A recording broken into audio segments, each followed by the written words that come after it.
a lot of items that we need to go through since this will be the last joint legislative budget committee that we'll have until session starts on January 8th.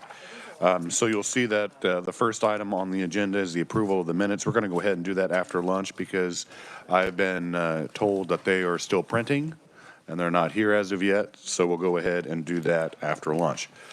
So we'll move on to the first item on the agenda, and that is the Human Services Caseload Estimates. And so I'd invite Megan Leopold, Managing Fiscal Analyst for the Kansas Legislative Research Department. Megan.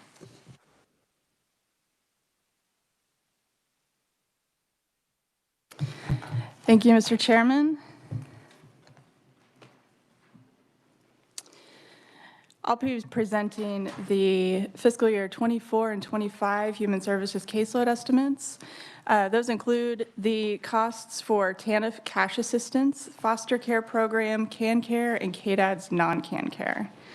The starting point that we used for these estimates is the budget that was approved by the 2023 Legislature, and that does include adjustments for reappropriations that were carried into fiscal year 24. For fiscal year 24, the revised estimate for all human services caseloads is $5 billion. That's $5 billion all funds, and includes $1.5 billion SGF. This is a total all funds decrease of $66 million and an SGF decrease of $55 million. For TANF cash assistance, the expenditures are estimated to be $9.2 million, and that's all federal funds. This was an increase of $200,000 above the 2024 estimate. And in general, caseloads for TANF have been decreasing, but they did not decrease at the rate that was anticipated in the spring. So we added $200,000 to that. For foster care, the revised estimate is $298 million, and that includes $204 million SGF. This is an increase of $8.7 million, and that includes $2.8 million SGF. This increase is due to a policy decision by the agency to use savings from prior year's contract actual costs for fiscal year 2024 for extra costs in fiscal year 2024. And that was approximately $6.6 million and $4.4 million SGF. This also includes about $2.2 million all funds, including $2 million SGF for the failure to place program. And that's a program that's aimed to reduce the number of the incidences of children sleeping in offices. For CAN Care Medical, these are expenditures that span both KDHE and KDADS. The fiscal year 2024 estimate is $4.5 billion. That includes $1.2 billion SGF. This is a decrease of $72 million, including a decrease of $56 million SGF. The all funds decrease is due to $30 million in reappropriations that were carried over from fiscal year 23 to 24 and included in the fiscal year 24 approved amount. The decreased estimates for, there are some decreased participants in the One Care Kansas and STEPS programs below the spring estimate that contributed to that all funds decrease. And there is also a decrease in expenditures for the transition of community mental health centers to CCBHCs for some centers that transitioned partway through the fiscal year. Those decreases were offset by a small increase in Medicaid A and B buy-in payments due to Medicare premium increases, and also a calendar year 2024 MCO rate increase that was 0.8% above the spring estimates. There are two notable influences in this estimate, although they really tend to cancel each other out, so they don't show up in the change from year to year. The FMAP increase that we've been talking about for several years now is being phased out. In fact, this month is the last month that we anticipate to have any sort of FMAP enhancement due to the public health emergency.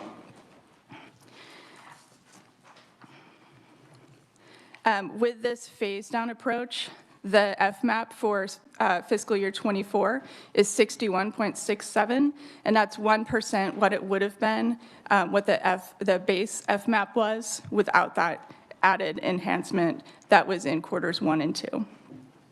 The anticipated savings in fiscal year '24 from that phasing out FMAP is approximately $39.6 million. KDHE has reported that the total savings derived from the enhanced FMAP throughout the course of the pandemic is approximately $959 million as of the end of fiscal year '23. So if you add in the savings for fiscal year '24, the total SGF savings is going to be right around $1 billion. Also occurring is the Medicaid unwinding. So for the past 3 years, the Medicaid program has been required to keep members enrolled for the duration of the public health emergency. The unwinding period began in March of 2023 in Kansas. It's a 12-month period. And the final renewal notices for those that are being reevaluated for the first time will be going out in February of 2024. The member count after the unwinding process is estimated to be approximately 376,000 members. And for context, the membership increased from approximately 410,000 to about 540,000 members between March of 2020 and April of 2023 when the unwinding began. For KDAD's non-can care, the 2024 estimate is $116 million, and that includes $60 million SGF. This is a decrease of $2.8 million, including a decrease of $2.4 million SGF, and that is largely due to lower nursing facility fee-for-service payments, and also lower than anticipated participation in the PACE program. I can continue on to fiscal year '25, or I can answer any questions for fiscal year '24. Let's go ahead and see if there's any questions in regards to the current fiscal year 2024. Senator Petty. Thanks, Megan. Do we have, when you talk about the Medicaid unwinding and that by February of 2024, the numbers are looking at 376,000. Do we know of that decrease? I mean, there was a big concern about that children would be one of the largest groups impacted, and how's that rolling? How is that moving along? Megan. The majority of the members that are being removed from Medicaid are children. I would anticipate that many of those children will be moving to the CHIP program because that serves children with a slightly higher family income. Do you know what the process is? I'm sorry, Mr. Chairman. That's fine, Senator. Do you know what the process is in place for that to be occurring? My understanding is that when families go through the eligibility process, and if they're deemed ineligible, then they're alerted to any other program that they might be eligible for. Thank you. And so I guess going to Senator Petty's question, when the pandemic initially started in March of 2020, we had 410,000. And just by what you've explained is the reason why it's estimated to be at 376? Correct. Okay. Any further questions? Senator Billinger.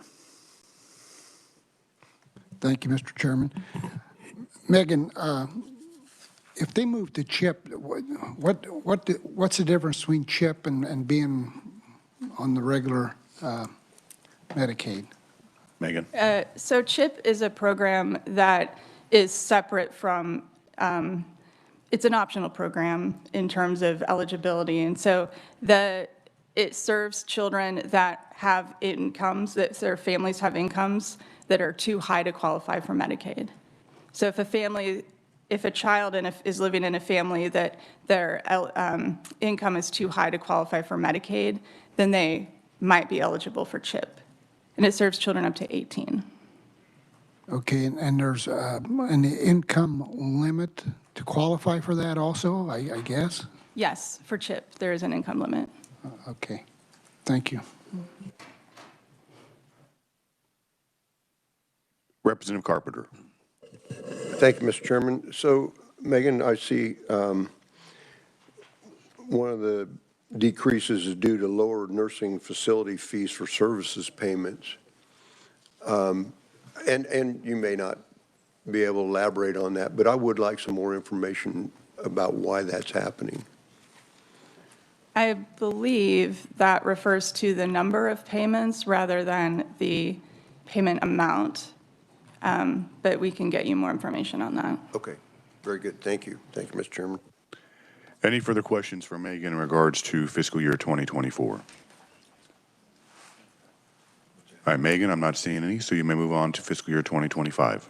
All right, so for fiscal year 25, the estimated expenditures for all human services caseloads is 5.1 billion all funds, and that includes 1.5 billion SGF. This is an all funds increase of 123 million, including an increase of 46 million SGF. For TANF cash assistance, the estimate is 9.1 million, and again, that's all federal funds.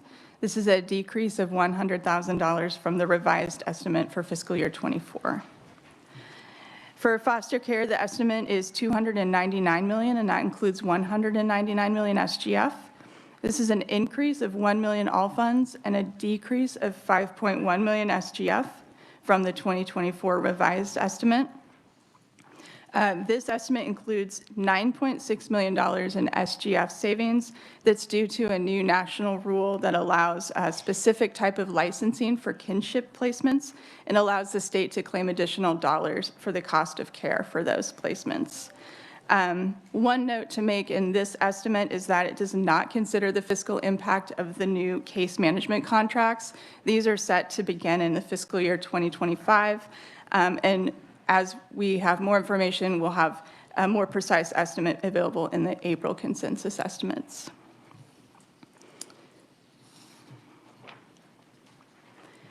For CanCare Medical for fiscal year 25, the estimate is 4.7 billion all funds, and that includes 1.2 billion SGF. This is an increase of 109 million and includes 46 million SGF above the 2024 estimate. The all funds increase is partially due to expenditures the agency, KDHE, is making to meet new federal court requirements.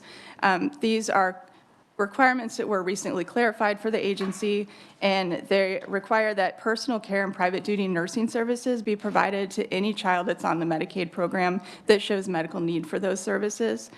Prior to receiving this clarification, these services had been provided exclusively to children who are on qualifying waivers, but the availability of these services will be expanded. The change is anticipated to add 51 million, including 20 million SGF for fiscal year 25. That being said, this does include expenditures for part of fiscal year 24. So these expenditures are anticipated to be lower in out years.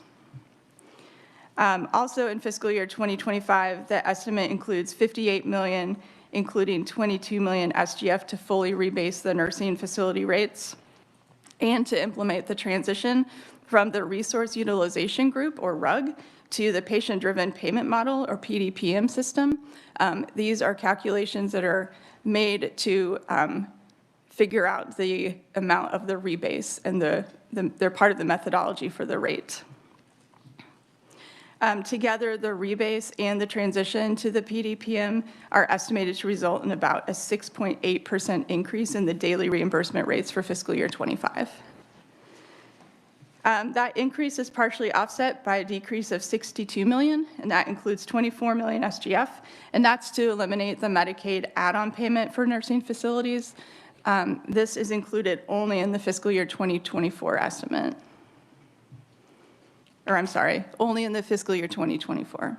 This was not, it was added by the legislature for fiscal year 24. And finally, for KDAD's non-can care, the estimate is 129 million, and that includes 65 million SGF. This is an increase of 13 million, including 5 million SGF. The increase is due to, again, that 6.8% increase to the reimbursement rates based on the rebase and also the transition to the PDPM system, and also anticipated increase in PACE as it expands to additional counties. I'm happy to stand for any other questions. Under CanCare Medical, you had mentioned that due to the timing of this policy change, when does that go into effect? So the policy went into effect I believe about 2/3 through fiscal year '24. But because of the way that those services will be billed, they'll be paid in fiscal year '25, so the expenditures will occur in fiscal year '25. But as this continues, then that will even out. All right, thank you. Senator Billinger. Thank you, Mr. Chairman. Megan, did you add up all the additional SGF that's going to be required? Do we have a total on that? Required for, Well, every time you went through this, including so much SGF, and this was an increase of 11 million. oh, yes. All the increases? Yeah, if you look on the back page of the yellow memo, there's a table, and it breaks down the SGF and all funds expenditures for each of the agencies, and at the bottom, there's a total line. So you can see that for fiscal year 2024, the total SGF is about 1.5 billion.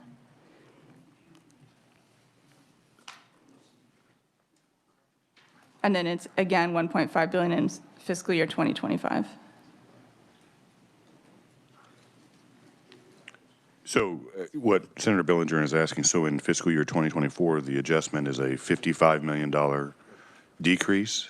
Correct. And then in 2025, we're going to see about a $46 million increase. Correct. All right. That's what I was, thank you. I just didn't look far enough. So basically, when you add them together, it's about a $100 million swing between what we were getting and what we're going to have to put in. Because we're actually going to be getting less in '24. I mean, we're actually got more in '24, less in '25. And so. Well, those are the expenditures. Right. Right. So if you add the savings and the increase from fiscal year '25 together, it Yeah, that's, evens thank out. you. Any other questions? Senator Petty. And thank you, Mr. Chairman. Megan, I know under both 24 and 25, you mentioned about the TANF decrease. And I guess I keep wondering how are we seeing this TANF when the number of families living in poverty in Kansas is increasing, but TANF is decreasing? I mean, what we're looking at is the number of families that are qualifying for TANF.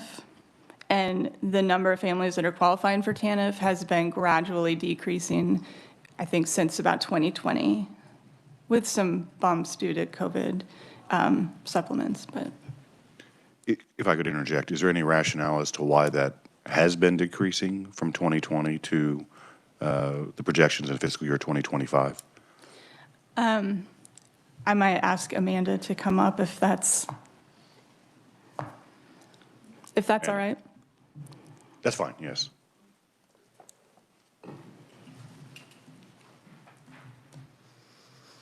Good morning, Amanda Prosser, Legislative Research. To answer Senator Petty's question, the work requirements have increased and the income limits have decreased, so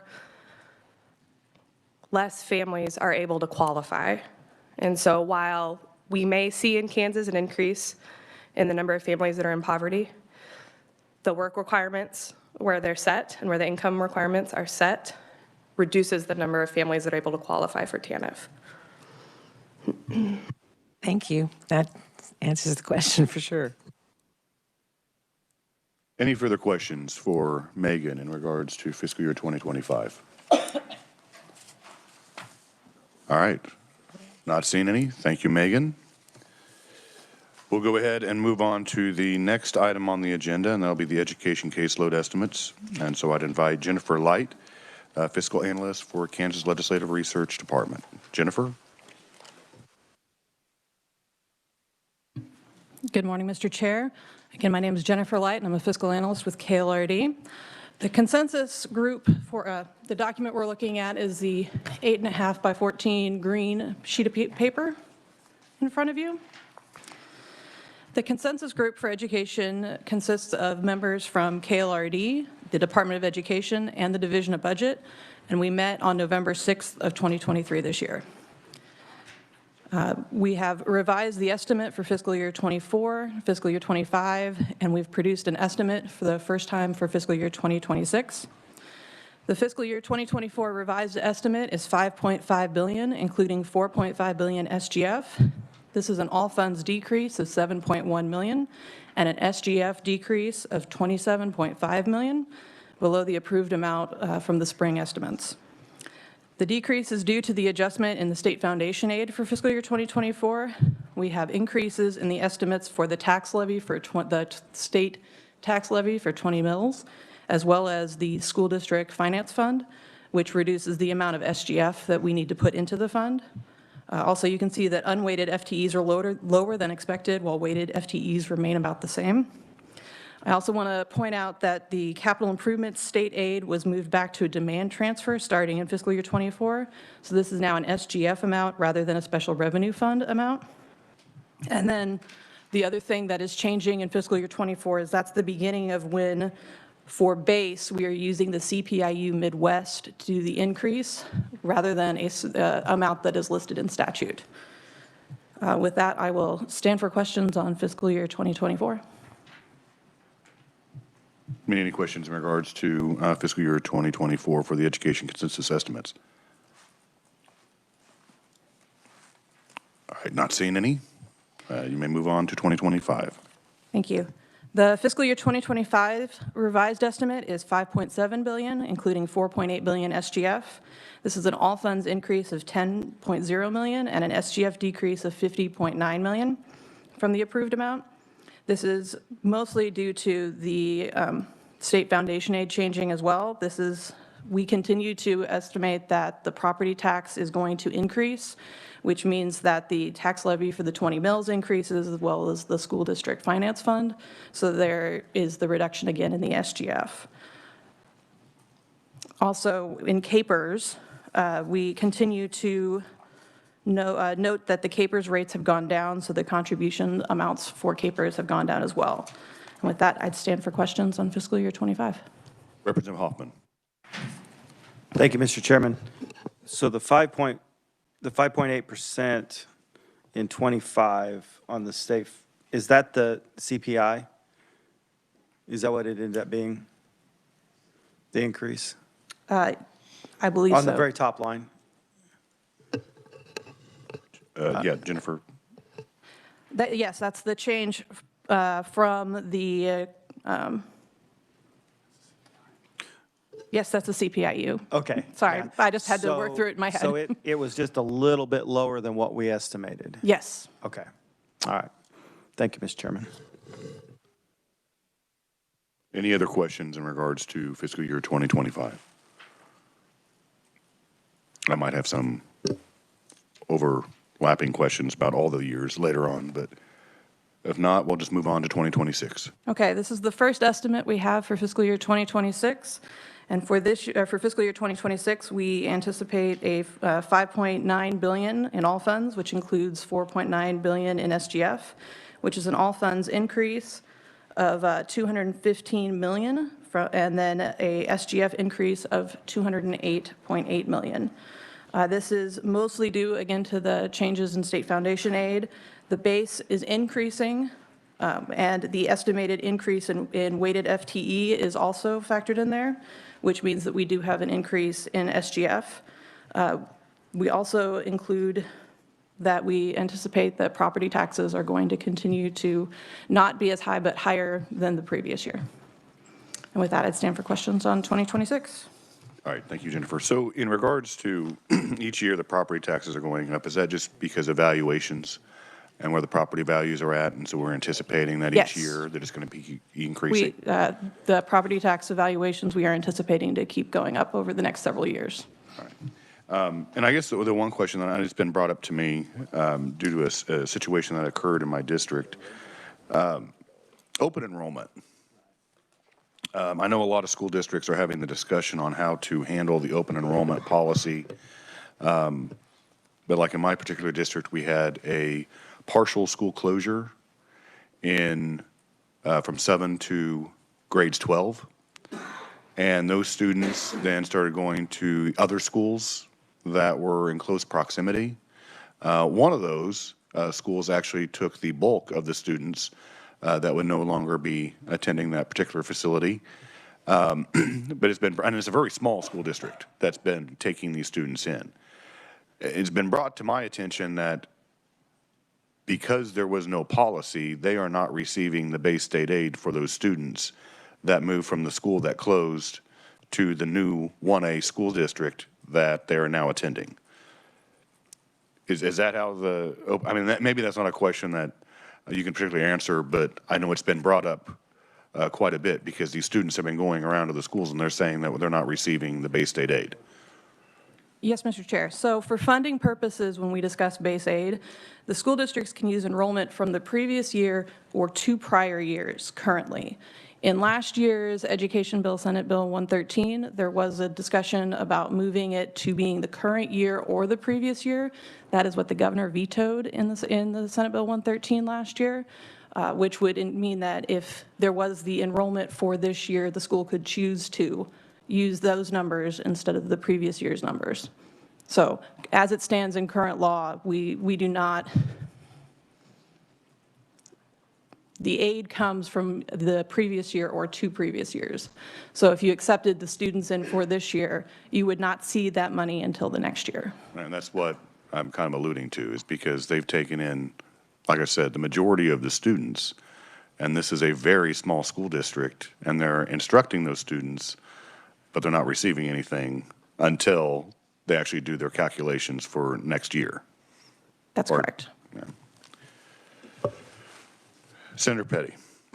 Well, since you, Mr. Chairman, went on the subject of open enrollment, I'll just, along with that same line, so you're speaking about a situation where the school district closed a section of their enrollment, and now a smaller school district is taking them in.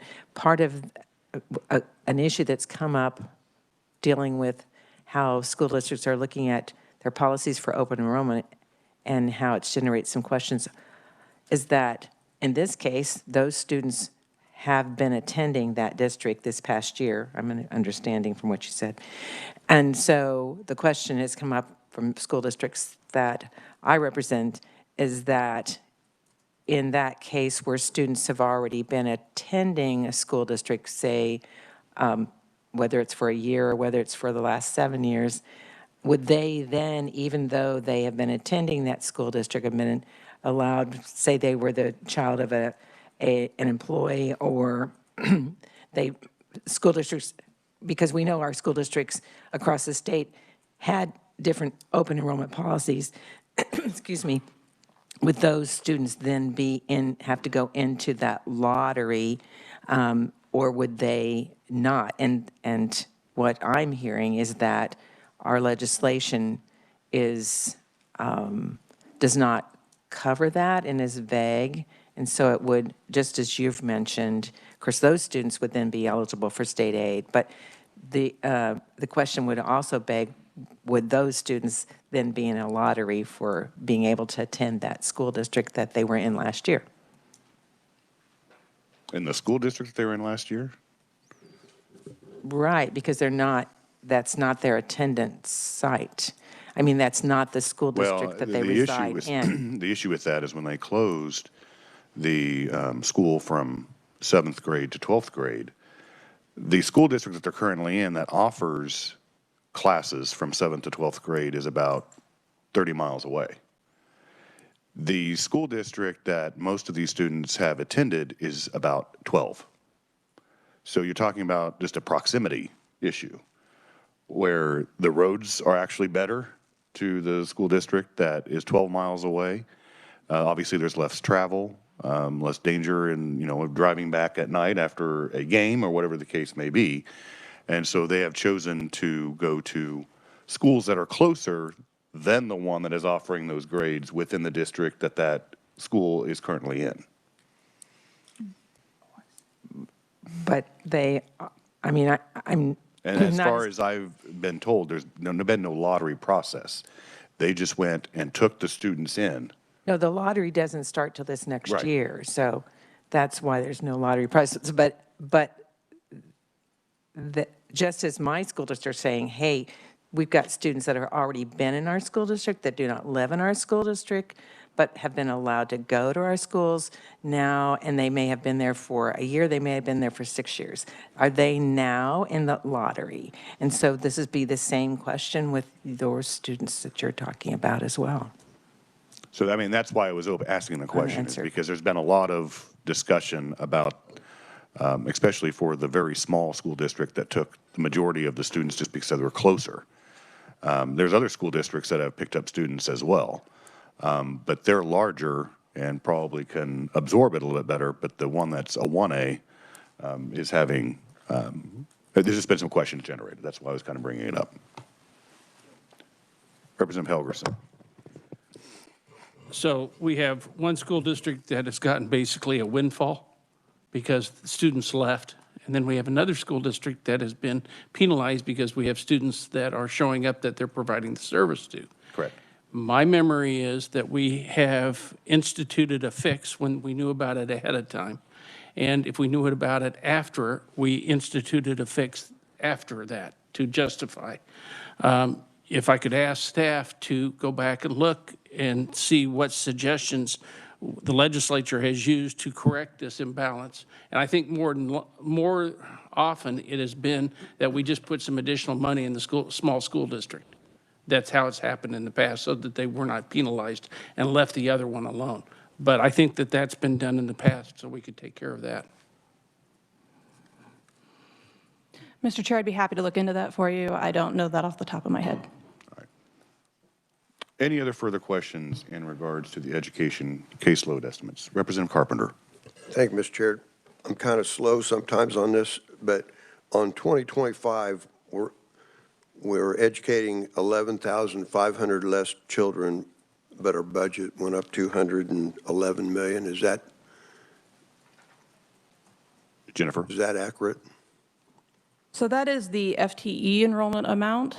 It is not a head count. The difference between the two is that head count is the actual full number of students, and I can, versus the FTE, which is the full-time. So basically, the head count is the number of bodies in the room, and then FTE is saying these people are in the room for a full day. So FTE is the full-time equivalency of that. So we are doing 11,500 less unweighted FTE, but I do not know what that head count would be in 2025. And you won't know until actual? I won't know. Yes, that's correct. Okay, very good. Thank you. Thank you, Mr. Chairman. Any other questions for Jennifer? Senator Billinger. Thank you. Jennifer, do you have any idea why these numbers are going down? Jennifer. The FTE numbers? Right, whether it be weighted or unweighted, either way. I do know that there was a drop during COVID because of the choices of families to be able to do their education in other ways other than in the public school system. I do not know right this second why exactly it's dropping currently. I'd be happy to look into that more for you and get back to you. Thank you. Any other further discussion in regards to the education caseload estimate? All right. Thank you, Jennifer. And we will go ahead and move on to the next item on the agenda. Now, committee members, there is going to be a little bit of an adjustment here. So we have the November consensus revenue estimates. However, first will be Edward Penner, the principal economist for the Kansas Legislative Research Department. And then we'll have the pleasure of talking to J.G. Scott.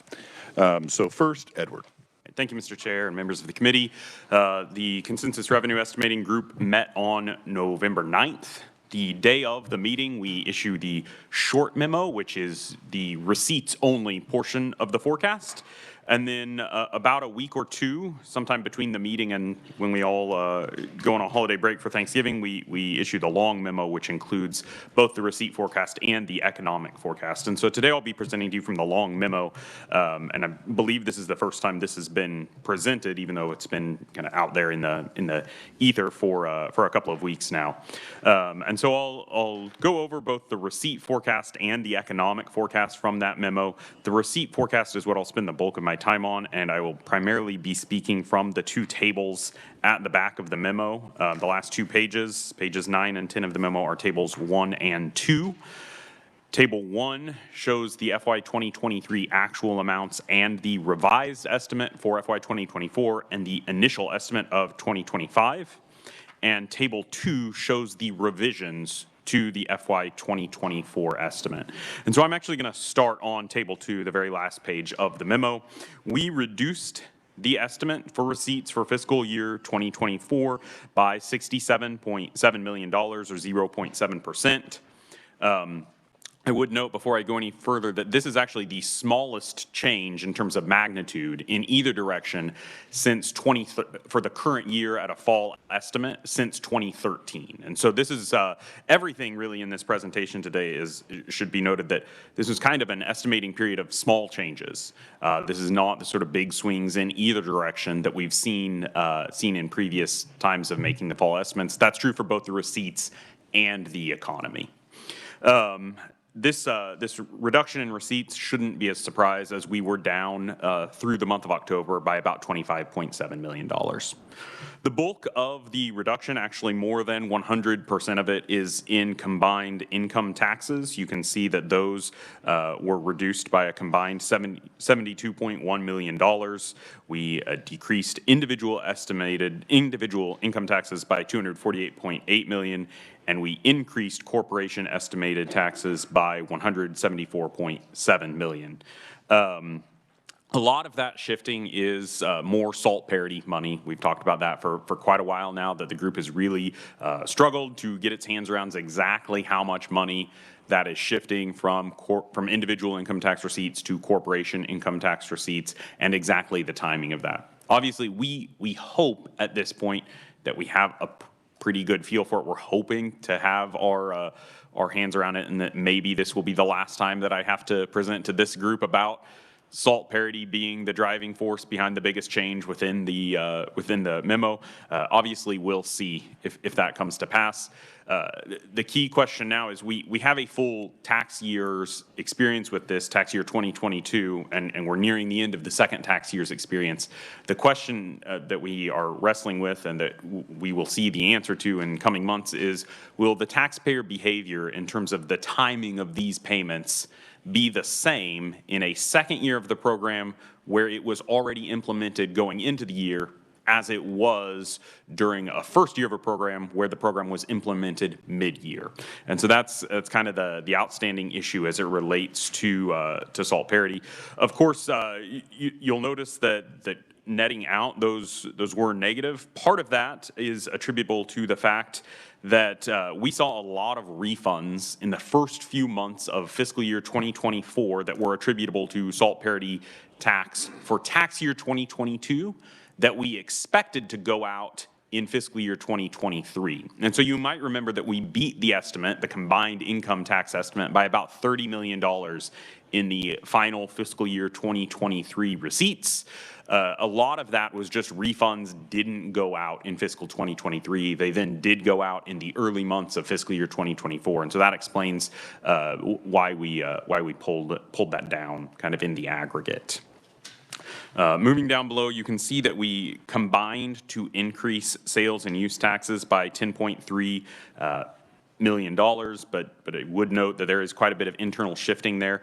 I don't think that there's really anything worth reading into about the fact that sales is down 29.7 and use is up 40. That's really just the same consumption economy, and it's just which tax source it's going to show up in. Don't read too much into the fact that sales is down because use is making it up. It's really no meaningful change in the forecast there. It's just a shift across the two tax sources. You can see down below that there really are no major changes to the other excise taxes or the other taxes that are summed together there. The only thing I do want to draw your attention to, just because it's something that might elicit a question if I don't. You can see that the gas severance estimate is negative $300,000, and you might be wondering how do we have a tax that is negative? The reason for that is that the part of the tax that is negative is the state general fund portion of it. The way that a severance tax works is that we make in essence, a transfer from the SGF portion of that to the Mineral Production Education Fund in the months of July and January, and the amount of those transfers is determined by the prior year's receipt amounts. And so since gas severance taxes were larger in fiscal 23 than we anticipate them being in fiscal 24, because prices for natural gas were quite a bit higher about this time a year ago than they are now, that means that the transfer out is larger than it would have been if those transfer amounts were synchronous with the receipt amounts. And because of that, in this case, the transfer amount actually exceeds the total receipts amounts. And so the SGF portion of it would be negative, but the total receipts from that tax are still positive. And so that's the only thing that I would note there. Dropping down to the non-tax sources, you can see that we increased the estimate for interest income by $110 million. Both the balances of funds and the interest rates are higher than we were forecasting last spring. But you can also see that we increased the transfers out by about the same $110 million. Part of that $110 million is what we refer to as the average daily balance transfer. That's the transfer of interest from the general fund to those funds that are statutorily allowed to retain their own interest. And so this $110 million increase in interest, not all of that is attributable to the SGF. Part of that is attributable to those other funds and their balances being higher than we anticipated.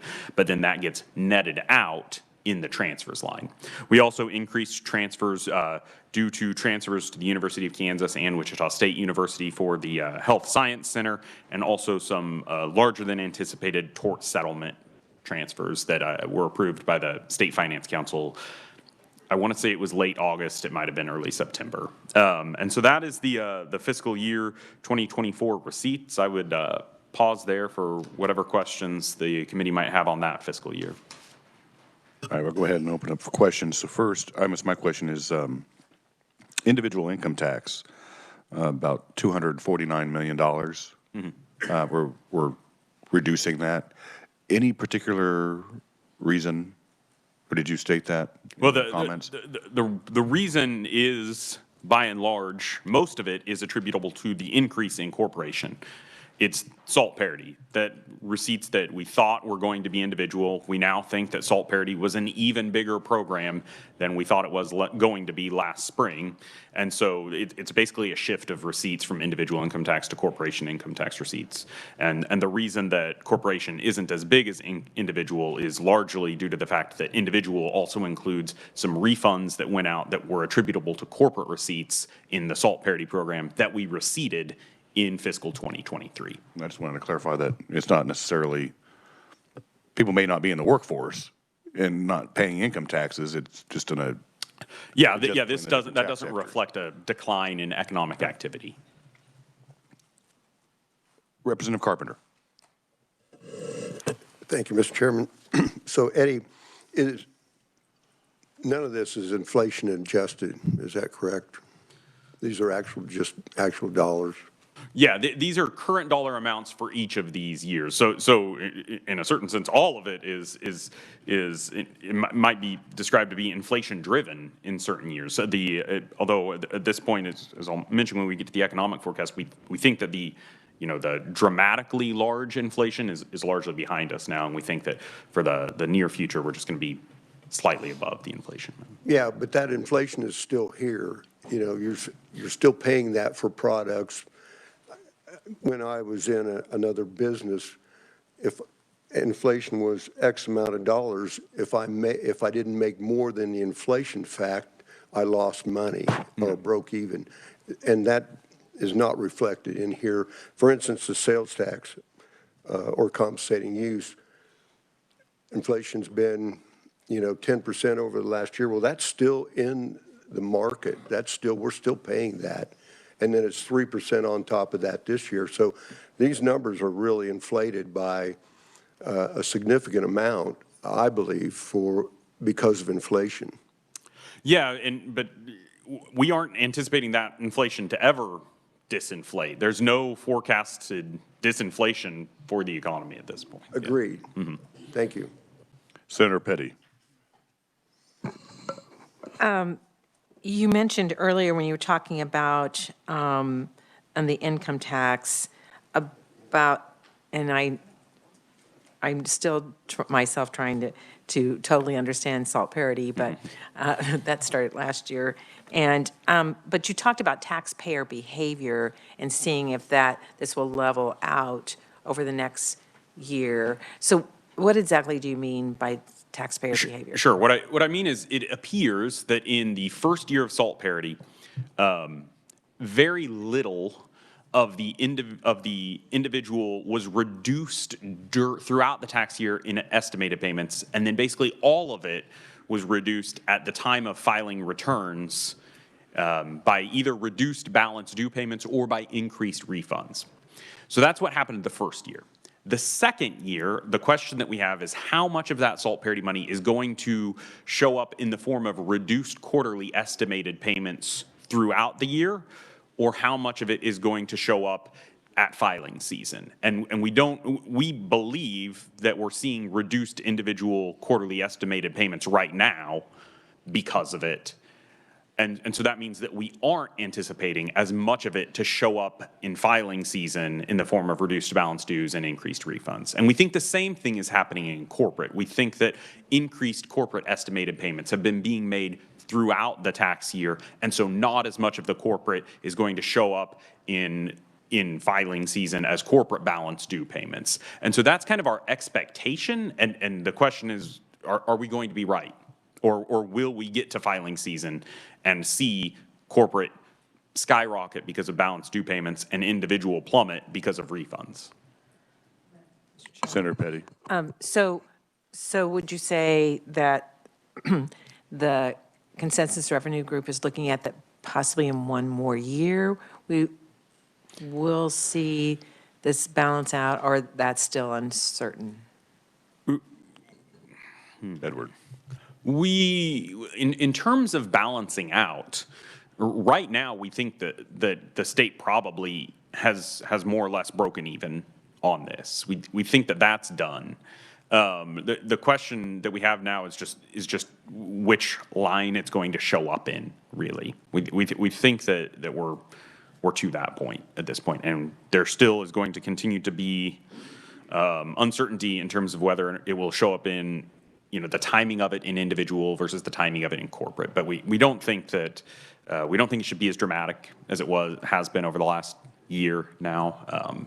But the reality is we won't know.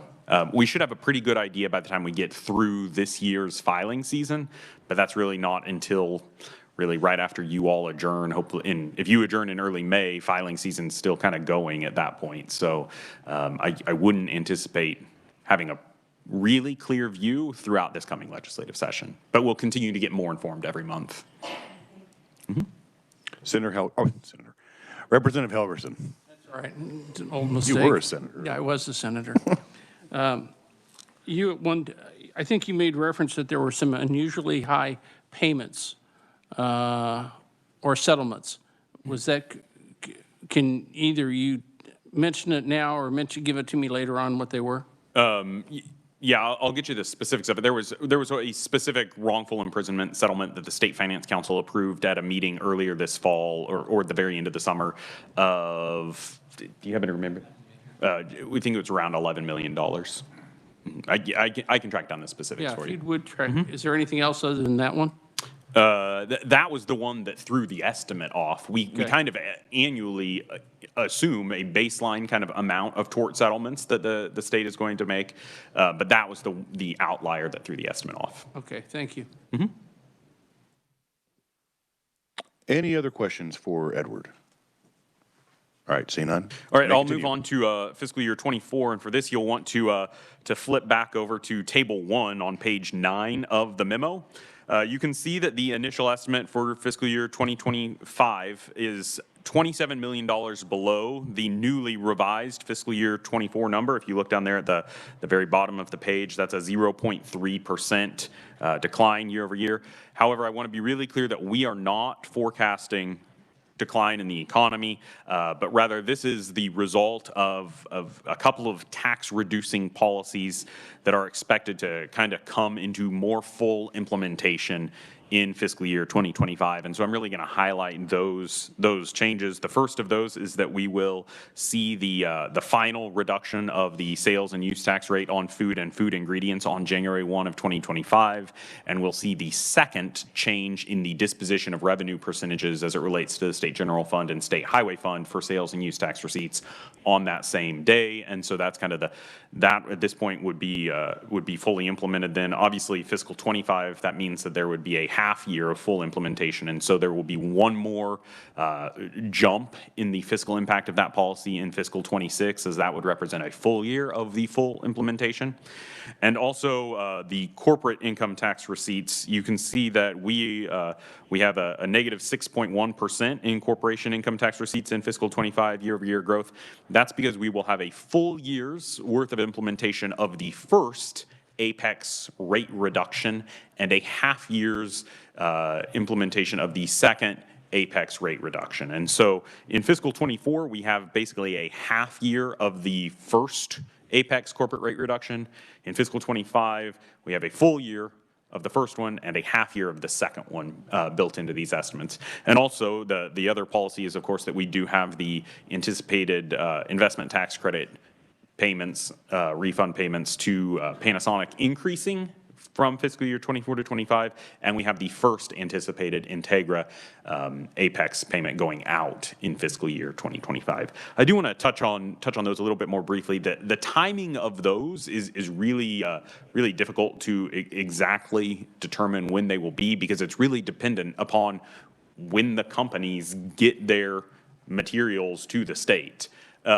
We are anticipating that Panasonic would receive a first refund at the end of fiscal year 2024. However, there's a possibility that if they are slow getting stuff turned in, or if the state is slow in reviewing all that information and processing it, that refund may not actually go out until the beginning stages of fiscal 25. We think 24, but it's the timing of those is pretty difficult to determine at this point.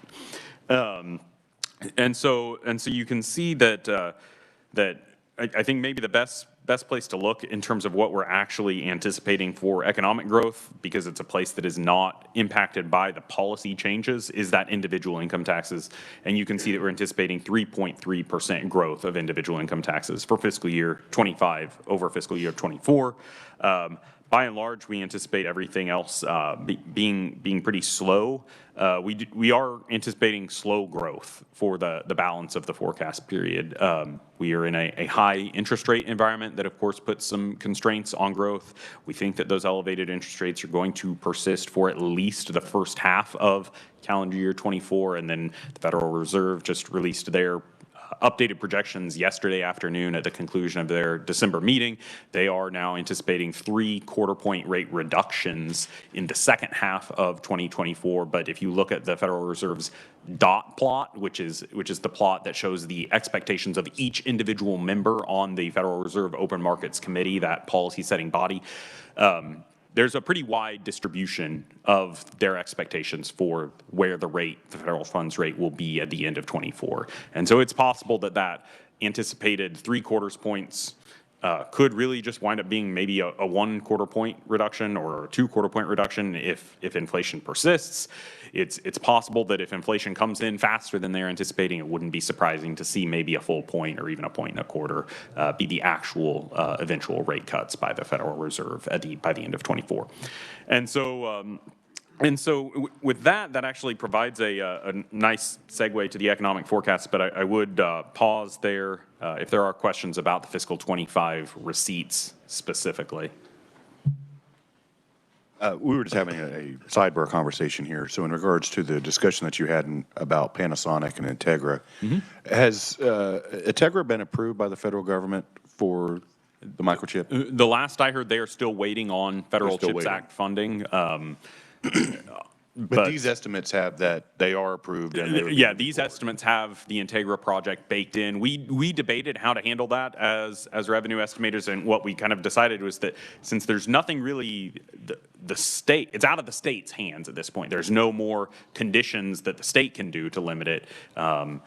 That we ought to go ahead and include them. Obviously, if that Integra project were to not come to pass, then there is a corporate rate reduction in here that would not come to pass, and there's an Integra investment tax credit in fiscal '25 that would not come to pass.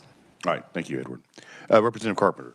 Thank you, Mr. Chairman. So, refresh my memory, there was also a corporate tax cut for other corporations in that. So do you have the breakout of how much you're figuring that would be versus the cost of Panasonic or Integra? So yeah, the first corporate rate cut takes effect January 1 of 2024 here in 3 weeks or so, 3 weeks from yesterday, but however the calendar works. And so the first, in essence, half of that impact will show up in fiscal '24, because that will largely show up in the form of reduced corporate estimated payments in the months of April and June of 2024. Now, we won't get a full year's worth of that in '24. We'll get basically a half year. I believe that we estimated that each 0.5% was worth,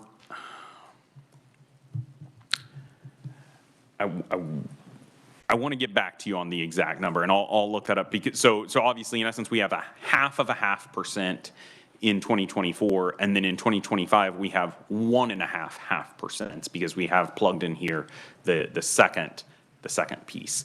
I think that it was right around $67 million was our estimate for 0.5%, but I'll confirm that while JG's going over the profile with you. Okay, very good. Thank you, Mr. Chairman. Senator Billinger. Thank you, Mr. Chairman.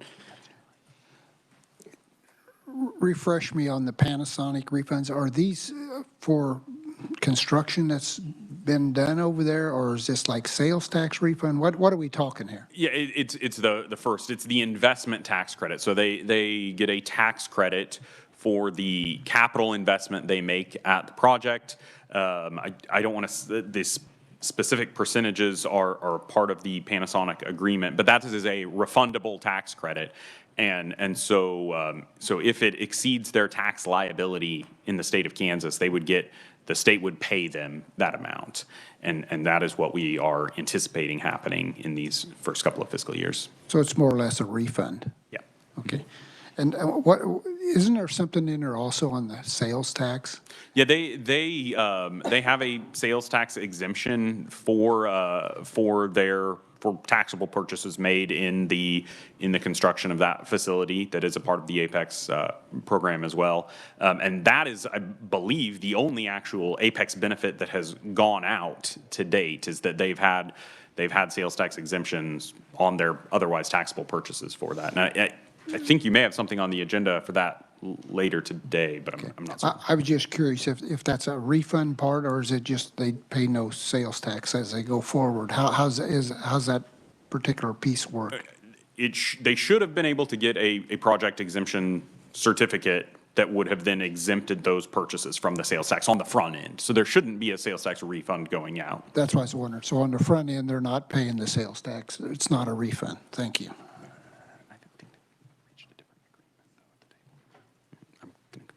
All right, any further questions for Edward?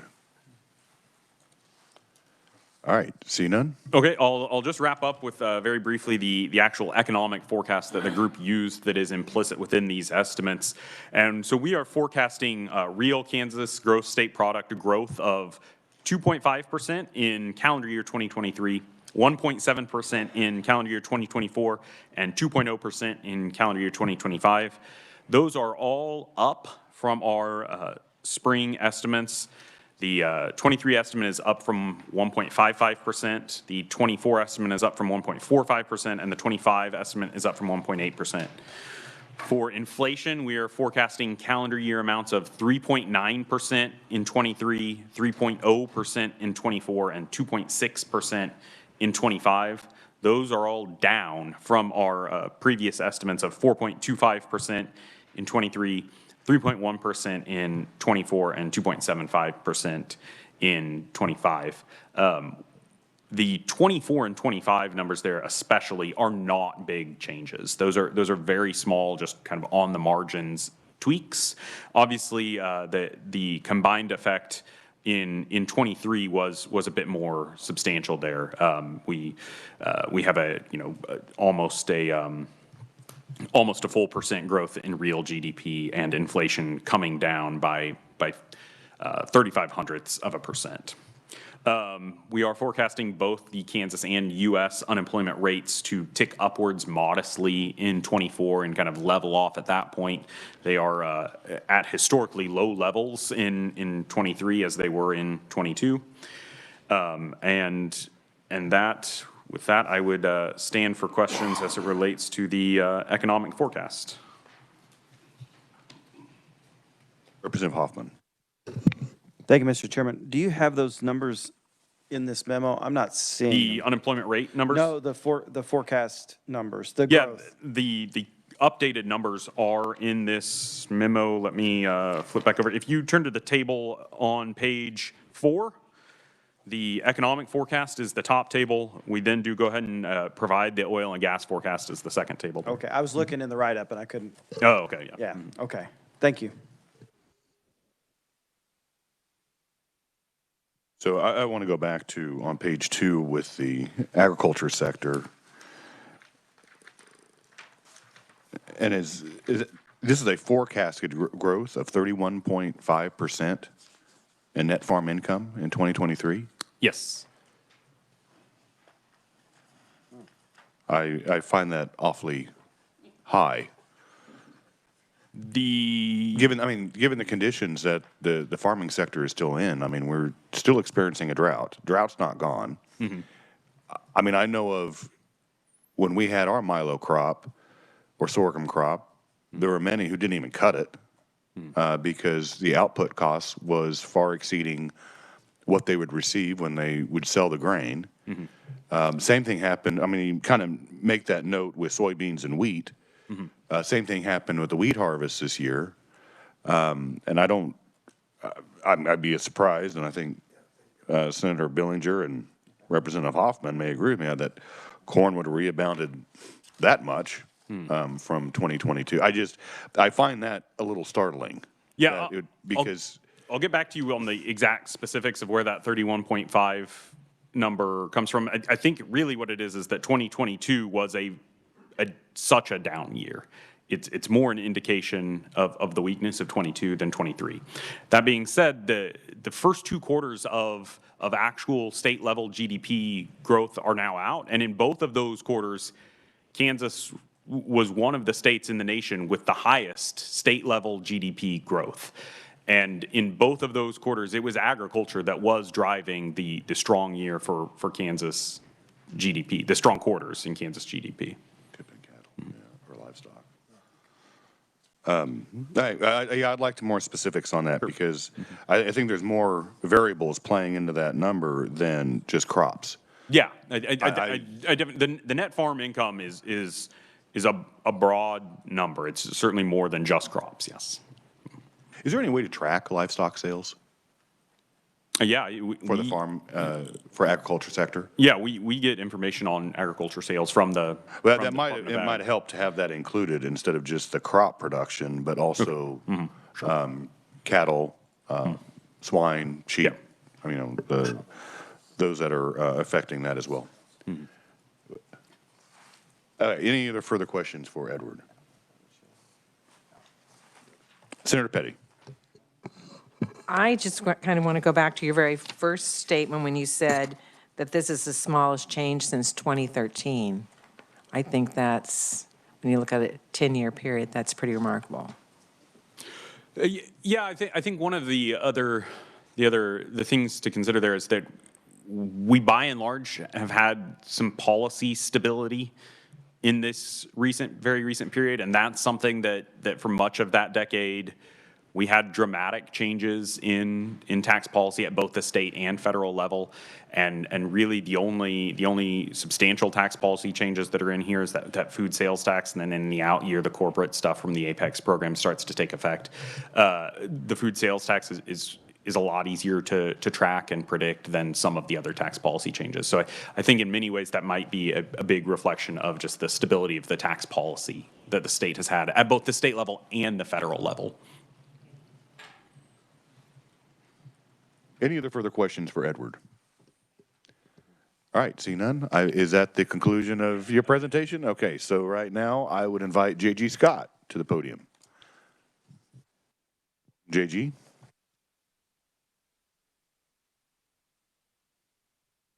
Good morning, Mr. Chairman and committee. It's good to be in front of you, as long as you don't have any questions.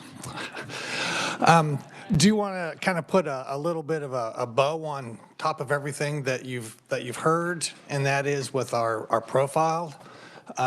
Because I know that you would not be satisfied with anything less than the 5-year profile. We went ahead and put that together for you, so that's on this green sheet. And I will have to say that I've been in the department for, I think this is my 22nd or 23rd session, and I have never seen a profile look like this before in my entire career, and I don't think we've ever seen one like this before that. Things have really expanded as far as our revenue goes. Expenditures on some of the expenditures have been kept in line with previous increases. So we do have a large ending balance. I mean, financially, the state's in a really good spot. It has a substantial budget stabilization fund, rainy day fund. We have ending balances, and our revenue coming in is more than our expenditures going out. So that really sets the stage for a lot of options for the legislature going forward with their financial situation and how they want to address these balances. This is our first 5-year profile for since the last estimate, and I'll say that our projections going forward are still pretty conservative. We're not showing large tax increases in the future, in tax revenue increases in the future, and nor are we showing a lot of adjustments in expenditures. Like always, we've only been showing the human services caseloads and school finance estimates going forward for those increased expenditures. When we look at the current year, our 24 estimate, we'll end up with, we started off with a balance of about $2.4 billion. We just talked about our new revenue estimates from November 11th. That brings in about almost $10.3 billion expenditures. We did increase expenditures, $551.3 million for the money that was reappropriated. And while that is a lot, just real quick, and I know you had a presentation on this earlier, but about 92 million of that was for some projects that weren't completed and demolition that hasn't been finalized yet. We had about $341 million in social services, and a good portion of that was around the FMAP changes that occurred at the federal level that we hadn't included earlier. And we had 55 million in juvenile programs that continue to move forward as they have in the past. So we show that coming in 24. We have the human services caseload adjustments that Megan had talked about, reducing about $55 million, and the school finance adjustments that We talked about as well that Jennifer mentioned the 97.2 million brings us to an ending balance of about 2.8 billion in the current year. That's about a 28.6% ending balance. And our budget stabilization fund is estimated to be about $1.7 billion. It does retain its interest. So as we talked about those interest rates going up and the interest income coming up, those projections for the ending balances of the budget stabilization fund increase year after year. That's not projecting any additional revenue coming in other than that. For 25, we're showing a decrease of about 0.3% in total revenue coming in. That is reflected in some of the information that Eddie provided earlier. For expenditures, we drop out the reappropriations, the 551 million, and then we turn around and add back in the human services caseloads and school finance. These are year-over-year changes. So this is about a $192 million increase. Moving forward, while it appears in 26, when you look at the percent change for revenue at -0.7%, when we look at 26 actual taxes, it's actually an increase of 0.7%. And the major change there is reflected in the statutory transfers that we haven't done since 2004, but those are scheduled to come back on in 26. So 26, 27, and 28 expenditures or revenue shows those transfers going back out for the ad valorem tax reduction fund and the city county revenue sharing fund. Even with that, our estimated revenue available for 26 is $13.7 million. Expenditures with an increase for human services caseloads, about 105 million, and school finance at about 200 million. The amount that we are collecting above expenditures is about $315 million for an ending balance of about $3.8 billion. And those same trends move forward through 27. We're showing an increase of about 2.3% in taxes, taxes only for 2027. But once again, we do have those adjustments for the transfers included. The ending balance for 27 is the 4.1 billion, and 28 same process, and we end up with an ending balance of about almost 4.5 billion dollars. That's about a 43.2% ending balance. And those ending balance calculations do not include the rainy day fund. So that would be in addition to the $4.4 billion ending balance. So if you calculated those both together, we'd have a little over a 66% amount available if something were to happen. Once again, this is not a prediction on what we think is going to happen, because I'm pretty sure those of you that are in business or are farming don't have a clue what you're going to be making in July of 2028 or July of 2025. But this is our trend analysis, and if things continue where they're going, This is where we would expect to be. This doesn't have a recession in it. It doesn't include any tax reductions. It doesn't include any expenditure increases outside of the two that we have calculated, human services and school finance. So it's not going to be correct because there will be a lot of changes. But once again, we look at this as a trend analysis. It's not a prediction, so it's a planning document, and it shows that we have some revenue available so that we can make those adjustments.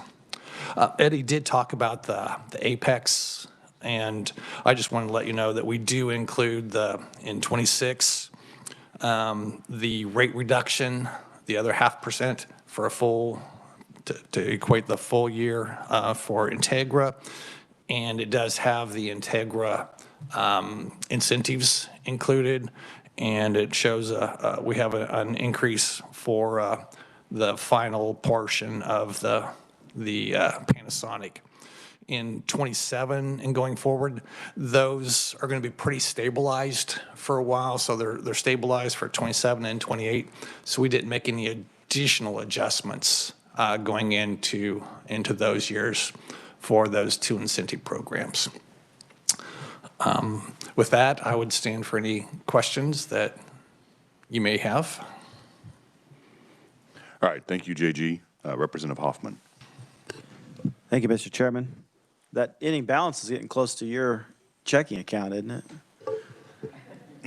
Yeah, it's about 4 decimal points off, maybe okay. 5. But yeah, it's pretty close. It's pretty close. Well, that's what I thought. Is there any reason why we can't get the LAVTR and those transfers on a separate line item or separate line on these estimates? Because we know we're going, I mean, we always usually take them out. So is there a way we could maybe have that put in as a separate, because that would be up in the revenue, right? Correct. Yeah, we can do that. If I were to just do some quick calculations in my head, I would calculate that those transfers would be about $171.3 million in 26. Okay. To create an ending balance of about $4.010 billion. And those transfers go up to about $176 million in 28.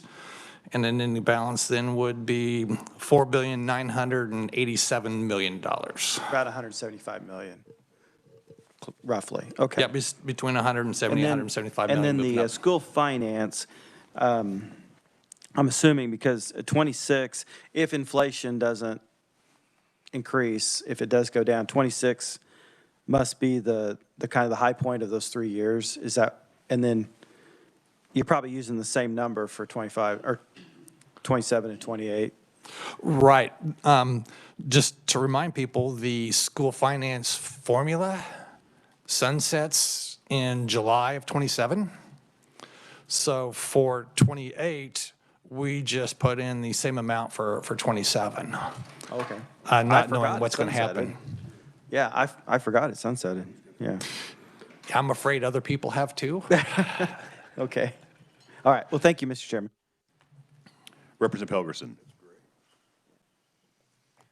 I think it would be helpful to add the lines for the LAVTR, et cetera, if you could in the profile, or you have a request right now to add that in. Sure. But I also don't see any specifics about the economic impact of those additional projects that were added. And you haven't added it in, and I have not heard anyone add in other than well, I haven't seen it in anywhere, even though we saw figures when they were passed of what it would be. Could someone start taking a stab at what it's going to be if they live up to the expectations as originally projected? Dylan just informed me that we're going to have testimony on that this afternoon. Are we? Okay. Yes. Can we Thank you, Dylan. go ahead and start talking about it in the profile then? I believe, yeah, we can. Okay. I mean, historically, we've not looked at what those incentives may have as far as impacts going forward because, I mean, truthfully, we don't have the staff to look at those and make those type of calculations. So if we were to do that, we would be looking to other agencies more likely than not to calculate what that impact would be. Representative Helgerson. I understand that, but historically, since you and I can talk about the historic, we never would have had a 5-year projection like this. It is only in modern times that we've had these projections, and it used to be it was just 2 years. The year that we were in and the next year that we were budgeting for. I liked those better. Yeah, I know, I understand that. And blame me for it if you want, but I think it's helpful that we start looking at it since we've put the money in, and we should be educating the next generation of legislators to say, you should be checking the economic development that was planned and was expected when we did this, and we should start charting it out. Thank you. I would like to comment that I think a 5-year profile is subjective because we don't know exactly what's going to happen with the economy 3, 4 years, 5 years out. It's just a forecasting method. I mean, obviously, it's not gospel. What's going to happen. I prefer I like the 5, but I prefer the 2 because the 2 is more of a snapshot of what's going to be happening in the next couple of years off of the economic drivers that we're experiencing right now. Right. And that's why I really do stress that this is more of a planning document than a prediction of what we think is going to actually happen because changes will be made. Any other questions for JG? All right, seeing none. Thank you, Mr. Chairman and committee. Thank you very much. Okay, we'll move on. We're a little behind schedule, so we'll go ahead and have a discussion on the train crewing requirements. And so I would invite the Secretary of Transportation, Calvin Reed, with the Kansas Department of Transportation. Secretary Reed. Thank you, Chairman, members of the committee. You should have received written testimony regarding the 2-person crew regulation. I'm going to summarize that here, and then obviously I'll be open to questions. So I'm here today to provide testimony about Kansas Administrative Regulation 36-43-1. I'm going to read that to you. It says that railroads operating with Kansas shall maintain a minimum of 2 crew members in the control compartment of the lead locomotive unit of a train. Compliance shall not be required during switching operations, brake testing, safety inspections, or while performing set-outs in conjunction with road service. This regulation was proposed in May of 2023 with a public hearing held after the statutory 60-day period on July 17th. Public comments were taken until August 2nd. The regulation became effective on November 3rd, but KDOT is allowing a grace period for railroads to come into compliance until April 1st of 2024. KDOT received 314 written comments to the proposed regulation, with nearly 95% of them as proponents. The proponent comments generally focused on health benefits to the crew and the ability to react quicker to a potential incident. The 16 opponent comments generally claim the regulation lacks safety justification, that it would be preempted by federal law, and that it deters innovation. There were also concerns about the implementation costs. The cost concerns were not substantiated when KDOT requested more information during the public comment period. KDOT's purpose for this regulation is regarding the safety and welfare of the general public. According to data available from the Federal Rail Administration and Operation Lifesaver for calendar year 2022, in Kansas there were 75 train derailments and incidents, including 39 collisions, resulting in 14 injuries and 5 deaths. To be clear, the purpose of this regulation is not to decrease the number of derailments or incidents. Because the current industry standard is a 2-person crew for Class 1 railroads and for many short-line railroads, there is very little data to validate an increase of risk of derailments or incidents when a locomotive is using less than a 2-person crew. In fact, KDOT's assumption is that these derailments and incidents will continue to happen regardless of the crew size, whether that be a 2-person, 1-person, or 0-person crew. The purpose of this regulation is to mitigate the negative consequences when trains derail and crashes occur. A second crew member provides a redundant and immediate source of information for first responders about train contents and other pertinent information. It also gives the ability to more quickly separate a train to reduce further damage to persons and property. In closing, this is a common sense regulation that establishes the current standard two-person crew as the standard for public safety in Kansas. Thank you, Mr. Chairman. I am available for questions. All right, committee, are there any questions? All right, not seeing any. I know we're hoping to have others who are going to be speaking today, but due to some legal entanglements, they are not allowed to testify in regards to this particular issue. That's the reason why we had it brought up, because I had made the commitment that I would have this as an item on the Legislative Budget Committee, but then as time progressed, other things transpired, and they're not able to testify this morning. I do have a question real quick. This is actually something that happened recently. It's relative to railroads, not necessarily the two-person crew. But can you give us an update on the, I guess, federal approval on the Kansas side between Newton and Oklahoma? Because we've been having that discussion for many years. And if you could briefly talk about that approval that we just recently received from the federal government, and then what's going on in Oklahoma so we can have that connection between Dallas, basically Dallas and Chicago, but Dallas and Kansas City and then on to Chicago. Absolutely. So what you're referencing is the Heartland Flyer and what we would call the Northern Flyer extension, which connects Oklahoma City all the way up to Newton. Thank you for pointing out that recently the state of Kansas was awarded a $500,000 grant to do a corridor ID, which is essentially a planning study, initiate the planning process for what that route will look like. We are actually the lead state. We are working with Oklahoma DOT on that, so that entire route will be considered as one route. It will not be separate relationships between Oklahoma and Kansas. We will be working together on that. So we will be starting that process now. Like I said, it's a planning process. There are environmental considerations that we have to take into account. There are going to have to be public meetings, lots of public discourse about that in the next couple years. We are really hoping to be able to get a working service in place, really within the next 5 years. I think that's a realistic time frame. All right, thank you. Yeah. And then I guess before you leave, I know it's mainly with the Department of Revenue, but do you want to say anything about license plates? I do not. I have no comment.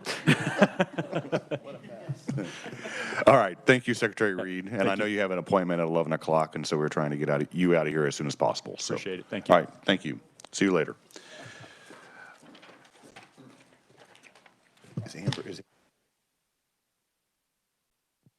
All right, we'll just go ahead and move on since we kind of made up some time there. And so we'll have the unemployment insurance modernization and wait times. And so I would invite the Secretary of Labor, Secretary Amber Schultz from the Kansas Department of Labor. Welcome to committee. Good morning, Chairman. Good morning, members of the committee. Thank you for having me again. Amber Schultz, Secretary of the Kansas Department of Labor. I have a presentation that we'll be throwing up, but in the meantime, in your packets, you should have a copy of that presentation. I do realize I have a short amount of time this morning, so we'll go through them fairly quickly, but the topics we're going to discuss today are our unemployment trust fund, the state of modernization, and some information about our call center.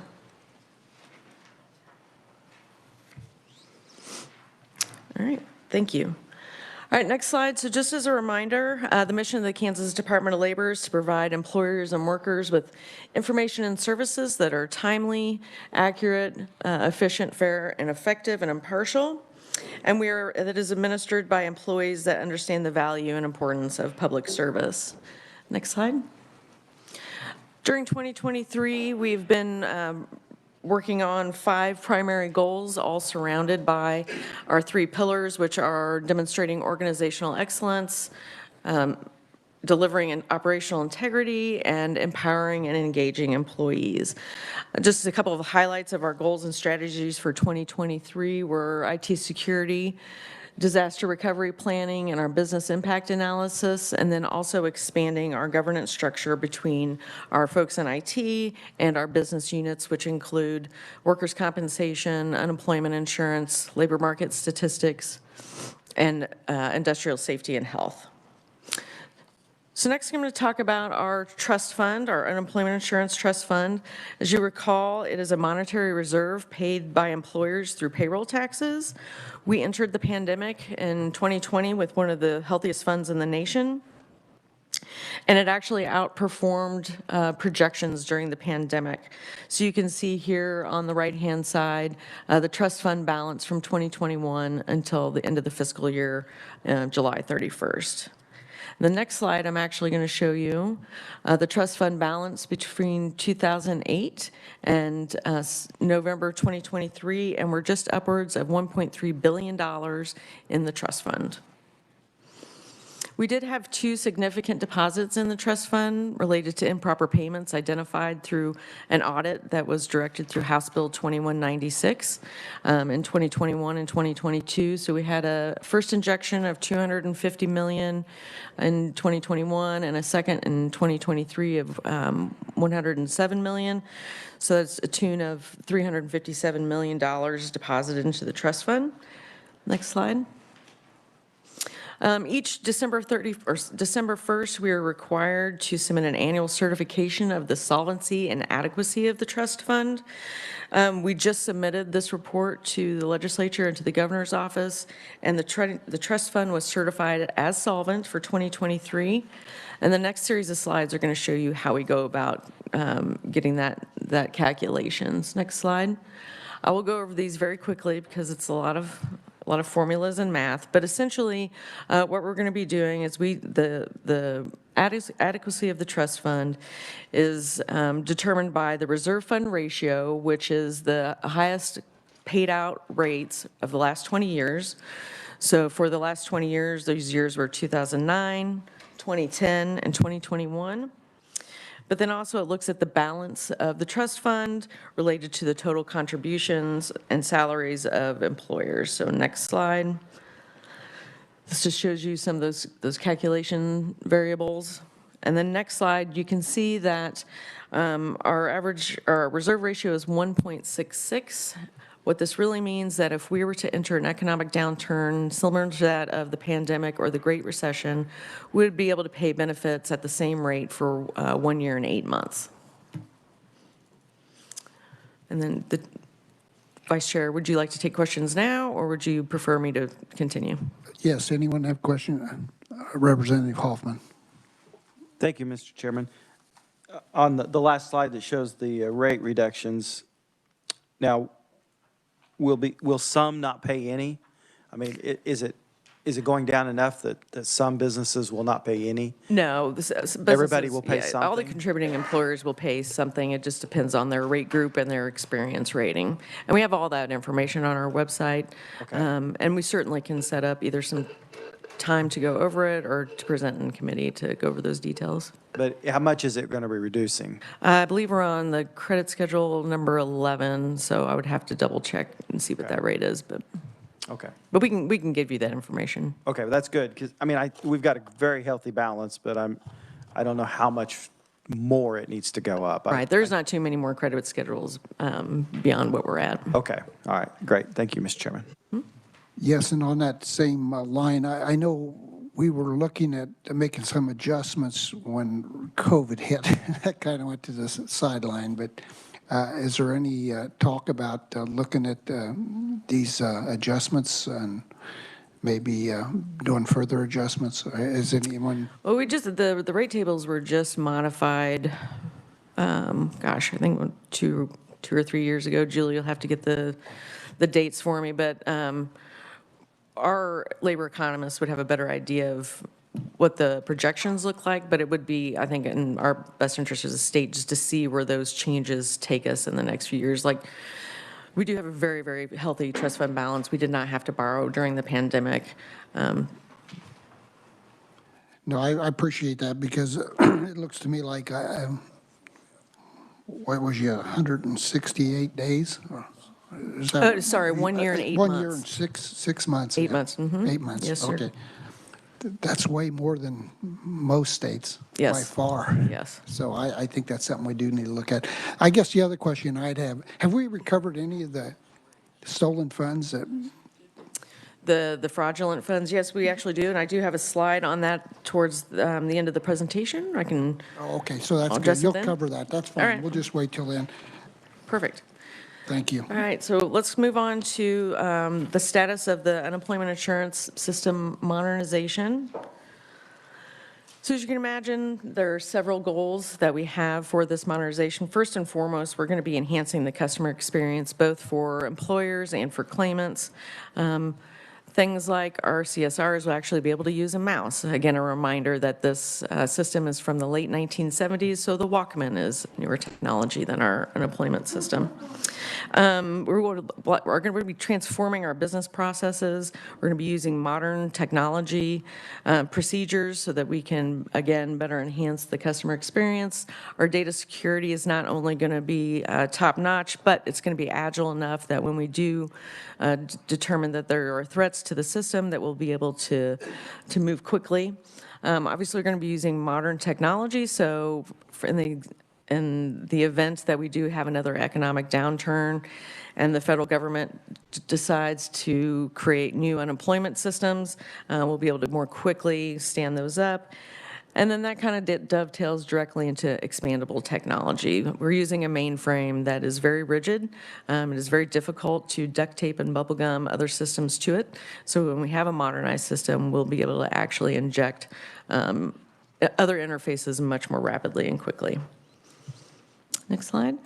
So we are the fastest ever to be implemented to date with modernized UI system at 26 months. You can see here that we are in, obviously, December of 2023. We're going to be going live in Q3 of 2024, which is just a very short time period away. On the left-hand side, you'll see kind of the major milestones for this project, including initiation and planning, our gap analysis, design, all the way through warranty and support.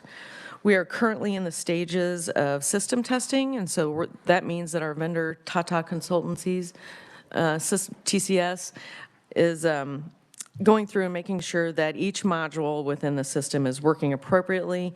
And then as an organization, we're going through organizational change management, which ensures that we all understand the roadmap of where we are and where we're going and what we want the agency to be and how our job and the changes to those jobs are going to be reflected. Next slide, please. As of last week, we've spent just over $12 million on this project. We are within budget and within scope, and there's a detailed list of the progress that we are making, things that are complete, in progress, and on deck. Next slide. And then a first glance of some of the screens that our users are going to be seeing. This is the first glance for the employer services. So when employers come up so they can estimate and pay their payroll taxes, this is what they're going to see. I'd like to highlight that because of the scope and cost of this project, Keto oversight requires us to have an independent validation and verification consultant on board, and so we have one of those, and they are going to be providing us 6 quarterly reports on the status of the project. We've received 3, with 3 more to go. So you can see at this point in time, there's only one short-term criticality, and there's already remediation in place. This was related to a handful of what we call user stories that were behind schedule. But I'd like to point out on the right-hand side just some strengths that the independent contractor has provided, including that we and our vendor TCS have a very strong working relationship, and then we are following sound principles and procedures for such a large project. And then next up, we're going to be working on, again, the system testing. Then we'll move on to testing within our staff. And then we're going to be asking for some stakeholder input in the spring of 2024. want to highlight just some of the solutions that this system is going to provide us in terms of improper payments. So improper payments, again, are payments that a claimant has received that they were not entitled to. They could be fraudulent, they could be non-fraudulent. But in order to prevent those, this system upfront is highlights the prevention of these payments, including work search requirements for any weekly filing certifications, better communication with the agency and employers, and then updated functionality between RESEA and the My Reemployment Plan, which is a cooperative venture between the Department of Labor and the Department of Commerce. Next slide. And then again, some more fraud prevention functions that we're going to have in here, including cross-matching with workers' compensation, deaths, new hires, incarcerated individuals. And this is not an extensive list, but these are some of the other tools that we're going to be using for fraud detection, or prevention, detection, and ultimately prosecution. Next slide. Vice Chair, to your question earlier about if we've recovered any of the funds that were fraudulently taken, yes, we've recovered about $8 million. I would like to remind the committee, though, that we can only refer to prosecute for these cases for prosecution. We do not prosecute them ourselves. And we also are working with our federal partners, with the FBI, the OIG, which is in the USDOL, to recover these lost funds. Next slide. So just a little bit of background on where we received some of our funding. That will be in one of the next slides for the modernization progress. In March of 2021, Congress allocated $2 billion to USDOL for support for modernization efforts. In 2023, USDOL finally issued a call for grants for this modernization project. The Fiscal Responsibility Act reduced that allocation by $1 billion, leaving about $500 million in unobligated funds to provide to the states. So subsequently, USDOL canceled the original contract or call for grants and issued a new one. Unfortunately, Kansas only qualified for 2 of those grants, and those were for integrity, so fraud prevention and detection, and modernization. But there was a caveat with the modernization. It had to be new technology that was currently not either coming in place or in place. So ultimately, we were awarded about $1.7 million for integrity. The modernization grant also was a first come, first serve, so there were only 18 states that received that, and those submissions were anywhere from a few paragraphs to very detailed and orderly. Kansas was not selected to receive any of that $204 million for those 18 states. Next slide. So here is where our funding is available for modernization to a total of $43 million. And that is the update on modernization. And Chairman, I don't know if you want to wait for questions or have any questions about modernization. Let's go ahead and take questions in regards to the modernization project. Representative Hoffman. Thank you, Mr. Chairman. Okay, so is the total amount 43 million? I can't remember what the... Yes, that includes the TCS solution, also the ancillary components that we need on the IT side. Okay, so there's still quite a bit more. If you've only spent 12, there's still quite a bit more left. Where is that at? Because if you're getting close to go live, then... Yeah, we're, I mean, 6 3 months. quarters away from, we're going to go live in Q3 of 2024. Right. And so a lot of that is going to be going towards system testing, TCS developing all those user stories. Those are still in flight, so it will be spent. Okay. And then I think later on, we're going to have a presentation by Equifax. Do you use them at all for anything right now?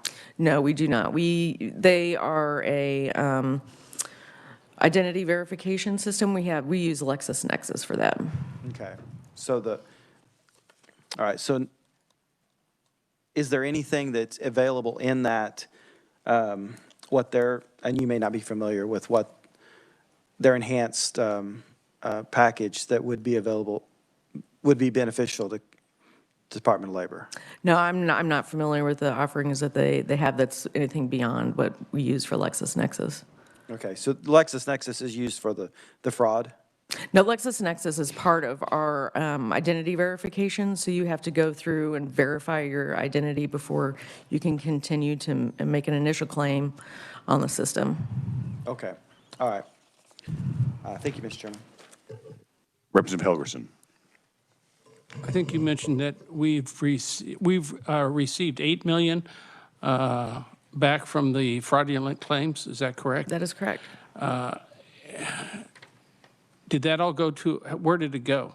So about 77% of that amount recovered was from the state trust fund, so that went directly back into the state trust fund. The remaining amount was from the federal programs, so that was returned to the feds. Okay. Is there, what are your plans to try to recover the rest?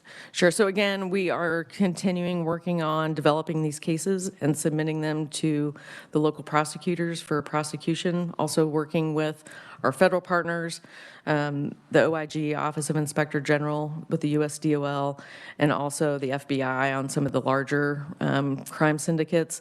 And so some of those, they're just so big that it's taking some time. We do get occasional updates on those, but we provide all the information that they have requested.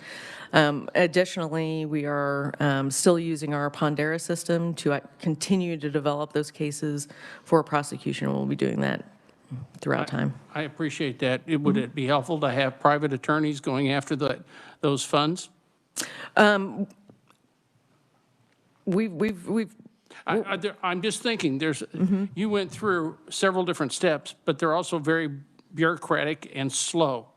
And I understand the need for developing the evidence, but I also think that if you're paying someone 25% on every dollar, they're going to go after a lot of these people a lot quicker than maybe the bureaucrats or the legal firms that we have. Yeah, and we have talked about that. It's I'd be glad to talk with you more about what your ideas might be. Do you need any legislation to do that? No. Okay, thank you. Any further questions? Representative Carpenter. Thank you, Mr. Chairman. So this 8 million, how much did we decide that we have in fraudulent claims? So improper payments and fraudulent claims were about $350 million. Okay, thank you. Any further questions for Secretary Schultz? All right, seeing none, you can move on to the call center update. All right, thank you. So as you recall, our call center volume has been very stable over the last few months since things have calmed down since the pandemic. We have some charts for you. And in case you're interested, we provide a report every 2 weeks to the Unemployment and Modernization Council, which is posted on our website. So these are just snapshots that we provide them in our reports. So the week of Thanksgiving, you can see that our call volume was around 500 callers a day entering our queue. And we've been able to assist anywhere from 25 to 50%, depending on the day. Monday's our heaviest volume day, with Friday being our smallest. Wait times are around 10 minutes for this particular point in time. And then you can see that there's an abandoned call rate of about 10%. Next slide. When our claimants call in, we try to identify the reason for their call during the day. And so you can see that just questions about their regular unemployment claim are the primary drivers. And then we have some other criteria that we also record. Any questions about the call volume at the call center? Senator Billinger. Are these folks all back in the office? So we have a variety of work schedules. Some people are full-time in the office all the time. Some people are what we call hybrid. So they have several days in the office, and then they work remotely for a day or two outside the office. Is that why it's 10-minute wait? No, the call representatives are probably the most vigilantly watched because they have to enter a call queue every morning when they log in. And so as soon as that one call is over, those agents are immediately put back into the queue to receive another call. And so they are working 8 hours a day. The reason I ask that question is because occasionally, it's not been as often as it was back when it was a higher volume, but I still get calls from people that are not able to get a hold of someone there. So that's probably that 11% that abandon calls. Senator Petty. I will say I hadn't gotten any emails or texts for a long time, and I did just this week and sent it on to your staff to be looked at, and received a response the next day from that person saying that they had been contacted. So that was very encouraging, and that person was very satisfied with the response. Thank you. Any further questions before we move on?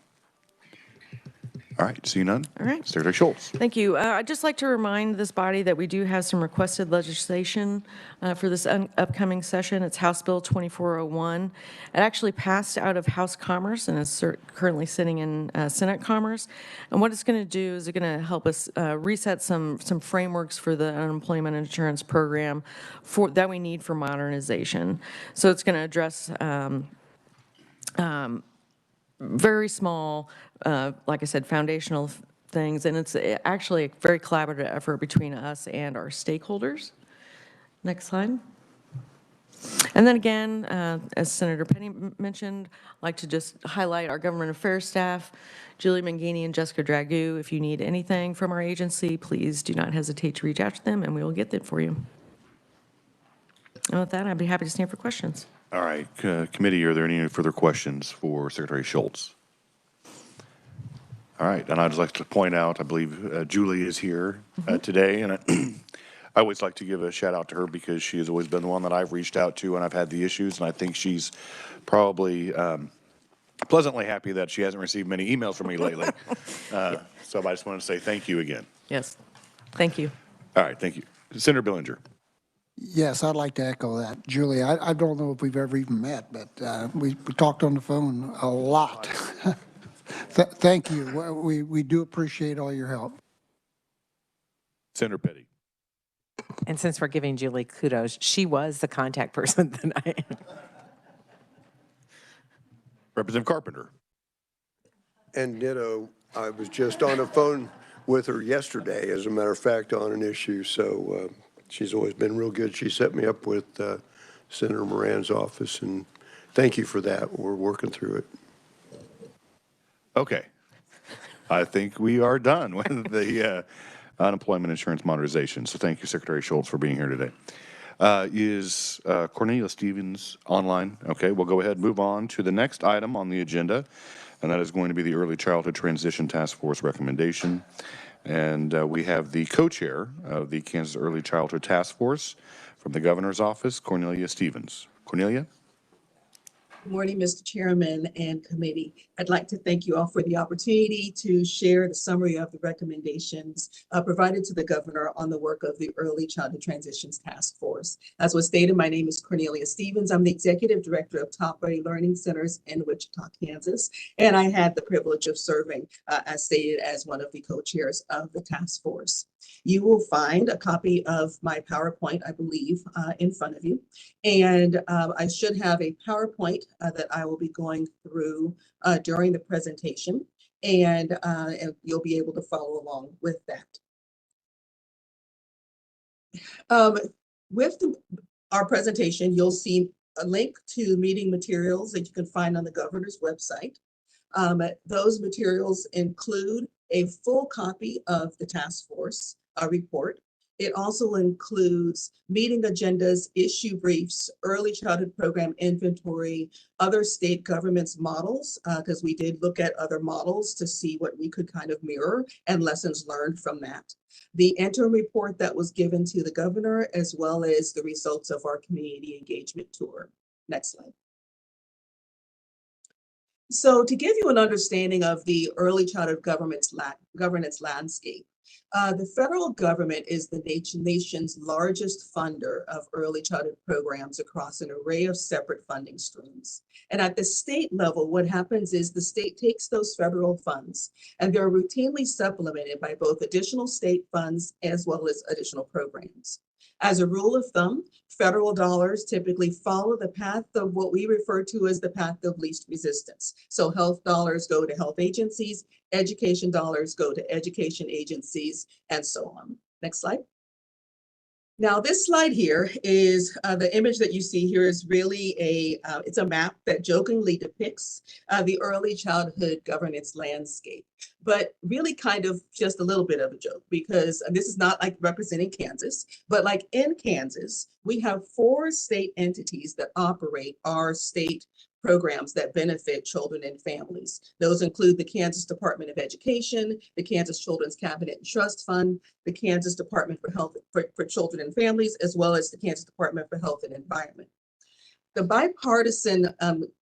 Bipartisan Policy Council actually ranked Kansas 48th in the nation on the efficiency and effectiveness of our state's early childhood system. And that's in part because there's a lot of, there's a maze for families and children to be able to seek services. There's duplication of efforts across administrative costs, and there's suboptimal coordination and collaboration across programs. Next slide. So to help fix this, Governor Kelly implemented Executive Order 2301 in January of 2023. And she charged the task force with first examining Kansas's existing early childhood landscape and systems, exploring lessons learned from other states, eliciting stakeholder feedback, bringing forward recommendations that would then allow us to bring forward recommendations for the creation of a consolidated entity. This flow was very intentional. We wanted to first make sure that we knew what was happening across the state. Are there really gaps and are there areas where there's duplication? Does a refinement really need to happen? To be able to look at lessons learned from other states so that we are looking at people who have already done this work and taking lessons from that so that we kind of can better prepare to be able to be successful when we implement change. It was very important to be able to hear from stakeholders in our communities, and I'll talk a little bit more about that in a second. And then allows us the opportunity to then give solid recommendations for the creation of a consolidated entity. Next slide. So Executive Order 2301 identified very intentional members that needed to be included on the task force. We wanted the members to include, the governor wanted members of the task force to include leaders of state agencies, members of the business community, philanthropic organizations, early childhood providers, advocacy organizations, as well as members from the Kansas Senate and Kansas House of Representatives. Next slide. You can see before you on the slide or whatnot, you can see the list of members who were appointed to the task force. And some of those members are on the committee today, as well as in the House observing today's meeting. Next slide. So the vision of the task force is that all Kansas children, especially those between 0 and 5 years of age, deserve healthy childhoods that are supported by a robust early childhood system which improves outcomes and effectively provides high quality early care and education, adapts to the needs of families and communities, and is equitably accessible to all communities across the state. And we want to work towards a mission of creating a framework for a model single agency governance structure for early childhood programming that consolidates initiatives and funding under the leadership of a new cabinet level position. Next slide. So here's an outline of the 5 meetings that the task force that we put together for the task force. Meeting 1 was in March of 23, and that was really to look at the landscape of early childhood programs in Kansas. We worked with the Hunt Institute to create a template that was given to all of the state entities so that we could actually, and have them gather together programs to look at a brief description of all of the programs that were under their purviews, alongside data with their funding type, number of clients served, and the current levels of funding. We also wanted them to give us feedback on enabling authority, potential gaps, inefficiencies, and opportunities for reform. We ended up with a 81-page written inventory that detailed 50 distinct early childhood programs that are offered across these 4 major units of government. The next one was to look at lessons learned from other states. So we invited 2 sister states, Missouri and Colorado, to come and present and share information on the steps that they took to consolidate their early childhood system. So we had an opportunity to learn from them, the people who have already done this work successfully, what worked, what didn't work, what were the lessons learned, so that we can gain that, garner that information to be able to help us with our process. The next step was to get our stakeholder feedback and really hear from the constituents, the people across the state of Kansas. We then had a work session where we looked at the feedback that we got from the stakeholder session and really tried to look at common themes and what are the priorities and things that we should consider as a task force. We then developed a draft report and then ended our last meeting this week actually, and presented the final report to the governor on December 11th. Next slide. So this is a summary, and in summary, all of the work that has happened over our task force. It was most exciting to go to the community listening sessions. We had 9 regional sessions across the state of Kansas, and we had almost 500 Kansans who participated in those sessions. People who were very passionate about the work that we do and how it impacts Kansas children and families. And so it was wonderful to be able to get their input as we worked to create change and improve services for our children and families. Next slide.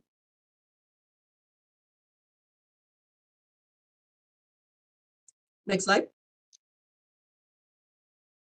Thank you. So in our first recommendation, we would like Kansas to streamline its early childhood governance structure by unifying early childhood care and education services into a single state entity, either by reforming our coordinated systems into a consolidated or a creation model. So we want to consider both unifying services into an existing agency or creating a new agency or entity, and that will be decided during this next session. Both options should be considered as realignment is needed regardless of the form that it takes. The new entity is to be established during the upcoming legislative session, as I mentioned. We would like to hire a transitions director and then launch the agency on July 1st of 2025 under the leadership of a permanent director. Next slide. The next would be that a unified early childhood entity should locate a variety of programs. So we identified with the support of the 4 agencies, the 4 entities, which programs really needed to be consolidated in order to create the efficiencies and effectiveness that we would like for children in the state of Kansas. So those programs included child care programs, Kansas Children's Cabinet and Trust Fund programs, home visiting programs, Head Start Collaboration Office, and Early Head Start child care partnerships. We also identified, however, that we do not recommend for movement preschool programs that are currently within the Kansas State Department of Education, health programs, or child welfare programs. Next slide. We gathered a lot of data. We wanted to be able to say, okay, does this work? And so that was one of the tasks identified in the governor's in what the governor charged us to do. And we actually were pretty impressed with the amount of data that we identified that we could track, and to be able to determine first the effectiveness of the consolidated entity itself, as well as the impact of this consolidation on programs that might not be directly housed or whatnot within our state entities, but that are impacted in providing the services or programs to children and families. The Hunt Institute actually stated that they will be using our data metrics and the things that we identified as a model, because this is one of the areas that states struggle with in coming up with data. And we came up with a very, very extensive list of data, and a pretty impressive list of data. So we'll have, things to be able to track where we are, where we land, and did it work, and was it effective, and did we accomplish everything we set out? And so it's wonderful that our data actually sets us apart from our national peers. We do ask that the work is captured as soon as possible, so we have adequate baseline data, so that as we are moving through this transition, we can see where we were and again where we landed. We'd like that to begin as soon as possible. Next slide. The next is we would ask for seed money. We would like a small amount of funding to begin the process of transitioning services into a new unified entity beginning in fiscal year 25. This funding would be intended to cover the cost of hiring a transition director and any other contractual service costs that would come in preparing for the transition. Reorganization of the state budget to account for the transition would not come until fiscal year 26 budget, as the timeline for this transition does not have the new entity coming online until July of 2025. Those timelines could change depending on what the legislative action is during session. But as the timeline is presented right now, we would be looking again at the unified entity beginning in July of 2025. Next slide. So I am available for questions. We also have some members of the task force who are either on the committee or they're present to be able to ask questions. And so thank you, Mr. Chairman, for again giving the opportunity for me to present. Do we have any questions for myself or other members of the task force? All right, thank you, Ms. Stevens. And then I would just say, if you look back on slide 7, you'll see that there are 2 members on this committee that served on this task force, myself, and then also Senator Pat Petty. So I don't know how many questions we can answer in regards if there's any that is asked, but we also have Melissa Ruker with the Kansas Children's Cabinet, who is here today. And then also we have the co-chair, Cornelia Stevens, for questions. I guess if you could elaborate a little bit more, because we're talking about a timeline of not actually hitting the fiscal year 2026 budget, but there was a discussion in some of our committee meetings that there are some immediate needs that we possibly need to address in regards to early childhood. Can you kind of elaborate on the discussion that we had on the immediate needs that we possibly could address in the legislative session of 2024? Melissa, can I pass that on to you? I think I see Melissa in the crowd wanting to jump to the podium. So, Melissa Ruker. Thank you for inviting us here. I would say we do have some work that we could be doing together during the legislative session ahead.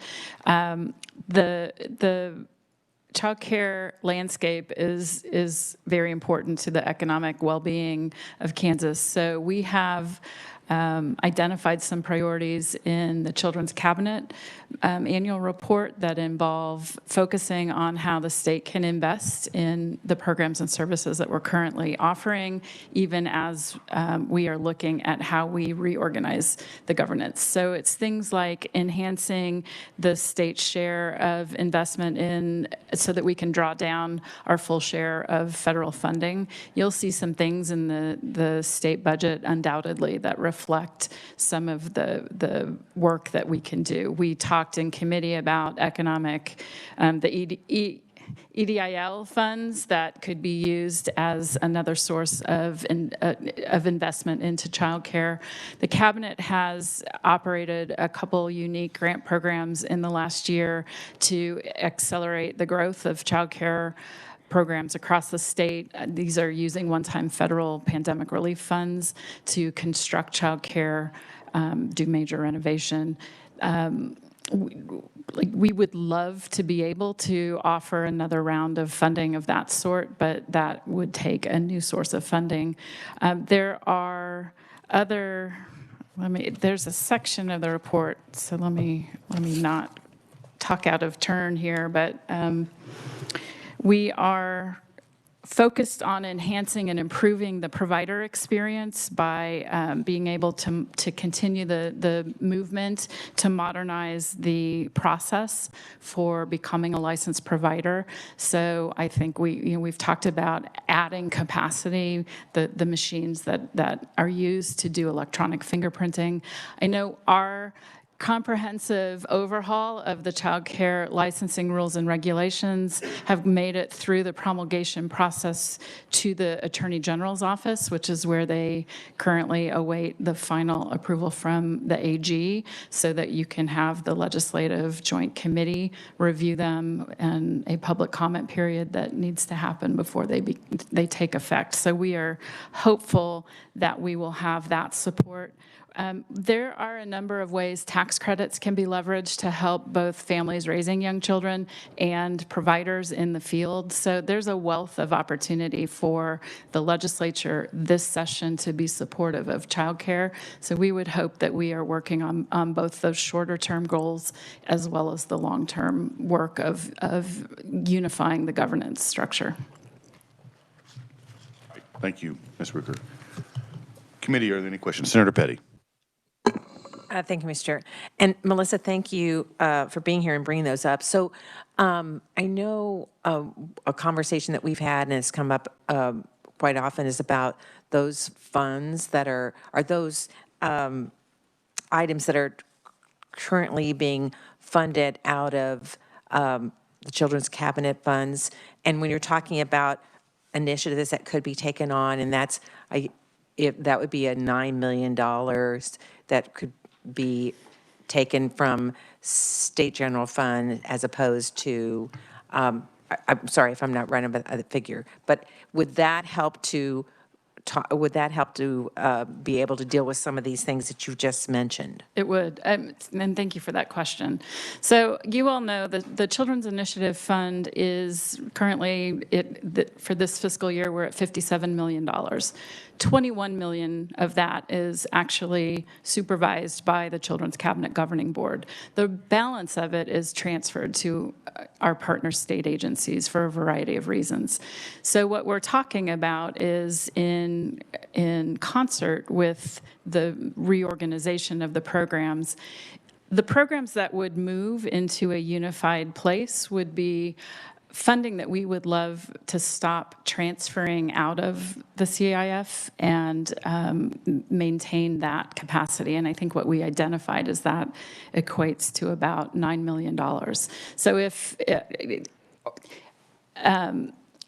the programs that remain at the agencies, so like preschool. We fund the Kansas preschool pilot. That would remain at the Department of Education. So if I recall right, we're talking about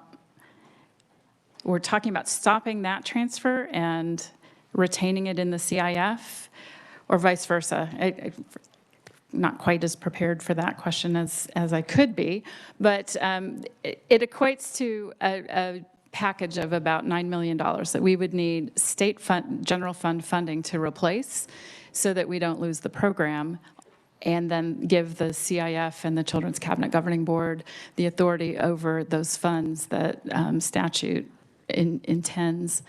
We can do some of the work. We could use those funds to support a continuation of our accelerator project. We could fund some innovative strategies to support the child care workforce that we're not currently engaged in. So it would be funding capacity subject to our process as a governing board and our reporting. Senator Petty. Thanks, Melissa. I'm sorry, I didn't want to stump you up there. But, and I don't know how I would ever redo that because you're an expert in this field for sure. But you mentioned a number of things just a moment ago. And like you just said, the accelerator project. And so some of those things, would this then, if that $9 million was supplemented with state general fund, would that then allow the Children's Cabinet to be able to continue or expand some of those programs that would help with our child care capacity, Yes. which then would help with employees and employers to have those, which is good for economic growth. It would. One example of the kind of program we would love to enhance and grow would be a program called Baby Steps, which currently is being funded by a private philanthropic foundation, the Patterson Family Foundation. They've given a gift to Child Care Aware of Kansas to set up a wage supplement program that incentivizes child care providers to take in the infants that they are licensed to care for, because many of our providers are licensed to care for infants but choose not to because they would rather have a couple more children in the older slots. So we have seen full enrollment in the Baby Steps program in there are 26 rural counties where that program is being piloted. The Children's Cabinet used a federal grant, the Preschool Development Grant, to give a grant to pilot the same wage supplement program in Wyandotte County in KCK. We just a couple weeks ago signed that grant award agreement, so they just now have the funding capacity to get that program off the ground.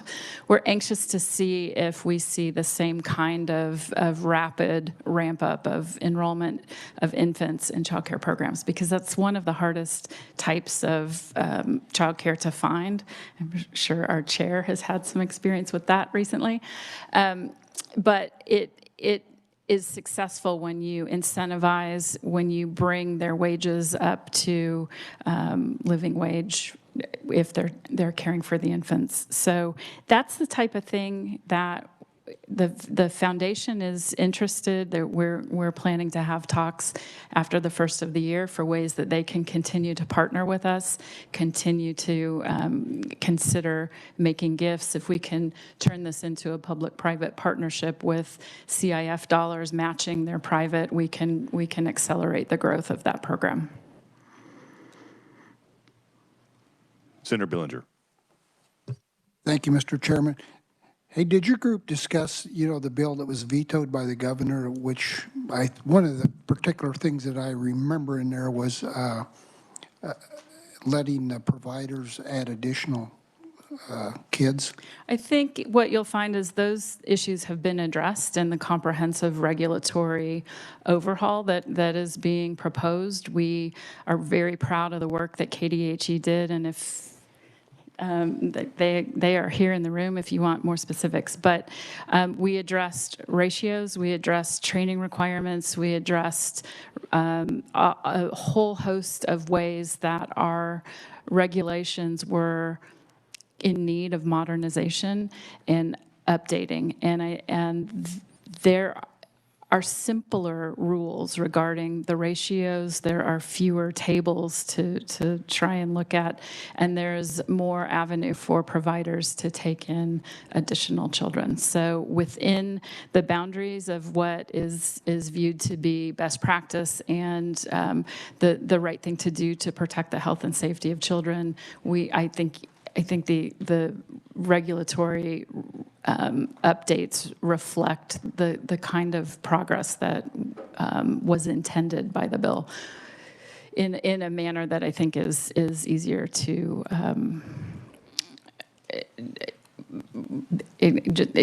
this reflects best practices in the regulatory handbook. I'm glad to hear that because, I think many times people don't provide that service because of all the red tape and too many regulations. Thank you. Yep. Well, I'd say one thing that we also discussed briefly in some of our meetings was our unlicensed daycare providers that we have throughout the state. And actually the state's more, I guess, focused on the licensed ones, but we do have the unlicensed, and how do we bring them into the full circle? And we're working on that as well. We're trying to make it easier, less burdensome to enter the licensed system. So the state has been using pandemic relief funds to cover the costs that are involved with checking all the required elements to become a licensed provider to begin with. So those startup costs have been covered. And I think we're all very interested in working on finding ways to continue to make sure that we cover those costs so you don't have a financial impediment to becoming a provider. We're also working on a trio of projects that you'll see coming online in 2024 to support the child care workforce, to make it easier to access the training courses, the types of continuing education classes that are required to be a licensed provider, to make sure that as much as possible we're keeping costs to a minimum, if any, to cover the cost of the fingerprinting process. Those are things that we are cognizant of. We have a career pathway that shows providers the way, that makes it easy to see yourself, whether you have any experience or desire to go to college, any hours to bring to it, or the desire to do any of that degree work, or you want just to, you have a heart for the work and you want to be a child care provider. We call that community experience. We recognize the experience that people bring to the equation. And then we have a quality improvement system called Links to Quality. And that is also designed to provide an avenue for professional development. So we think that together this creates a support system. You all passed the Promise Scholarship Act, and from the get-go that has offered the scholarships to folks who want to take college coursework and earn a degree in child development. So we've got a number of ways that we're trying to support. The CTE programs in our high schools also exist. We had a success story in this last calendar year. A high school graduate opened her own child care center. So we're seeing success where we have these programs in place, and we are working to roll some things out in 2024 statewide. Representative Helgerson. You know, a couple of things you just mentioned are what troubles me. One, you used the word statewide. And earlier you talked about COVID funds and how they were being used.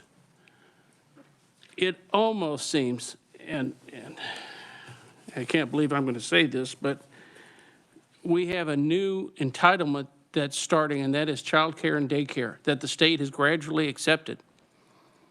And I see one-time funds starting, and now more and more of a continual need and desire for getting more and more state general fund dollars in the form of either straight appropriations or in tax reductions or tax credits, that I don't know if the legislature as a whole has ever decided and adopted and decided to move. You know, I'm one of the early advocates for children's programs, but I'm going to be real hard and real difficult on some of these issues that are going to come up. And the first one I'm going to ask is the governor signing off on this, on a new division or agency? And is she going to put it in her budget? Representative, I want to address the use of pandemic relief funds before we deal with the task force. I think we all stand behind the approach that we took to pandemic relief funding for the early childhood sector as being one-time uses of the funds. So the Child Care Capacity Accelerator has given all the grants it's going to give. We gave $43.5 million worth of grants. We had $118 million worth of applications. So there is unmet need. And the suggestion here today is that if we had more funding to give, we could reopen the RFP and we could continue to expand access. But that is not an entitlement that has been created. There are other ways that we have used pandemic relief funding in one-time ways to target, and these are child care funds that were provided in each of the pandemic programs. And they were used very carefully and very deliberately on one-time programs. So there is nothing in what I'm suggesting is asking you to step in to supplant or to replace, to continue federal funding for programs that were started that are entitlement driven. What we are asking is for enhanced state investment. At the moment, the Children's Initiative Fund is the lion's share of state investment in early childhood. That is tobacco dollars. State general fund dollars are in use in a couple areas to help supplement. You've got Family First Preservation, that grant has some state effort. There's some child care development block grant funding, state match that comes from state general fund. What we are suggesting is that there are ways that the state could participate and help us leverage the resources we have to make sure programs and services are available to more Kansas families. To that end, what I would say is part of it is making sure that our governance structure is organized in a manner to more adeptly do that. Right now, when you have 4 state agencies involved, we have money moving in multiple directions. CIF funding moving to each of the 3 partner agencies as state match. That then, the number of interagency fund transfer agreements that exist, it could be simplified.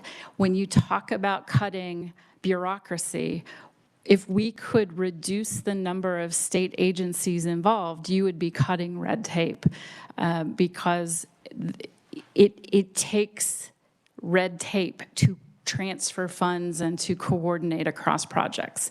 So that's what I would say. I can't speak to you about what will appear in the governor's budget, but yes, the governor accepted the report at our meeting on Monday and will be championing the recommendations that we have given her.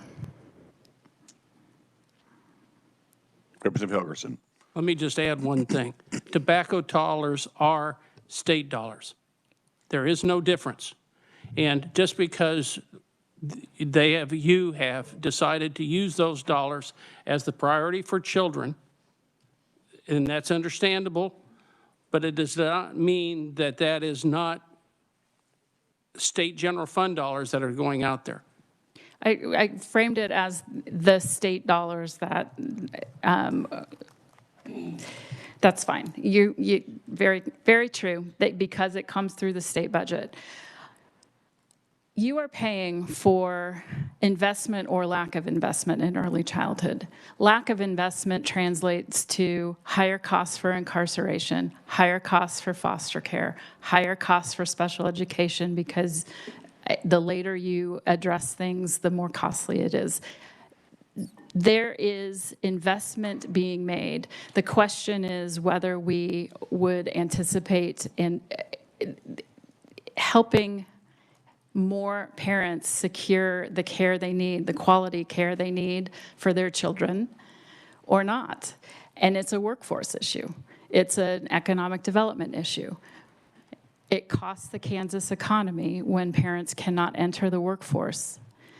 And 67% of the children under the age of 6, that's 2/3 of Kansas children, require some form of child care because their parents, in order to meet household expenses, have to work outside the home. Representative Helgerson. One other point, and then I'll shut up, because I'm going to get more and more frustrated about this. Yes, I understand that many families do need that. But I also understand that the $50-some million that was authorized to go for children's programs was under the understanding that that would be sufficient because there are other needs that we have in the state. We will not fund, or we have not funded, special ed that goes just for taking care of the needs of the children because that's competitive and it goes to other pots of money. We are flush with money because of some great economic times and because the federal government decided to give us lots of money. But those days are going to dry up. And taking on additional programs or enhancing or calling it a new agency, I've gone through that with too many other programs. And my concern is that We can't take care of the health care right now of kids. We don't even have the money to fund the school programs for food for kids right now. You know, that 50 million was designated for that. And I have some real concerns about building up bureaucracies, because I look at it as building up bureaucracies and or trying to fund more programs than we are on the table than we can right now. I would just, would probably contend, and I think the director mentioned this, I mean, we have no idea what the governor's going to include in her budget. She could very well have the creation of a new state agency, which was something that, I mean, anybody that served on the task force would say I adamantly spoke against. I don't think we need to create a whole new state agency. I think we have a combination of the, I would say 4 or 5, I think there's actually 5 entities throughout the state that have some type of hand on early childhood or daycare, and have a combination into one of those existing agencies. I really don't think we need to have a whole new agency. Then again, we won't see that until after the governor gives her State of the State speech, which I'm sure she's probably going to mention it, if I would have to look in a crystal ball, that evening. And then the next day when we finally receive her budget, when we have our joint meeting with appropriations and Ways and Means. So we just wanted to have an update on the discussion with the Early Childhood Task Force as to what the governor's going to propose. Like anything else, we have to wait till she actually releases her budget. Representative Carpenter. Thank you, Mr. Chair. I applaud the effort to streamline these services. What always concerns me is, and I can show you in my office, a whole list of task force that have met, and we've thrown it up on a shelf, and we've never revisited it again. So how are you going to implement this? Who's going to oversee this to make sure that these, the recommendations are in fact followed through and measured to a degree to see if we're successful, if we're not, what's successful? Who's going to have the oversight? So the logistics of planning the transition would be what is the funding for a transition director, and that would be that is not a permanent position. That is somebody with the experience in the oversight of a state agency or the type of merger logistics that have to be factored in. So, you know, that is entertained to be a one-year position. Once this entity is created, then the recommendations walk through the makeup that you would treat it as there would be administrative leadership that would have oversight, and then the metrics are outlined in the report that we are recommending as necessary to ensure that we see the results that you're looking for. So we talk about the ways in which we will track and evaluate. That's one of the strengths of the Children's Cabinet model, is the evaluation that we conduct, the accountability process that we put all of our programs that receive CIF funding through. That was the model adopted by this committee as what should be put in place. So this outlines the type of data that would be factored in and collected, and so it would be the new entity that does that. I just want to make sure we're understanding. This report is not creating new programs or services. This report is speaking directly to how we reduce the bureaucracy involved with administering the existing programs that relate to the birth to 5 space. And I get that, Mr. Chairman. May I continue? And I get that, but I still, is there going to be some person that you can knock on their door, make a phone call, and they're going to be responsible for this? Yes. The lead of this new entity would be that person. Okay. Yeah. Very good. Mr. Chairman, I have one more question. You may, and then we need to move on. What's that? You may ask your last question, and then we can move on to the next very item. quickly, I understand Tiny K was discussed in this somewhat. It's not in your final report? It's not. It's not one of the programs that we would move into the new entity, but there was conversation it's one of the things under the heading of future considerations, because I know you are very well familiar, that is the program for children birth to 3 years old. When they turn 3, it then transitions to Part B, which is over at KSDE. So you have Part C at KDHE, Part B at KSDE, and we are ever-present priority to work on the transition between programs, but there again, there are some boundaries that exist that we're very mindful that we need to work to break down. Well, and that's my only concern, is that it's entirely seamless when the transition, and we went through this with Department of Ed a couple of years ago, and I just want to make sure that it's seamless before we jump off the deep end and find out that it's not seamless. So anyway, very good. Thank you. Thank you, Mr. Chairman. All right. Thank you, Director Ruker, and then also thank you, Co-Chair Stevens, for being here. We'll go ahead and move on to the final item before we go to lunch, and that would be a presentation, which was already alluded to by the Co-Chair, or the Vice Chair of the Appropriations Committee, in regards to Equifax. And so right now I would invite Bill Rowe, Director of the Government Relations, Equifax Incorporated. Bill.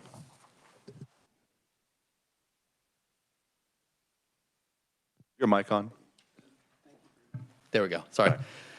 Good morning, Chairman Waymaster, distinguished members of the committee. My name is Bill Rowe. I'm Director of Government Relations for Equifax Workforce Solutions. And I have a region of 10 states, including Kansas, which of course is the best state in my region. I am joined remotely by a colleague of mine, Ian Doyle, Vice President of Government Sales for the Western states. We represent over 14,000 Equifax employees who are committed to a singular purpose, helping people live their financial best. And we appreciate the opportunity to speak with you today.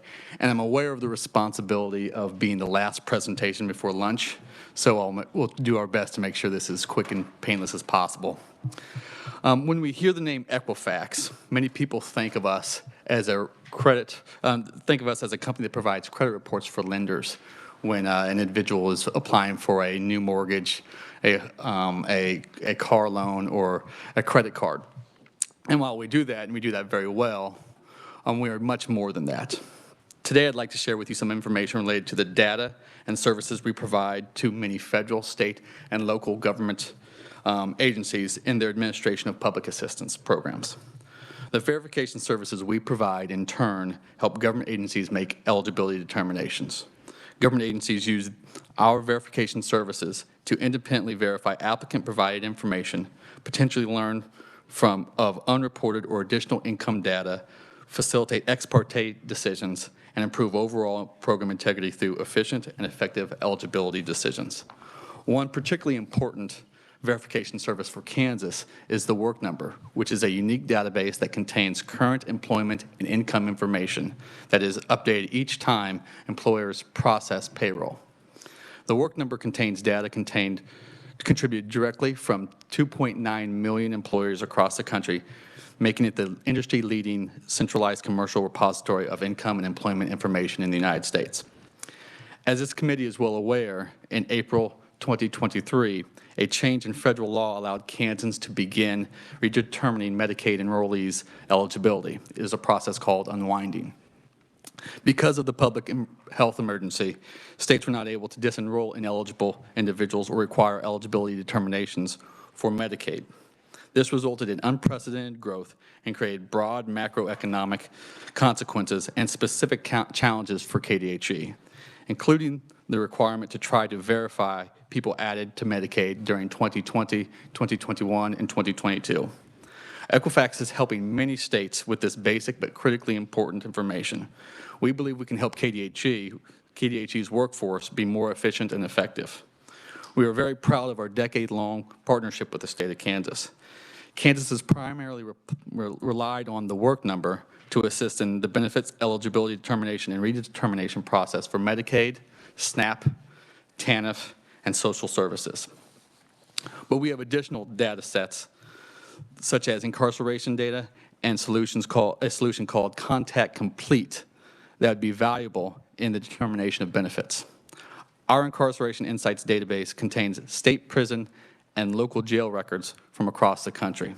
Being able to identify potential issues and conduct additional research enables compliance with the Medicaid inmate exclusion policy and provides continuity of coverage in a less manual fashion.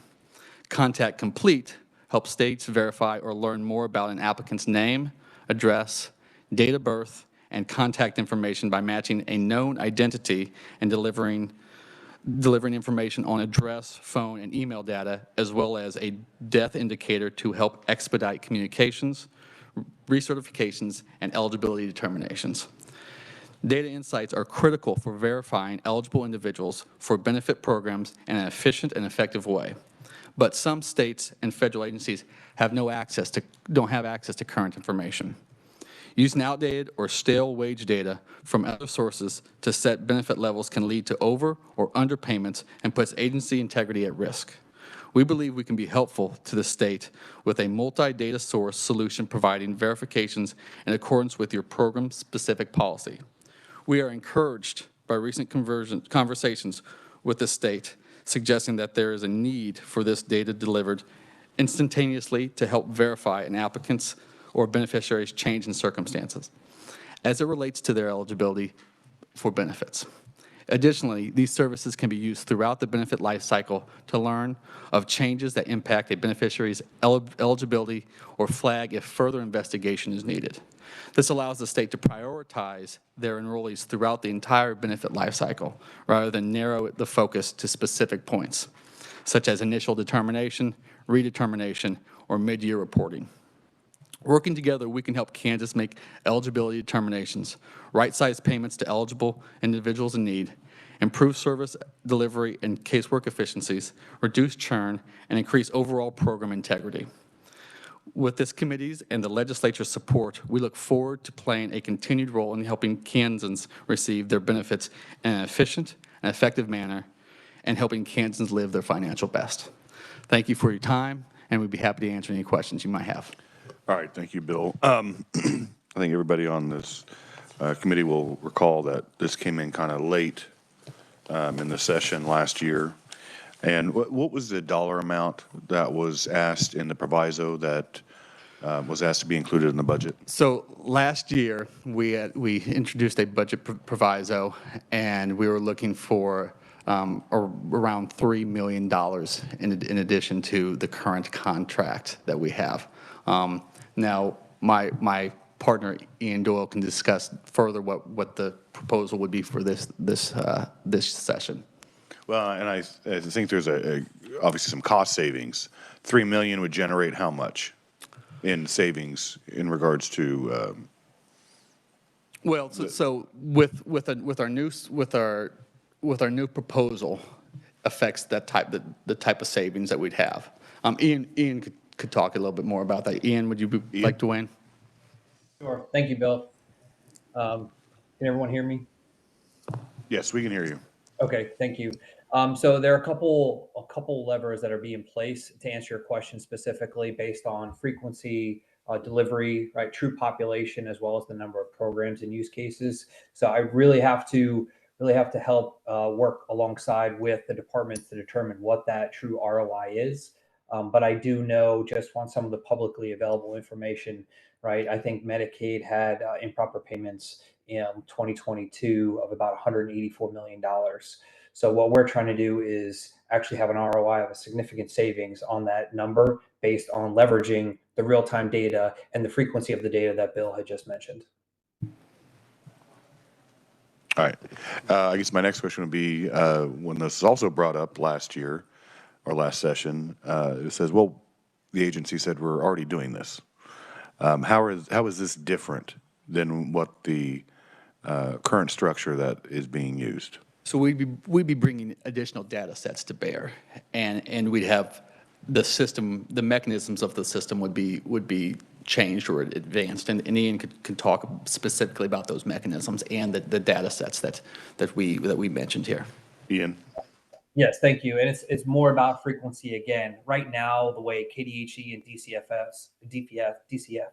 uses the work number alone is based on initial and redeterminations.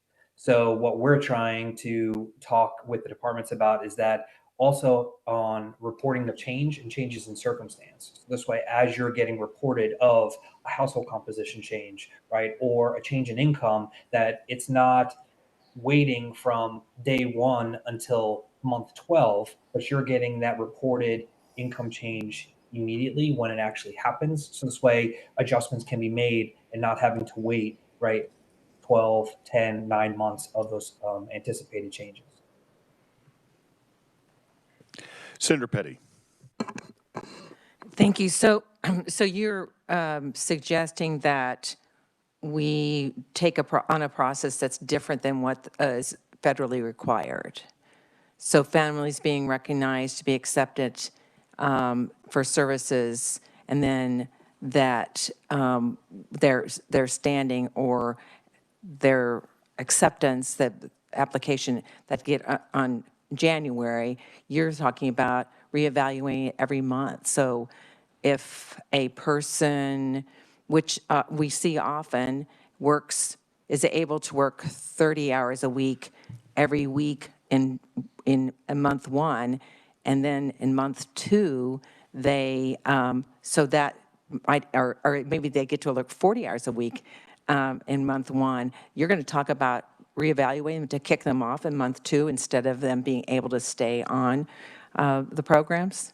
What we're talking about is people who qualify for the benefit, receive the benefit, and when they don't qualify for the benefit, the state gets notified in a timely manner to make the decision to continue or not discontinue that benefit. That's my very point. I might qualify in month 1, but if I get to work at 10 extra hours in month 2, and I go back to working less hours in month 3, you're kicking me off in month 2. I have to reapply.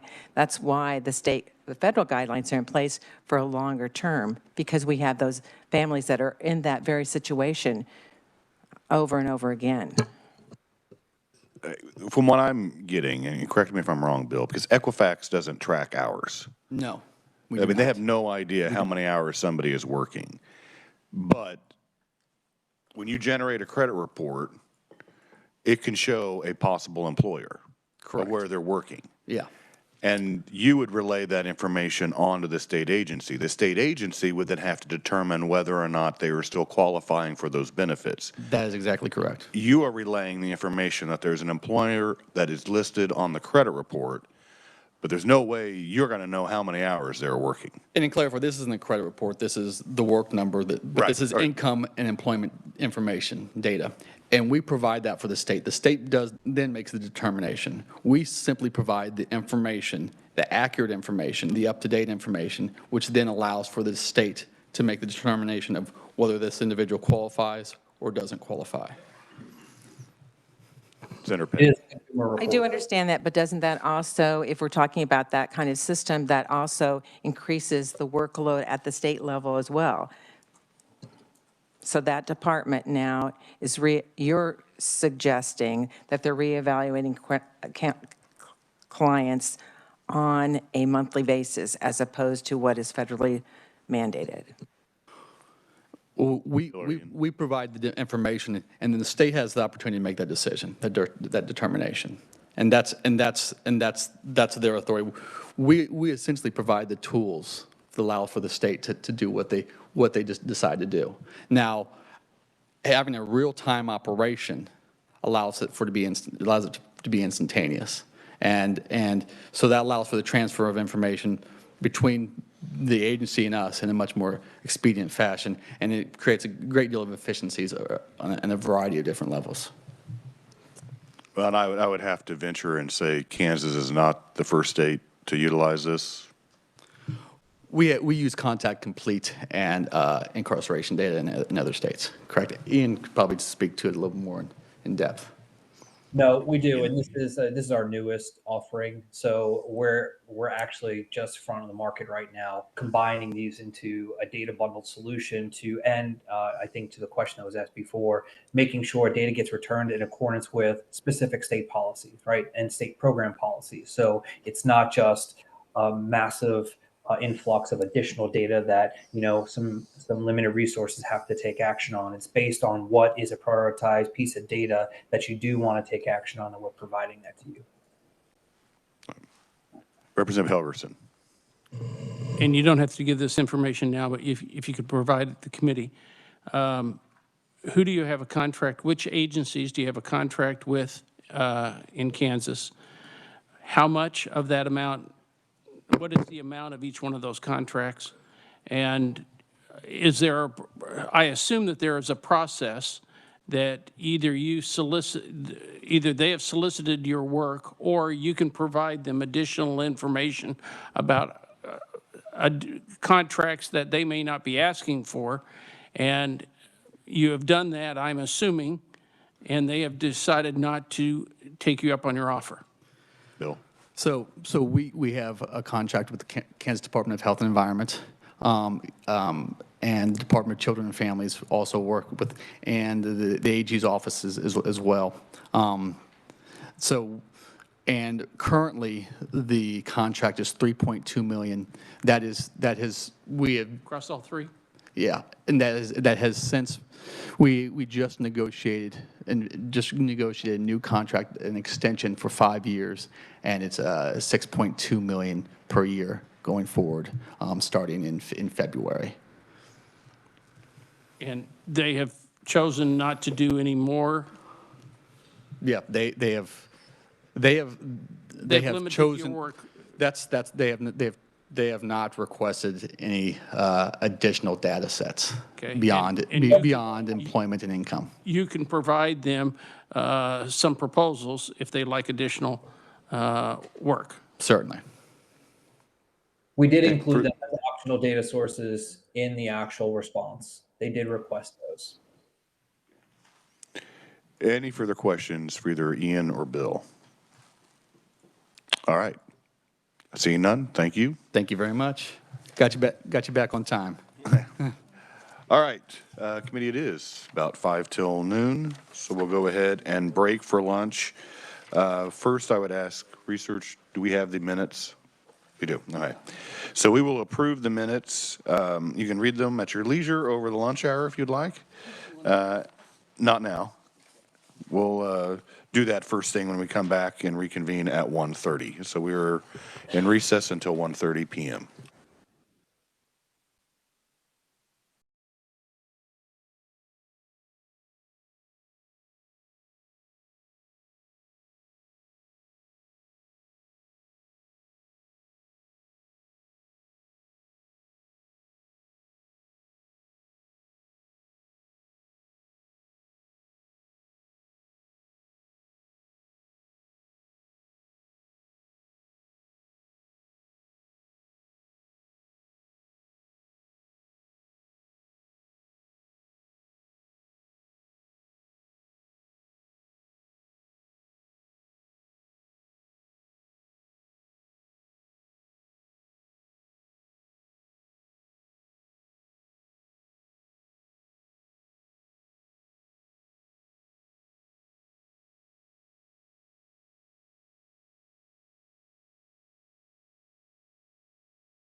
And resume our discussion before we break from lunch. First, as I mentioned earlier this morning, the first item that we're going to do this afternoon is the approval of the minutes from the meeting on November 7th, 2023. Hope everybody has taken a chance. We have a motion even before they were read by Representative Helgerson. Is there a second? I'll second. Second by Representative Hoffman. All those in favor say aye. Aye. Opposed? All right, the minutes are approved. Now we will move on to the request for proposal for legal services regarding drug industry litigation. So first we have Jill Walters, First Assistant Revisor of Statutes of Office of the Revisor of Statutes. Jill. Good afternoon, Mr. Chairman and members of the committee. This might look very familiar to you because in August, you saw something very similar for the Attorney General requesting attorney services that may exceed $1 million for the for the weather event that occurred.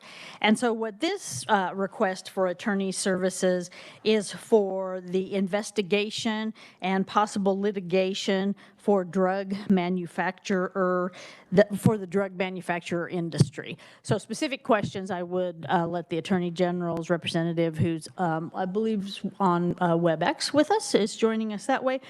But anyway, you might remember this is part of the Professional Services Sunshine Act that was enacted in 2000, and it's just certain services, attorneys, public accountants, or excuse me, CPAs, and consultants. And so there's a process that we go through, that you have an opportunity to have a hearing, answer questions, and then note any concerns that you have. So we were notified, the committee was notified via email December 17th to Chairman Waymaster that the AG was wanting to issue this RFP. And then pursuant to statute, we have, LBC has 30 days to hold the hearing. And so this is that hearing for the issue. So I'd be pleased to stand for any questions. Committee, are there any questions for Jill? All right, seeing none. Thank you, sir. Thorough as always. All right, next we have Charlie Dalton, Chief of Staff of the Office of the Attorney General. Do what? Oh, Dan Burrows he's joining us virtually, correct? Chief Deputy Attorney General. Dan? I'm here. Can everybody hear me okay? Yes. Great.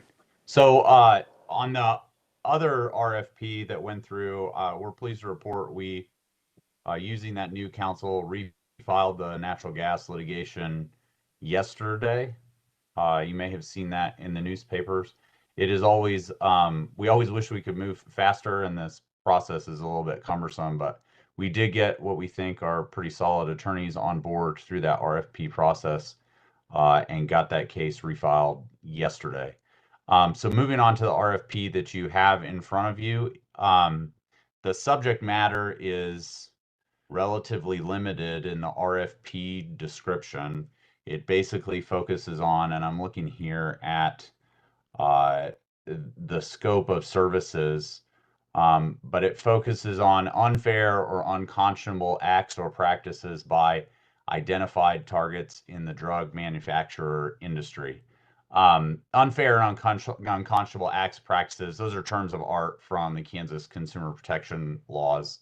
But we don't mention the precise target that we're looking at in here, simply because the nature of the investigation is such that we would prefer to keep who the target is relatively under wraps for the time being. So the RFP discusses in general terms what the focus is, what the industry is, and asks for potential bidders' experience in dealing with consumer protection claims and representing the state in pursuing things within the drug manufacturer industry. And then also notes that we would intend to have a potential bidder meeting that would be covered by the confidentiality protections that apply to potential clients for attorneys, since we're hiring attorneys.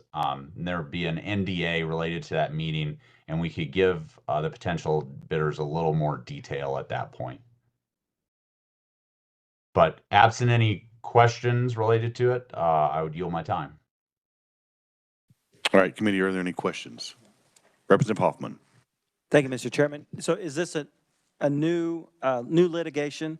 This isn't something that you're rebidding for? That's correct. This is a new investigation that Attorney General's office is pursuing. Okay, thank you. Any other further questions? All right, seeing none, thank you, Dan. Thank you. And then we have Tabitha Maloney. Just here for questions. All right. I think all we have to do is just formally say that we had a hearing and we are legally, and no concerns were addressed, so we'll move on. Next, we will have state services for undocumented immigrants, and so that'll be Dylan Deere, Assistant Director of Fiscal Affairs from Kansas Legislative Research Department. Dylan?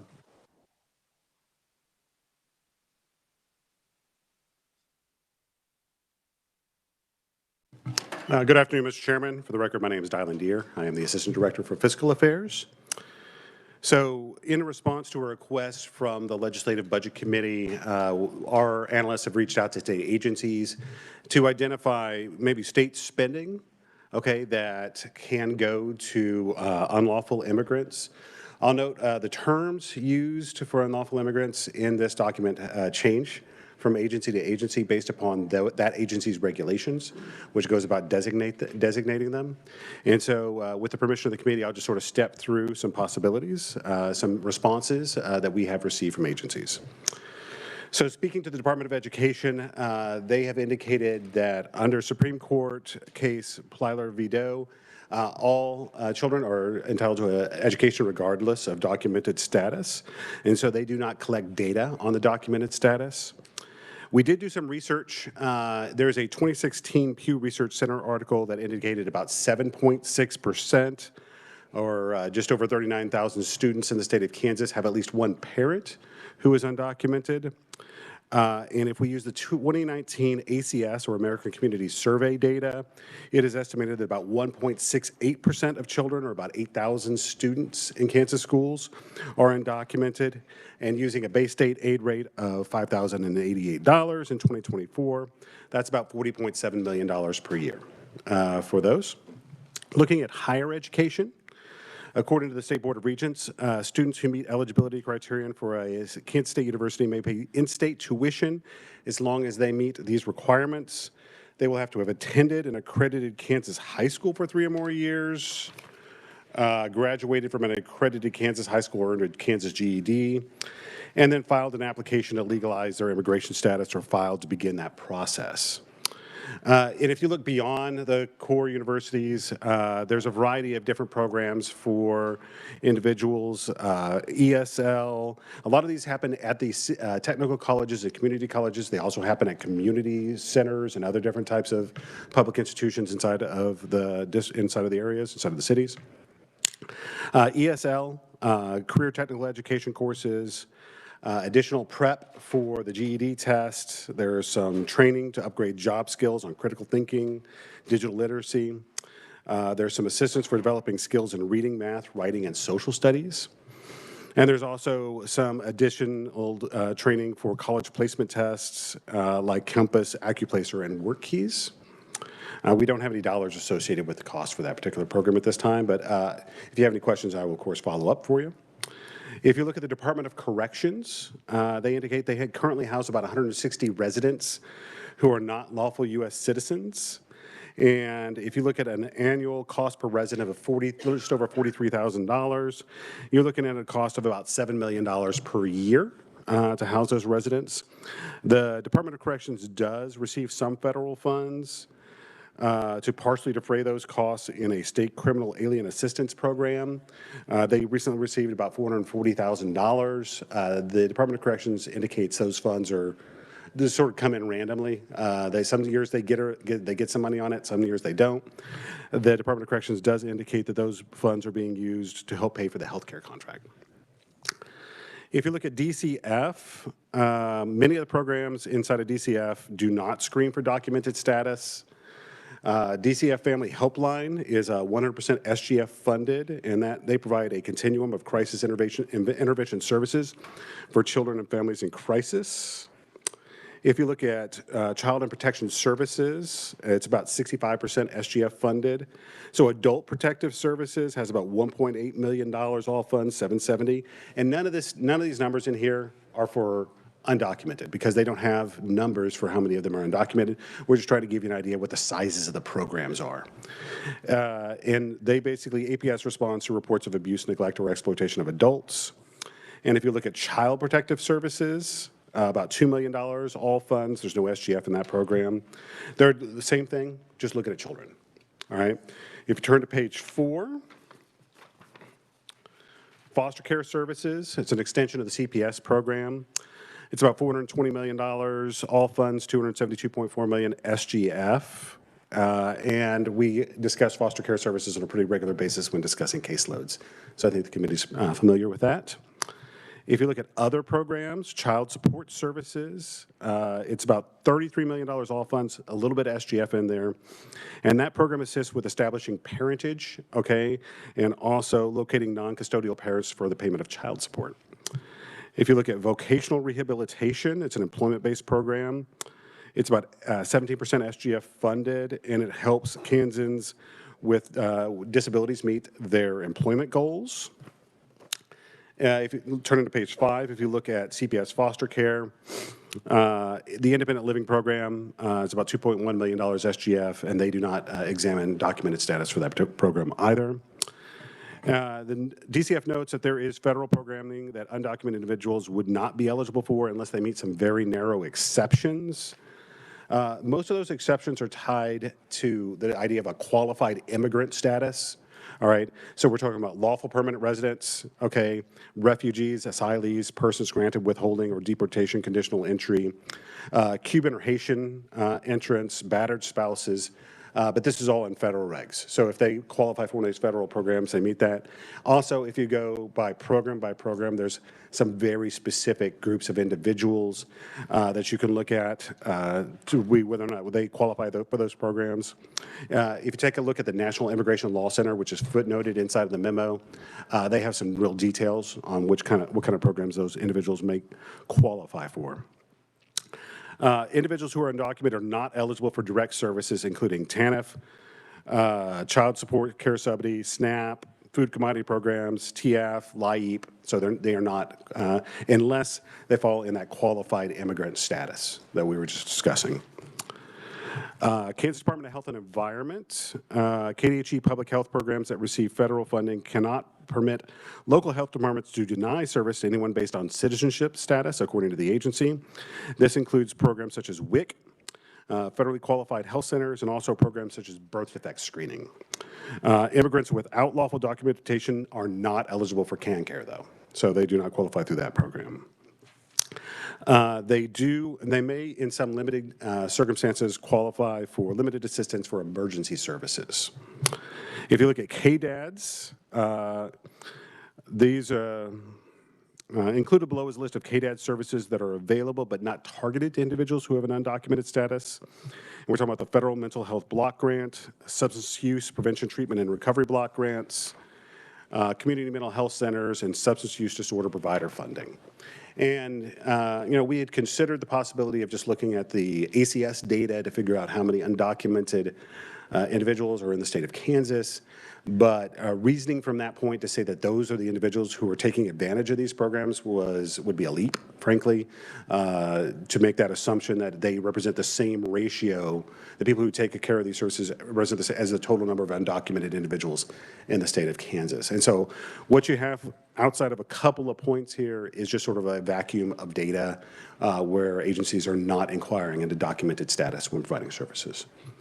With that, I would stand for questions. I know it was a lot of data. I went through it pretty quick, but I wanted to give you just sort of an overview of the different types of services where documented status is not a question that's asked when those services are provided.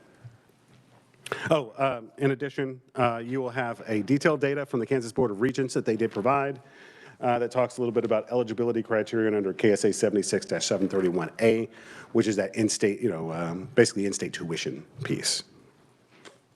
And also some enrollment data. I believe they are statutorily required to report that. Thank you, Dylan. We'll go ahead and open it for questions. Representative Carpenter. Thank you, Mr. Chairman. Mr. Chairman, Nyland, so what does limited assistance with emergency services mean? So what you're talking about there is people who show up in an emergency room, I believe is what that was in reference to. And so how is that paid for by KDHE? I would have to direct that question to KDHE. To be completely honest with you, the response was very short, what we received, and we just received it yesterday night, or yesterday afternoon. But they indicated that there is some amount of services that are provided at that point. I really just kind of wanted to give you a starting point to begin to ask questions on these issues. Thank you for that. Mr. Chairman, at some point in time, can we have a KDHE representative explain that to us? Yes, we can do that. Any further questions for Dylan? Senator Petty. Dylan, under the, excuse me, under the part where you talk about, according to DCF, there is federal programming that undocumented individuals would not be eligible for unless they meet these narrow exceptions. And then you have about TANF and child care subsidies. So, and SNAP. So I'm just kind of going to SNAP, really. But could I mean, we have children that have undocumented parents, but they're citizens. So they would, if they lived in an undocumented household, they would be eligible. That's correct. Okay, thank you. Senator Billinger. Thank you, Mr. Chairman. And Dylan, I don't know if you have any information on this. Maybe you can get some or whatever, but I've had some phone calls about the state getting involved in hotels, old hotels. Yes, sir, I know, and we did have that brief conversation. And we're looking into that issue specifically. We've begun to do the research on that. And as soon as I have some data to share with you, I will. Yeah, I would be surprised if that were not a federal program rather than a state program. I certainly have not heard of any state spending in that area. I have heard of some federal programs where they're looking at the purchasing of like rundown facilities for the housing, for temporary housing of people who are in the United States and are having their status determined. So basically we're in a status hearing point. But those are all federal programs to my knowledge, but I am looking into the issue. Thank you, because I think Colorado has got a lot of this going on, and I live pretty close over there to the border, and so my email and my phones have been ringing quite often, wanting to know what I know. I said, well, I would try to find something out as far as who's involved. So you're thinking it's more of a federal deal? I would be surprised if it were not a federal program, but I just literally began the research on that issue over lunch. So as soon as I have more data, I will be sure to reach out to the committee. Thank you. I guess we're kind of talking over here. Could you elaborate on what exactly, when you reference the state of Colorado? So In Colorado, I don't know how their program works because I don't have that information, but I just know that they're taking and either leasing old hotels or I don't know if they're buying them or what, but somehow they're getting involved with old hotels and in the smaller communities around Colorado and are filling them up with illegals. So I think that's why people are getting concerned, you know, when you hear that stuff, and it's pretty close to home. So look forward to getting some information. Thank you. Yes, sir. I'll do the research. any further questions for Dylan? All right. Thank you very much. Since we're getting really far ahead of schedule, did you want to go ahead and just talk about the fiscal year 2023 actual spending and the 10-year trend analysis? Yes, you can.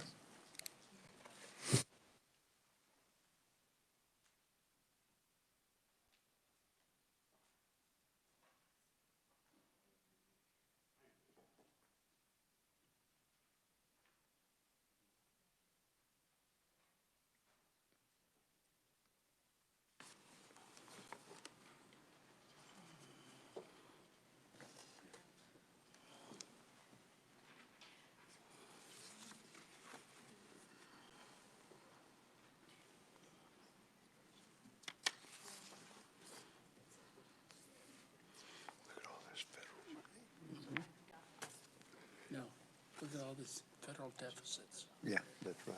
We borrowed everything. Yeah, you know, since I spoke on last year on the Convention of States, you know, for a balanced federal budget, the Yeah. budget went up, the deficits went up $3 trillion in 1 year.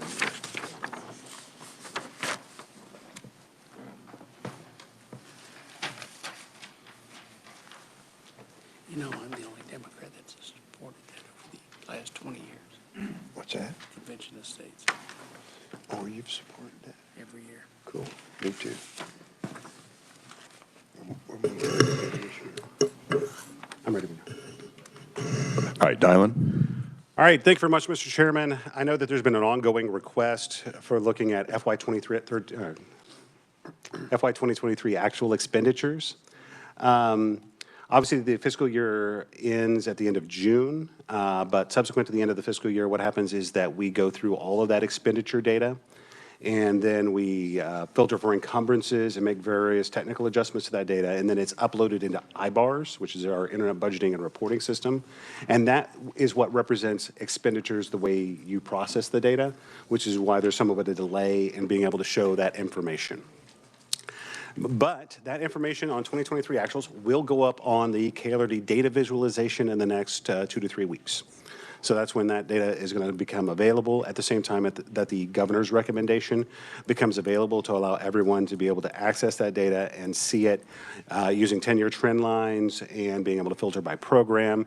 And we tried to show you this last meeting. It didn't go great, but I understand that it has been repaired. And as we can see, it is working quite a bit better now. It stays shared. So if you go to the KLRD website, which is navigable to via the LI interface, so if you just go to the legislature's website, you'll be able to see our page on the left. You'll have 2 buttons under Budget Data Visualization. This is the interactive dashboard. And I believe Representative Hoffman had asked about a mobile version. We were finding that some devices were not able to pull up the mobile version. We're not identifying it as a mobile interface.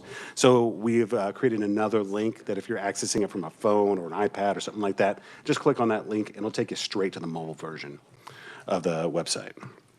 So clicking on that, it'll give you a splash page with 4 interface windows. Okay, and what that's going to show is each one of these is going to have a drop down that's going to be able to show you different types of comparisons. This is like governor versus actual data, all right? But you can also drop it down and show governor versus the approved, governor agency versus actual, approved versus actual, all budgets, past 10 years of actuals, and each one of it is going to give you a dot plot that's going to show comparisons. And each one is going to show percentage changes and dollar changes from the previous, depending upon the data point you want to choose as a comparison. Directly below that, you have trends and expenditures from all funds. Each one of these is filters against one another. So if I make a selection from one of these, it'll filter all of the other tables simultaneously, allow you to drill down into the data as you go forward. So if you look at like all funds expenditures, okay, from 2012, through approved for fiscal year 2024, it'll show you how those all funds expenditures have increased, going from like the 15 million range up to the 20 million range, and then coming in at about the $22.5 million range. And there's a hover over for each one of these data points. So if you go over this, what it'll tell you is that actual fiscal year 22 expenditures were $22.5 million, and that's a 3.25% change from the previous year. Okay, and each one of these you can, and that is the overview point. You can do it as funding SGF other, funding SGF all funds. So like here is the all funds, here is the SGF portion, depending upon what data that you want to use in order to be able to delve into that. You'll also be able to, like if you just want to look at the education budget, you come over here, and what you can see is here's the education budget, click on education, and now we have trends in education expenditures from all funds and for SGF to be able to show that particular data sets. All right. And over here is the same data. It's just in bar charts. And it's broken down currently by aid to local units, state operations, other assistance, and capital improvements. Of course, filter for just education spending at this point. All right. And if you just wanted to see aid to local units, you can click on that, and it'll filter it showing you just aid to local units. And if you hit show more details, you get the dive point, and that is going to give you expanded data analysis. All right, so you have percent changes in expenditures from all funds. If you want to look at just Department of Education, you can of course click on just Department of Education. All right, from all funds, percent changes, and so you see trends and how that money is going out. And on the bottom right-hand corner, you can build your own tables. That means that you can select your comparison budget, you can select how you want it to be funded, you can select how you want it, like major purpose, or funding subgroup, or like program. If you want to select program, you can do that. And so you see administration, career and technical education, child nutrition, financial aid, governance of education, special education. So you can see it down to the program level, okay? And each one of these is exportable. So if you come over here to download, it'll download those data sets, okay? And it'll drop it into a CSV, comma-separated volume file, for you to do your own comparisons on that data. A lot of states have something similar to this that they go through a third party to be able to publish. This is something KLRD is piloting in an attempt to give everyone the ability to access the data and see into it on their own when you have questions about what's in it. The other thing that's going to be included as part of this data visualization beginning with this next session is the performance measures data. So there has been a challenge presenting the performance measures data.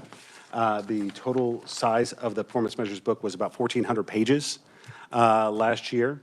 And so the way it's going to work is up here at the top, you see these clickovers with like agency info that you can bring in. All right, and then you select a little drop down for agency. All right, so abstractors board, where it gives a description. In addition to these little short descriptors, okay, starting in January, all the performance measures data will also be here.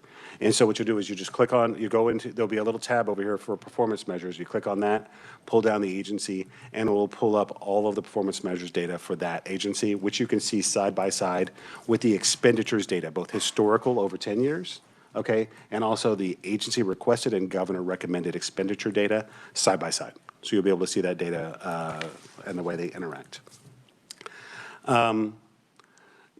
This is one quick and easy way to show not just the fiscal year 2023 actuals and some of those trend and changes, but also allow legislators or the public to filter that data for their own purposes. And so if you are doing a presentation or speaking to a group and they want to talk to you about sort of K through 12 spending, you're always welcome to call us. So you can call me, and I'll probably call Jenny, frankly. But you know, we're always willing to provide that information when it's available. But if you need it on the spur of the moment or a question comes up from a constituent, the data should be available on the KLRD website that will be able to show you what your approved data sets are. And this is just sort of trying to move on from the sort of fixed publications that we have worked from in the past. So I'm sure the members of this committee are familiar with the appropriations report, which is a fixed publication which shows the data only in a single way and doesn't allow you to sort of dive into it and really see down the program level. Like if you want to know how much is being spent on special education in the state of Kansas, if you want to know how much is being spent in state general fund, if you want to know how much is being spent in all funds, this provides you the ability to just sort of dive in and see that data at that level. It does have a bit of a learning curve, I will admit. Because it is a manually sort of created system by our own department.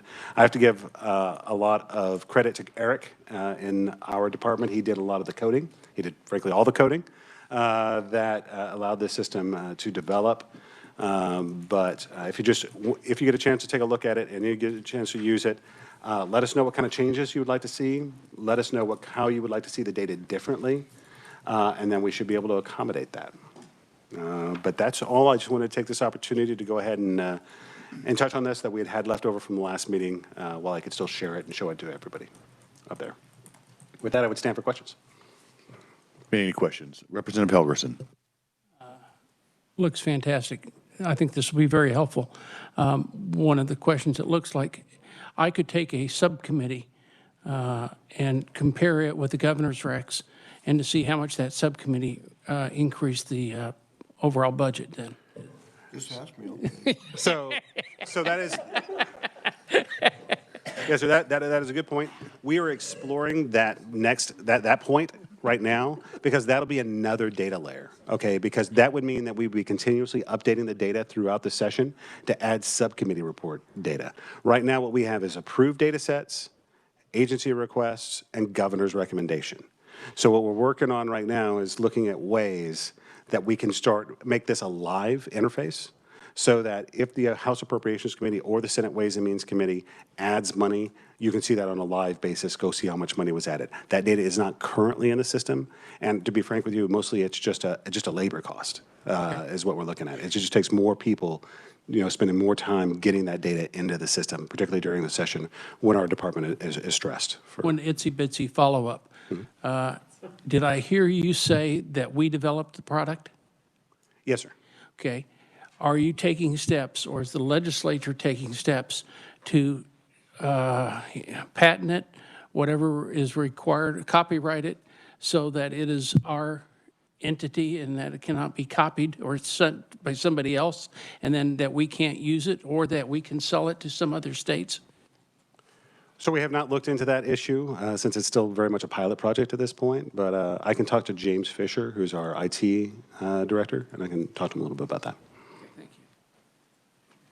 I'm just thinking, I don't know how plausible this would be, but going back to Representative Helgerson's question about breaking this down by budget committee, would it be possible when we are doing the budget report outs, instead of having just the sheet with everything line item, have like a graph with the increased spending over the governor's rec? So are you talking about in a data viz, or are you just talking about on a piece of paper? Because both those sound like good ideas. We're talking about, because we're exploring the I would say subcommittee put them report. on the screen while the chairman is going through their budget report, and we're looking at the differences from the governor's rec to what the budget committee had recommended. That is definitely something that is possible. It will require more labor. Let me talk to JG about that. But that is the kind of idea that we're exploring currently. I know that if you take a look at the KLRD budget analysis, it looks basically unchanged from about 20 years ago. Very, very, very small changes. And obviously technology has moved on over the course of the last 20 years. And so those types of feedback we really appreciate, and we are exploring the use of modern data tools in order to be able to sort of demonstrate that data, and also during the budget hearings as well. Because we get a lot of questions, as you're well aware, during a budget when we're presenting information to a budget committee. And what we would like to be able to do is have a data visualization like that. So if someone asks us about how much has IT spending gone up, how much has rent gone up, how much has expenditures for phones, we get how much expenditures for cars, all that data is available. It's just, in our current system, it's really difficult to ferret out. And so the goal would eventually be to have something like this to guide those budget hearings instead of just like a simple piece of paper. But I know many legislators do like their paper, so there needs to be a paper backup in each one of those cases, but that would be the goal. Senator Petty. My only question is, how did you get to this point? I'm looking on the website and it's like, how did you get to that? Sure, certainly. So if you go to our website, okay, you'll see budget data visualization in the right-hand column. Okay. And you'll see an interactive dashboard for budget data, and the mobile version if you're using a mobile device. Okay. And so just click on one of those, and it'll take you to the website. And if you want the expanded data set, like I mentioned, just come down here and click on Show More Details, and it'll give you a lot of additional data and also allow you to create your own tables to be able to organize the data the way you want it. Okay. Thank you. All right. But everybody should have my email address or my telephone number. So if you think of anything that you would like to see beyond just a live interface with budget committee data and comparisons against the governor's recommendation for budget hearings, let me know, and then I'll let you know what's possible and what we can do with our current staffing levels. All right, thank you, Dylan. One item before we move on to economic development projects and the workforce statistics, because I think I just saw the Department of Commerce walk in. Are these handed out? The questions there, okay. You should receive in your packet questions from the November 7th meeting and the answers that were supplied to us in regards to those questions. I mean, it varies from Board of Regents to Highway Patrol, license plates, well plugging, and then need-based scholarships.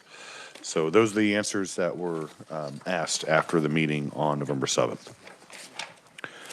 All right, we'll go ahead and move ahead on to our next item, and that'll be the economic development projects and workforce statistics. And so I'd ask Bob North, Chief Counsel with the Kansas Department of Commerce, to present to the committee. Good afternoon, Bob.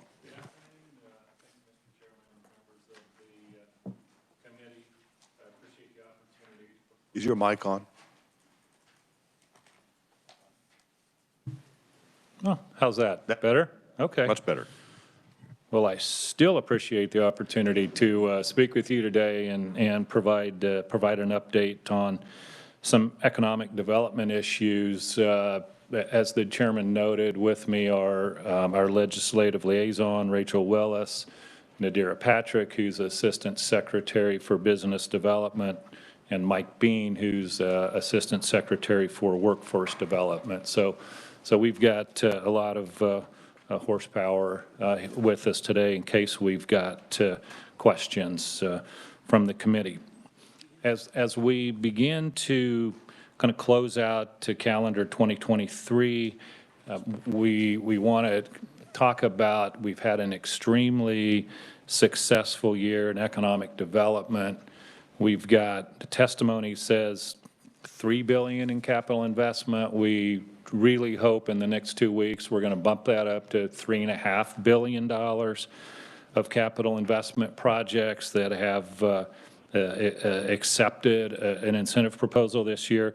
That's about 9,600 new and retained jobs and reflects about 190 projects. So you can see some large projects. There's also a whole lot of smaller projects which take place all across the state. Our deal pipeline is strong, very, very strong. We've got roughly 220 projects in our pipeline. That doesn't mean we're going to be successful with all those. We get our fair share of those projects, but it does show that there is an awful lot of opportunity out there that we're swinging for and hope to land as many of those as possible. A couple projects in specific that are very, very significant that we aren't quite there yet on are the Integra project, which is 1,900 jobs and almost $2 billion in capital investment. That project is pending the federal CHIPS Act approval, and we hope to hear something more definitive, in the next 45 to 60 days on that. That project would be in the Wichita area. And then we've also got noted here is the EMP Shield project, which would be in the kind of Burlington, Kansas area. It's also very significant. It's got over $1 billion in CapEx and a couple thousand employees. There's a chart of our 10 largest projects, which I'm not going to go through at length, but please note that we've got projects in Meade County, in Ford County, in Donovan County, in Hamilton County. So all of the economic development is not taking place in our largest urban centers. This reflects, a conscious effort on our part to improve the economy across the entire state, because that in turn grows the entire state. So happy to see that geographic dispersion on those projects. A significant project that we landed a year ago was the Panasonic project. It is moving extremely aggressively. There's approximately 600 construction workers on site. Some of you may have had the opportunity to drive past that. All the concrete's poured, a lot of the steel is up, and that project is moving quite rapidly. We, anticipate that the hiring arc for those 4,000 or so employees is going to pick up significantly, late spring, early summer, and then continue on for quite some time. As you can see, they've expended through June 30 about $322 million in construction costs. I mentioned the Integra project a moment ago. Again, that is contingent upon the federal government approving that project for CHIPS Act funding. This involves semiconductor supply chain and supports domestic semiconductor production. And we are very, very hopeful that we will hear something positive in that regard, again, 45 to 60 days. Federal government moves relatively slowly, right? State government much more nimble, and so, but we're ready for that once the word is received. A brief note on sales tax exemption benefits. That's the only benefit that Panasonic is currently receiving. They haven't filed any tax returns to claim any investment tax credit. They don't have enough critical mass of employees to seek the payroll reimbursement. So sales tax exemption is kind of what that looks like. And we are working with the Department of Revenue to come up with a process that lets us track that more frequently than annually. It's candidly, it's a bit of a challenge because it's not just Panasonic, it's contractors and subcontractors also get a sales tax exemption on the construction components, and so it's a process, and we're working on that diligently with the Department of Revenue. Brief update on some employment numbers. At this time, there's about 53,000, 54,000 jobs in Kansas Works, and that is our kind of employment exchange system. We know that there's more open jobs than that. We can't put a fine number on that, but that 54,000 is not the whole story there. And then there's a chart here attached to the testimony that shows kind of job orders month over month and what that number looks like. Highest demand occupations would be engineering, hospitals, automotive parts, accessories, healthcare, and social assistance. So if you want a job in Kansas, we've got a job for you. And probably wrap it up with that, and happy to stand for any questions. All right, thank you, Bob. Any questions for Bob? Representative Helgerson. All this looks fantastic, but I'm also wondering how we compare with other states around the region and others. And, when I'd read an article that says Kansas is the #1 or whatever, in whatever category, is there, and I think post-audit has done a number of analysis on different programs. Is there anything that looks at other states so we have a baseline and look at what we've put in and to see what the difference might be in enhancements versus a state that didn't put these enhancements in? Does that make sense? It does, yes, and it's a great question. We do know that on a per capita basis, Kansas was #1 in capital investment per capita last year.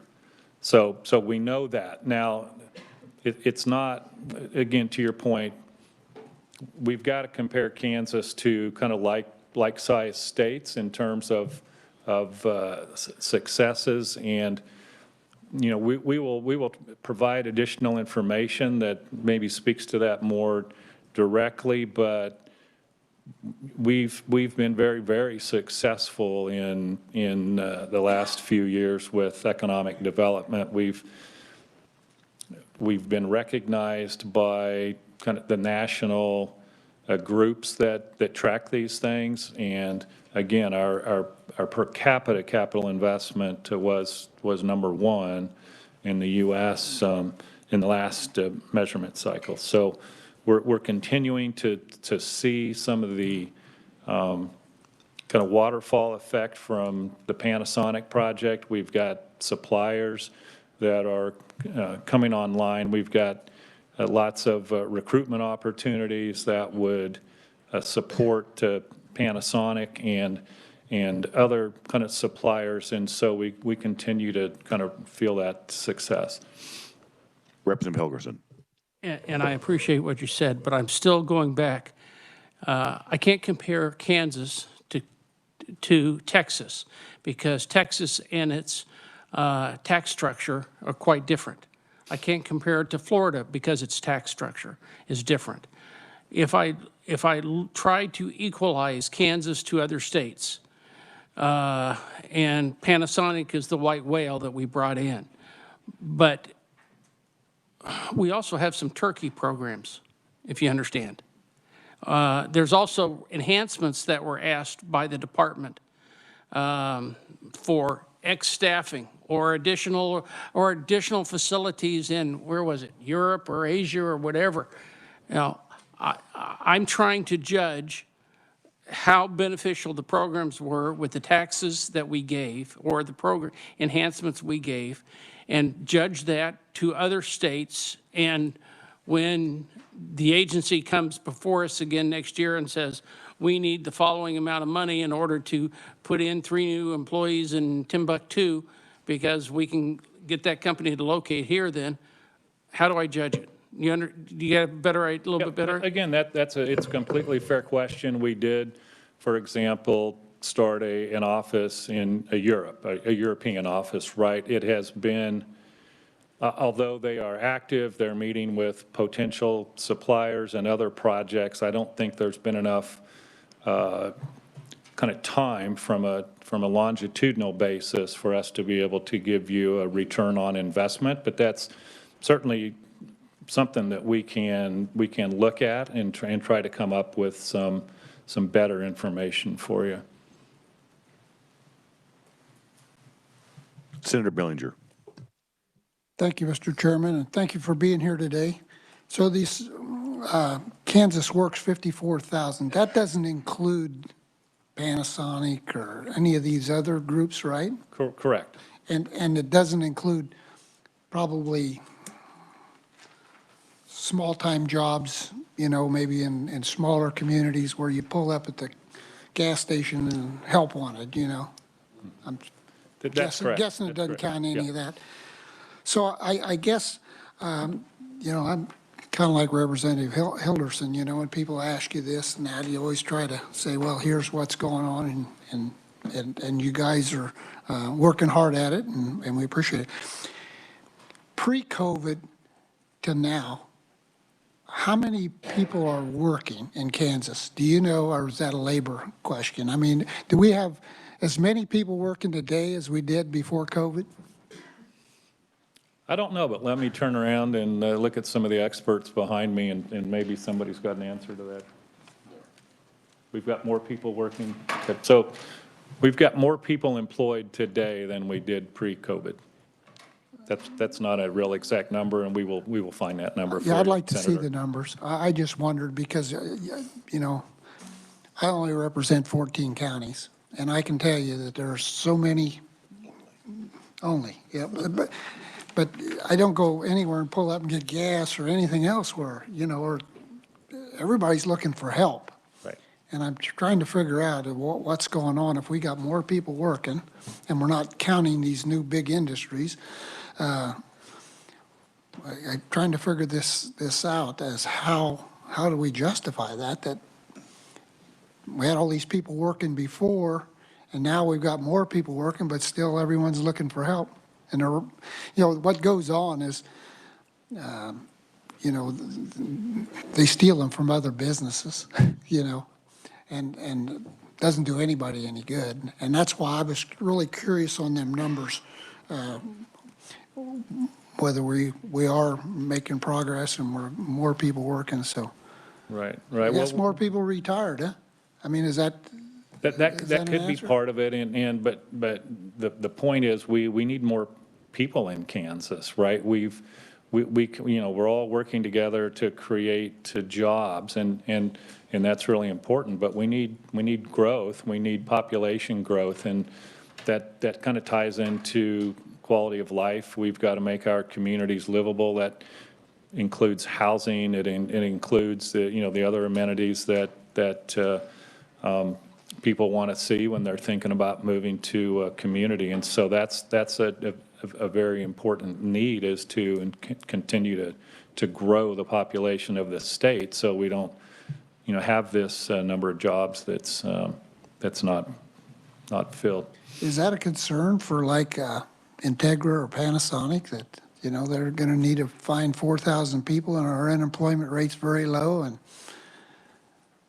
So they're acutely aware of that, but as you mentioned a moment ago, so I think those large job projects put pressure on, if you go downstream a little bit, right? So Panasonic estimates they're going to bring in 1,600 employees from out of state. But there's also going to be a portion of jobs that are going to be filled by existing Kansas workers. And so when they move to Panasonic, then that's going to leave an opening there. So very good point. And again, we got to bring more people to the state. Thank you. So in your comments, Bobby had said that there was 220 projects in the pipeline. Yes. And we're talking about, employees and employment numbers. And we have labor that's going to be coming up next, so maybe that will shed some light on it. What's our capture rate? I think it is somewhere 40%, 35 to 40% of those 220 projects we can expect to attract to Kansas. Mm-hmm. Any further questions for Bob? All right. Thank you. Thank you for being here. Next, we have Nathan Kessler with Kansas Department of Labor, and he's a labor economist. Nathan. Thank you, Mr. Chairman, and thank you to the committee for having me here today. My name is Nathan Kessler, as you just said, and I'm just going to be giving you a broad overview of the workforce in Kansas once we get this presentation brought up here. Thank you. All right. So the first source of data we're going to look at is the Job Openings and Labor Turnover Survey, or JOLTS data. This is a business establishment survey, and it incorporates a lot of different data sources into the state model, including JOLTS sample data and regional level estimates, as well as CES and QCEW data. Some important concepts in JOLTS data are job openings, which include all positions that are open on the last day of the reference month. Hires are all additions to the payroll during the entire reference month. Separations include all separations from the payroll during the entire reference month and are reported as quits, layoffs and discharges, or other separations. And one consideration to keep in mind on this is that JOLTS state estimates do have a 2-month lag, so this will be the least current data that we will discuss today. All right, this first chart shows total non-farm job openings, hires, and total separations for the state of Kansas.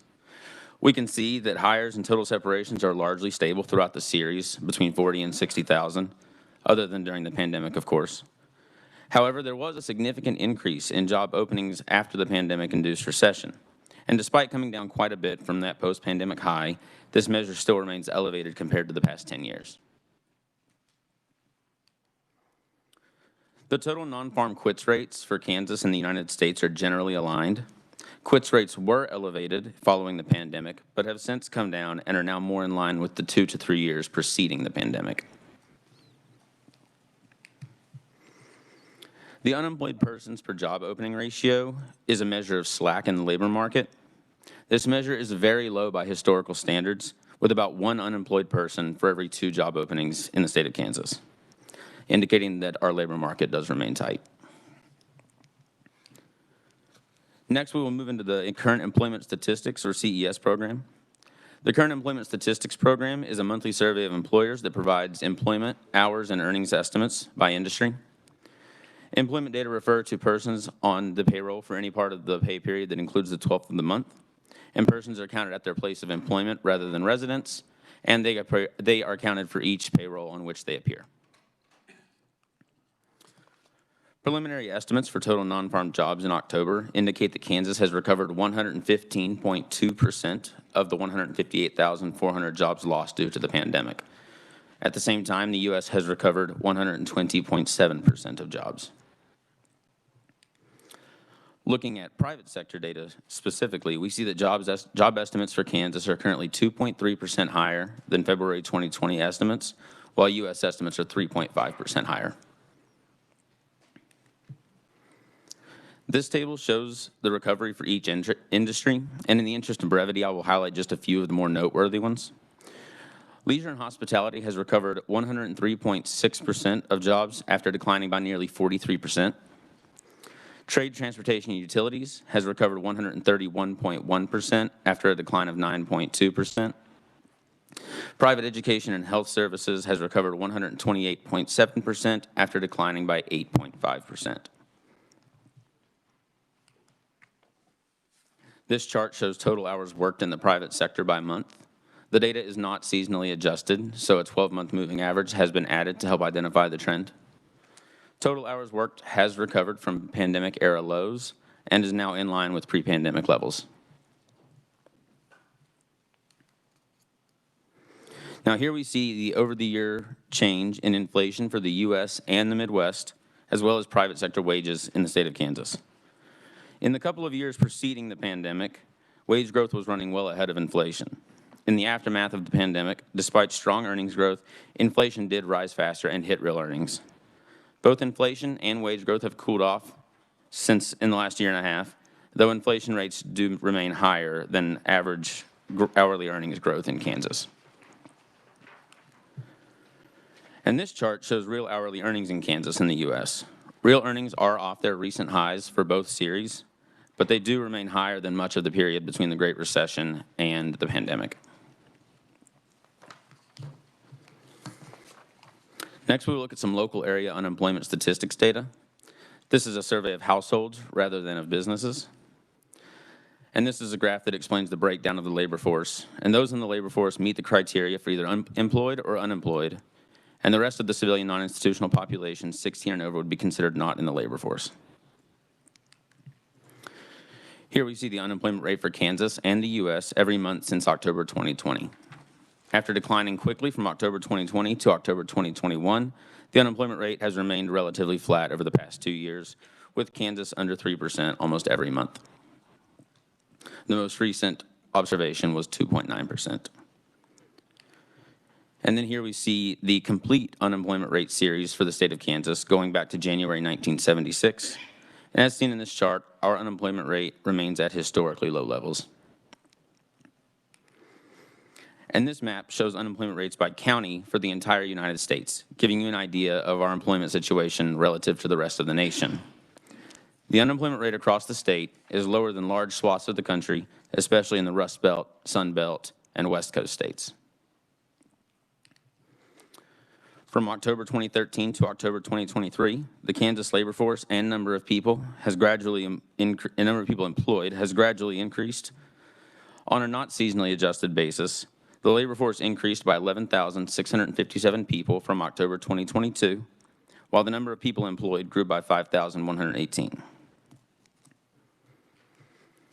The labor force participation rate is consistently higher in Kansas than in the United States overall, and has remained mostly flat since the pandemic.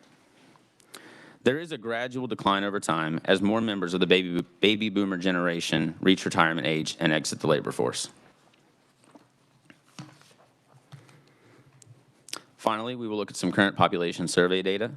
The current population survey is a monthly survey of U.S. households conducted by the Census Bureau that provides a wide range of information about the labor force. CPS data is the source for the official U.S. unemployment rate and the primary input for state loss estimates. The following chart uses a 12-month average to increase reliability of the state-level estimates and eliminate seasonality. This final chart shows the reason for unemployment in the Kansas labor force over the past 25 years. Typically, individuals are unemployed because they either lost a job in a way that was not a layoff, or they are a labor force reentrant seeking employment. For the year that includes the pandemic, we can see a substantial increase in the number of layoffs, but a more typical unemployment distribution has since emerged. Thank you, and I will now take any questions. All right, thank you, Nathan. Committee, are there any questions for Nathan? Senator Petty. Nathan, I'm looking at the third from the end slide about labor force participation rates. Mm-hmm. So what exactly do those percentages that are excuse me, there with the date, does that represent the percentage of people that are qualified to be in the labor force participating or working in the labor force? Correct. So that would be the anybody that is like part of the civilian non-institutional population, so prisons, military is excluded, 16 years and over that is participating in the labor force. So when I look at the blue line, which is the Kansas labor force participation rate, so that means almost 67% of the Kansans that are eligible are participating in the labor force. Is that correct? Correct. And which is higher than the national, which is 60, almost 63%. Yep. The Kansas labor force is consistently above the U.S. labor force participation rate. Okay, and then my second question that I have is on the slide that deals with unemployment rate in Kansas. It's a line graph. When you talk about unemployment or who's employable and what the employment rate, are there areas that are overlooked? I know that, and this kind of maybe goes along with what Senator Billinger had been reflecting on earlier about seeing, signs for jobs wherever he goes and wondering where did the people go. So are we seeing that there are, because of like a lack of childcare, because that's a number one issue that's been brought forward by employers and employees, is that then removing a segment of population out of the workforce, and they would, or the other piece would be people who were looking for jobs, who stopped looking for jobs. So is that reflected in this chart in any way? Are those, when we look at these numbers, we have to consider that there are segments of people that are no longer even being counted? So when we look at the unemployment rate, there are various measures of labor force underutilization. U4, it's U1 through U6. U4 is what we consider the official unemployment rate. U6 is able to it captures things like part-time employed for economic reasons, discouraged workers, that sort of thing. So there are measures that actually do capture some of that. But it is also highly possible that there simply is a higher rate of unemployment among, say, individuals with children that are just having a hard time, finding full-time employment. So that would probably be captured in that U6 measure. And these charts are based on U4, is that what you're thinking? Yep, that's the official unemployment rate, but the broadest is the U6. Okay, thank you. Absolutely. Any further questions for Nathan? Senator Billinger. Thank you. You touched on part of it there. So if people decide they just don't want to work anymore, are these captured anywhere on these charts? So if people are not actively seeking work, they would be considered not in the labor force. And we do have data on the number of Kansans that are not in the labor force, as well as data on reasons for not being in the labor force. So are them numbers going up? No, not in any sort of significant way that we would be expected. Females are participating at a higher rate. Teenagers or youth are participating at higher rates. I can get you the data on it, absolutely. But we've not seen any significant spike in the number of people not participating in the labor force. So you think they're leaving the state? I mean, they die, or, I mean, it looks to me like the numbers don't add up. We've got, you know, so many people looking for employees. I've got a guy in Hayes would hire 90 people today if he could find them. I can't speak to worker migration without looking at some data on that, which I could also get. But the number of retirees in the state has been significantly increasing as the population ages.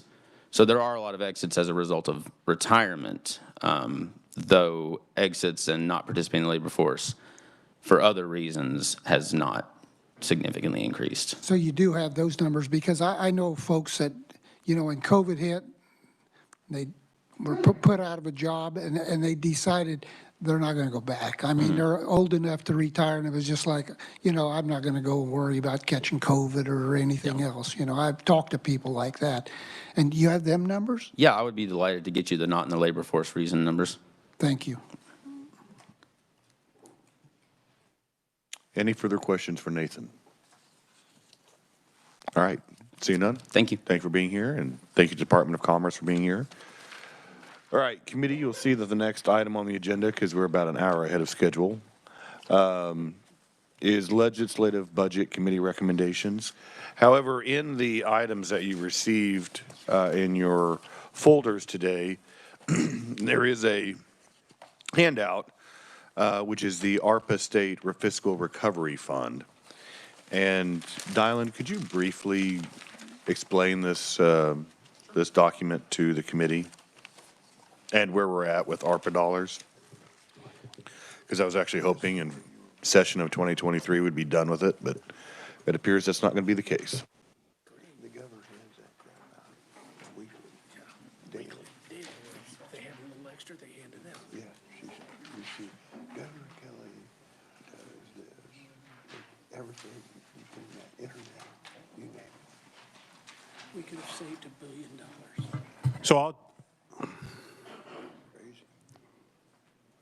So I will touch base on this, but Merle is our expert on this issue, which I may reach out to phone a friend.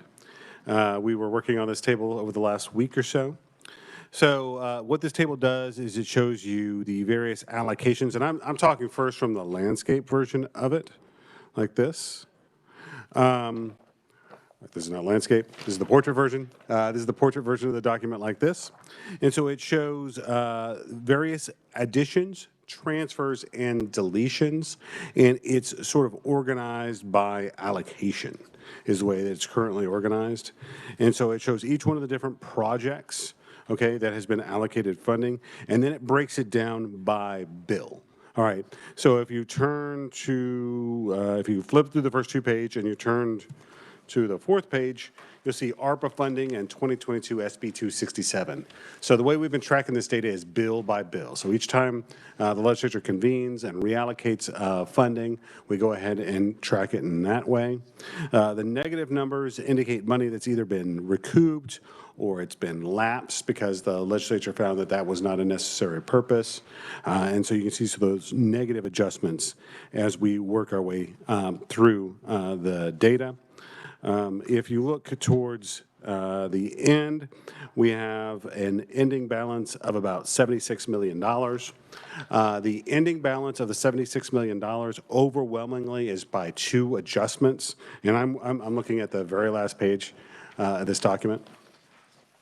And that's the two $35.5 million lapses for the University of Kansas and the Wichita State University that are related to the Health Sciences Center. You may be aware there was a bill that was passed last session that there were concerns because at the same time that the appropriations committees were allocating ARPA dollars, there was also ARPA dollars being allocated through the education process. And if they had both been adopted, the funds would have been overspent. So there was language put into the appropriations bill that basically says if money is appropriated in another location, all right, then that will be reduced, okay, for the amount that's going to the Health Sciences Center. And it'll be replaced by some state general fund dollars to sort of make up a little bit of that difference.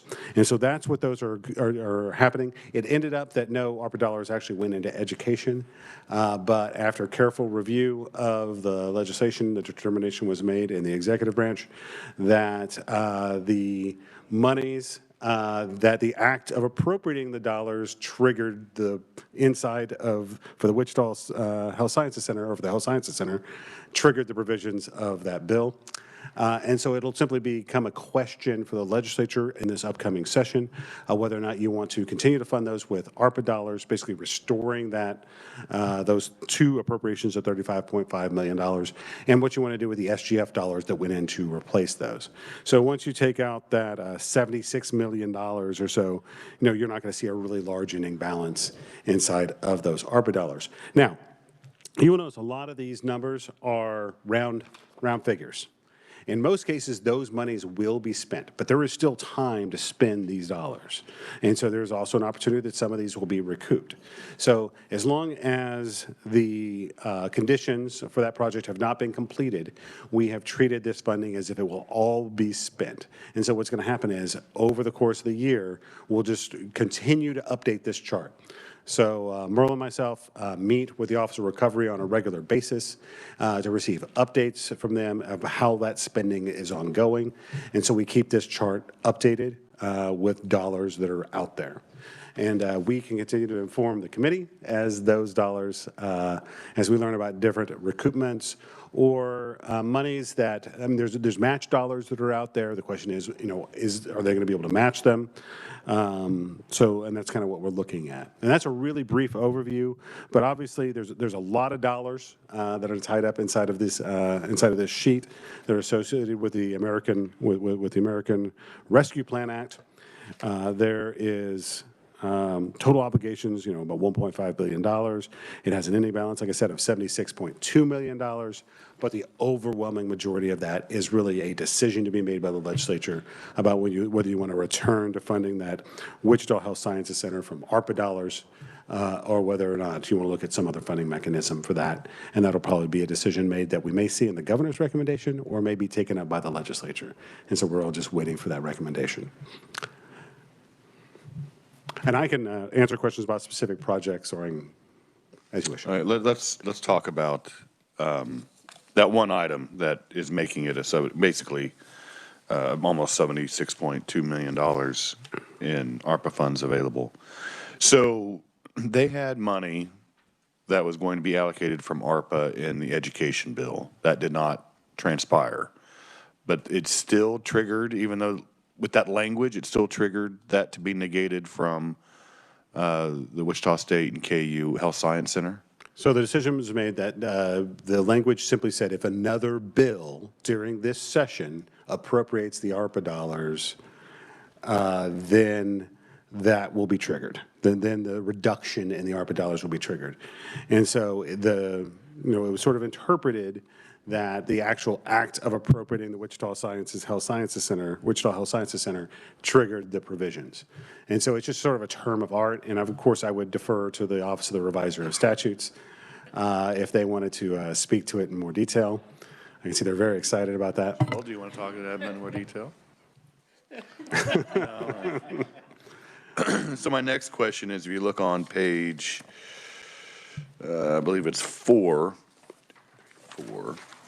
under ARPA funding in 2022, SB 267, we have $25 million for a health science education center in Wichita.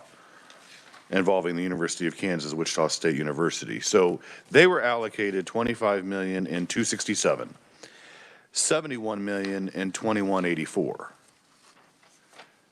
So there is $96 million of ARPA funds that we allocated towards the Health Science Education Center.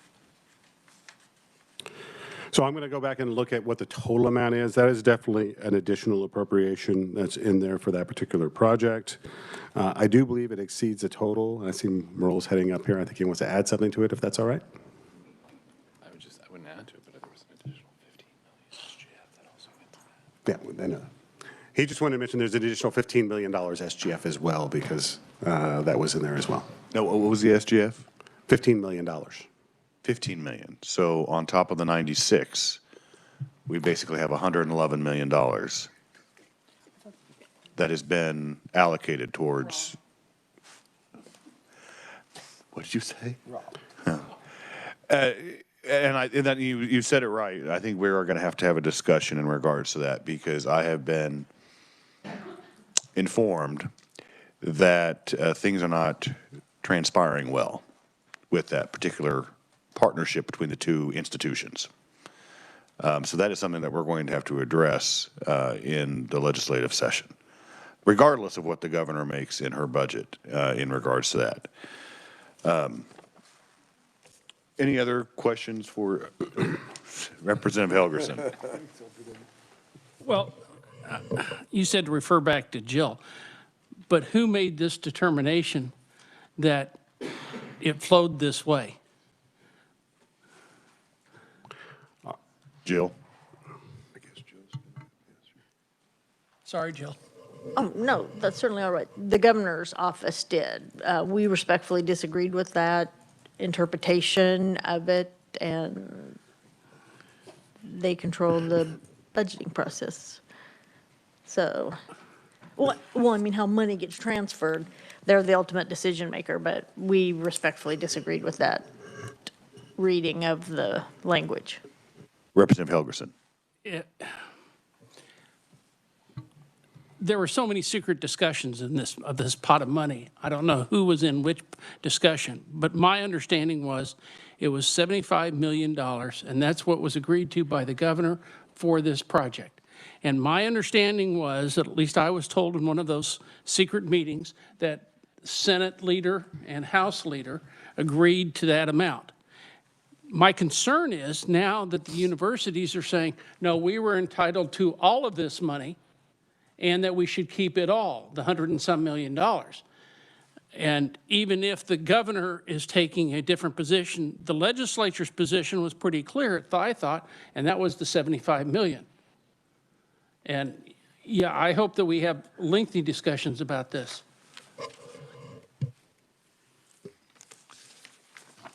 Any further questions for Dylan?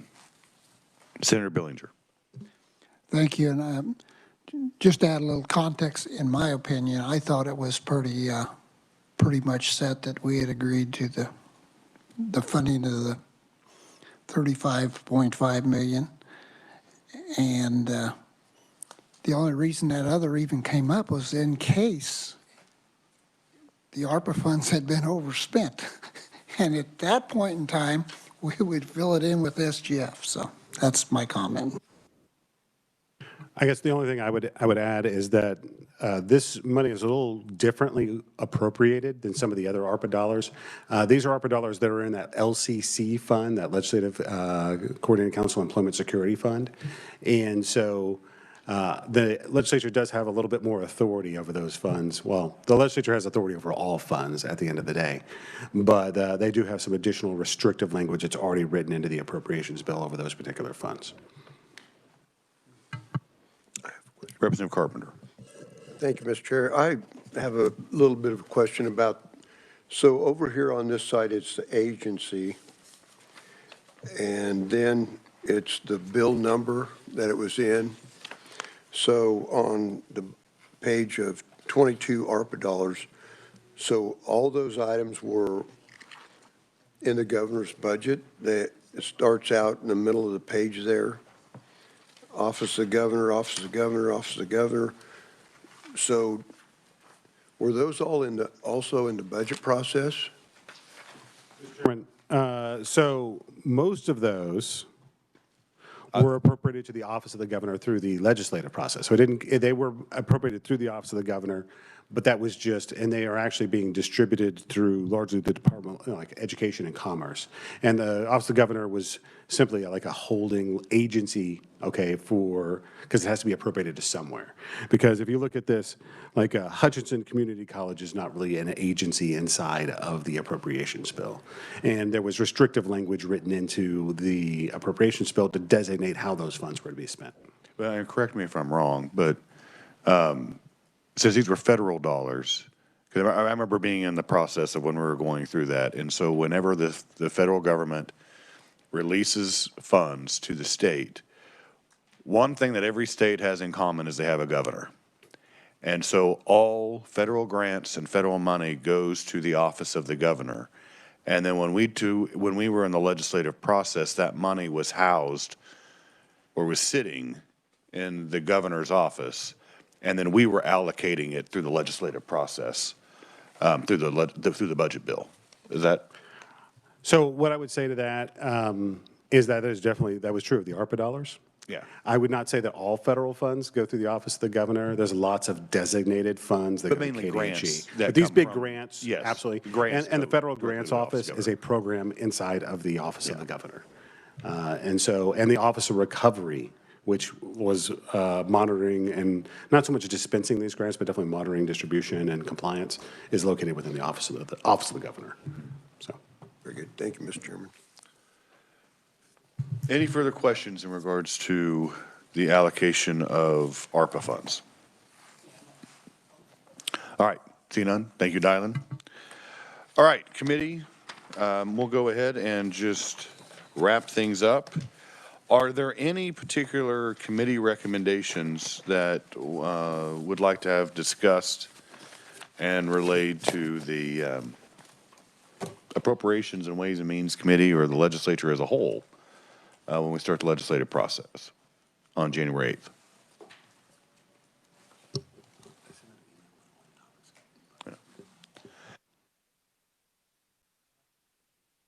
If you happen to check your email over lunch, Dylan did send out all of the topics that we did cover through the 4 meetings, is that right, that we had during the interim. Representative Helgerson. First, I have to apologize because I was absent a couple of the meetings during this fall. But one of the questions I had, and I don't think you took it up, but we need to probably direct some information, and that is what's happened with the court system and the shutting down. I still get calls of people that can't get jobs, can't get mortgages, can't get a whole host of things. And the magnitude of this and the cost, I don't know if we paid off someone or if we didn't pay off anybody. And that would be helpful to have a briefing sometime early in the session. And if it needs to be in confidence or private session, that's fine. But the ramifications of what they did to the court system could happen to so many other agencies that is a real big concern of mine. And I don't know if you've been talking with Representative Carpenter, but he actually reached out to me about having that as an item on the agenda. I reached out to Representative Hoffman, and he and I were kind of going back and forth about putting that on the agenda today. From the time that has happened to now, and you can step in anytime, they've attended many interim committee meetings talking about what their plan of action is, what's being done, and from what Representative Hoffman and I talked about, nothing had really changed since those meetings, but definitely by the time session starts, they will have a plan of action, and we're going to have a meeting, at least in appropriations, about what had happened, what's going on, what is their future plans in regards to the security breach that was with the judicial branch. Representative Helgerson. And part of my concern was that I was told it was going to be fully functional as of the first of the year, but I don't know if that's the case, and I don't know if that had any, and if there's going to be any financial ramifications of this.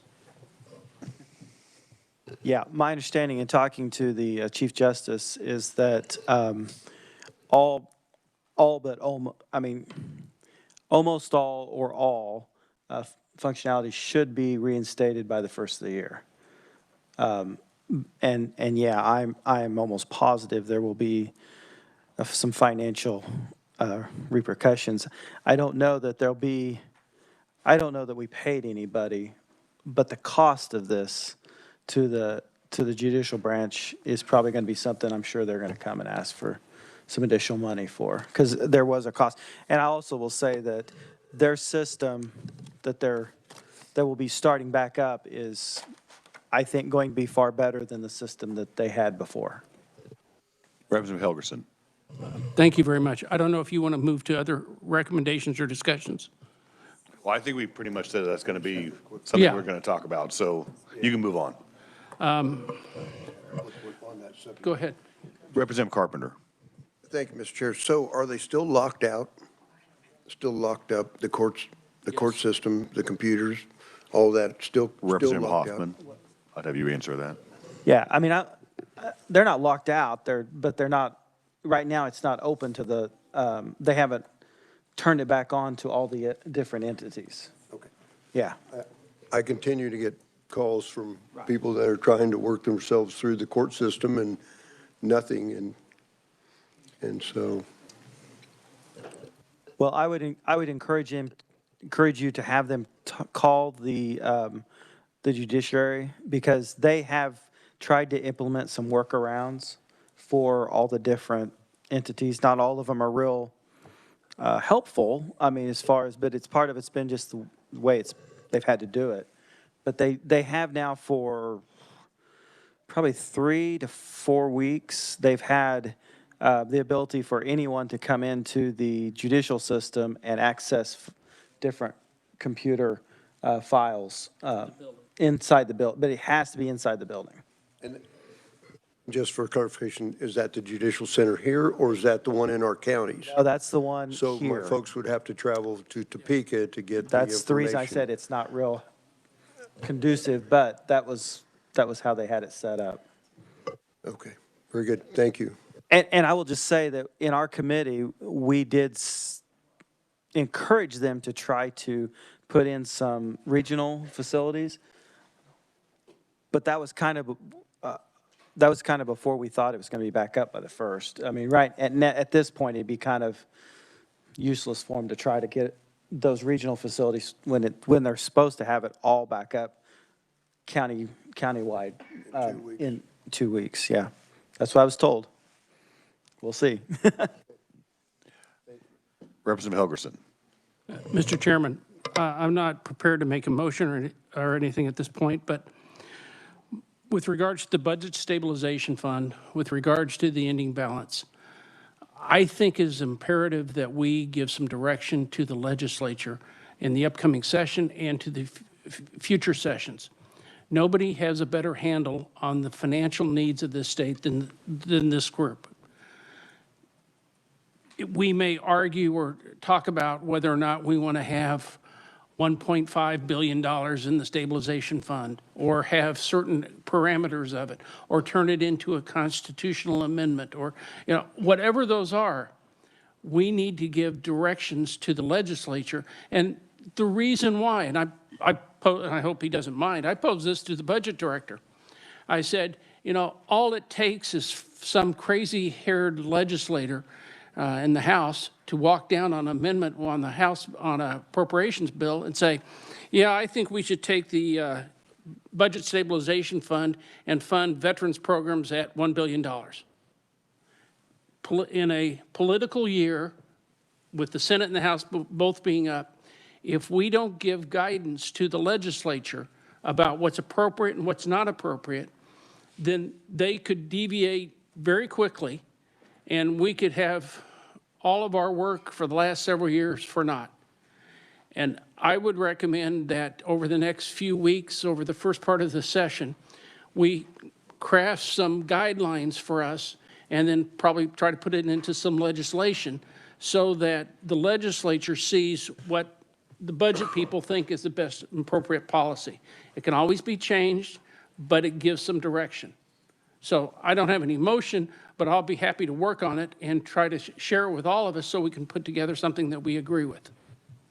I don't think there needs to be a formal motion. I think this is going to keep this pretty fluid, and we just make a recommendation that we revisit the parameters of the Budget Stabilization Fund.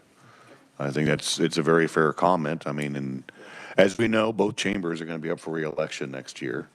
It's very easier to take an issue, as you use as an example, veterans. It makes it very difficult to vote against that. And maybe, I mean, at the time, when we created the Budget Stabilization Fund, we didn't have any money in it. Now we do.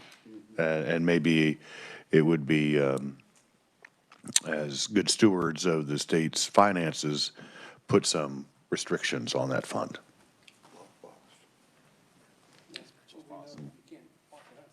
Yeah. Any other further recommendations? Senator Petty?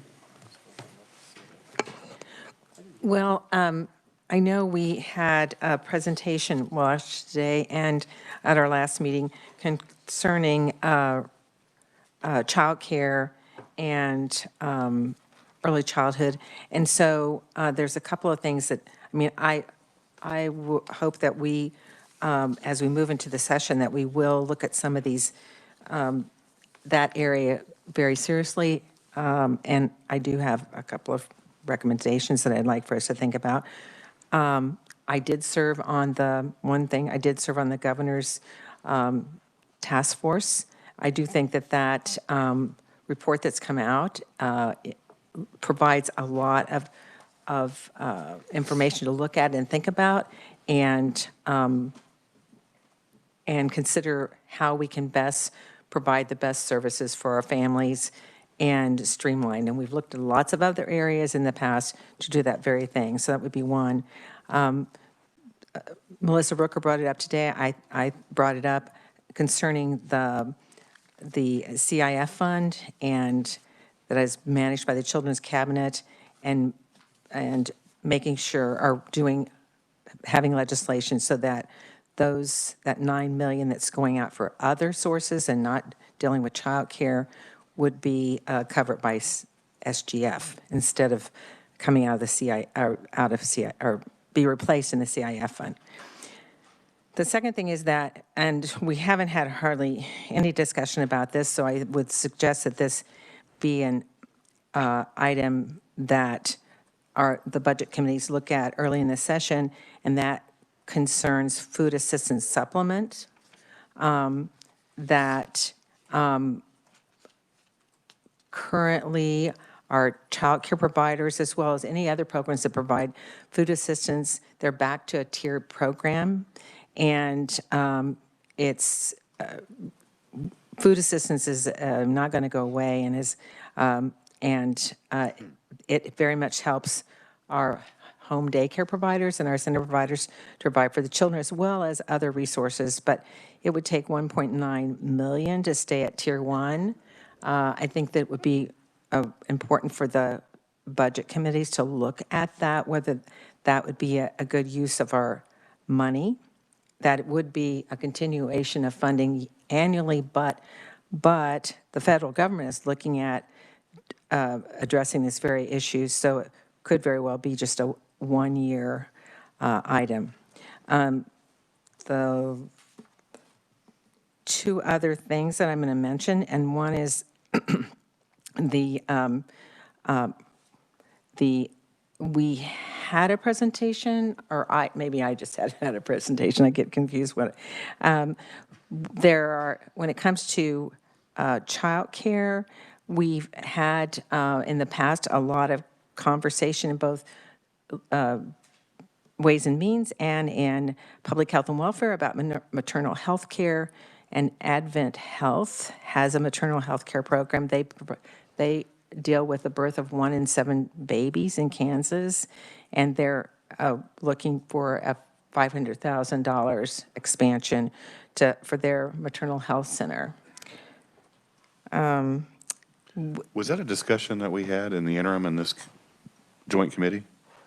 That's what I'm trying to remember, whether. I don't I don't recall, so. I don't we think really we can't make a did. recommendation from this committee if we didn't have a discussion or hearing. The childcare we did. Childcare we did, but not the maternal care or Okay. admin health. So I'll bring that up later.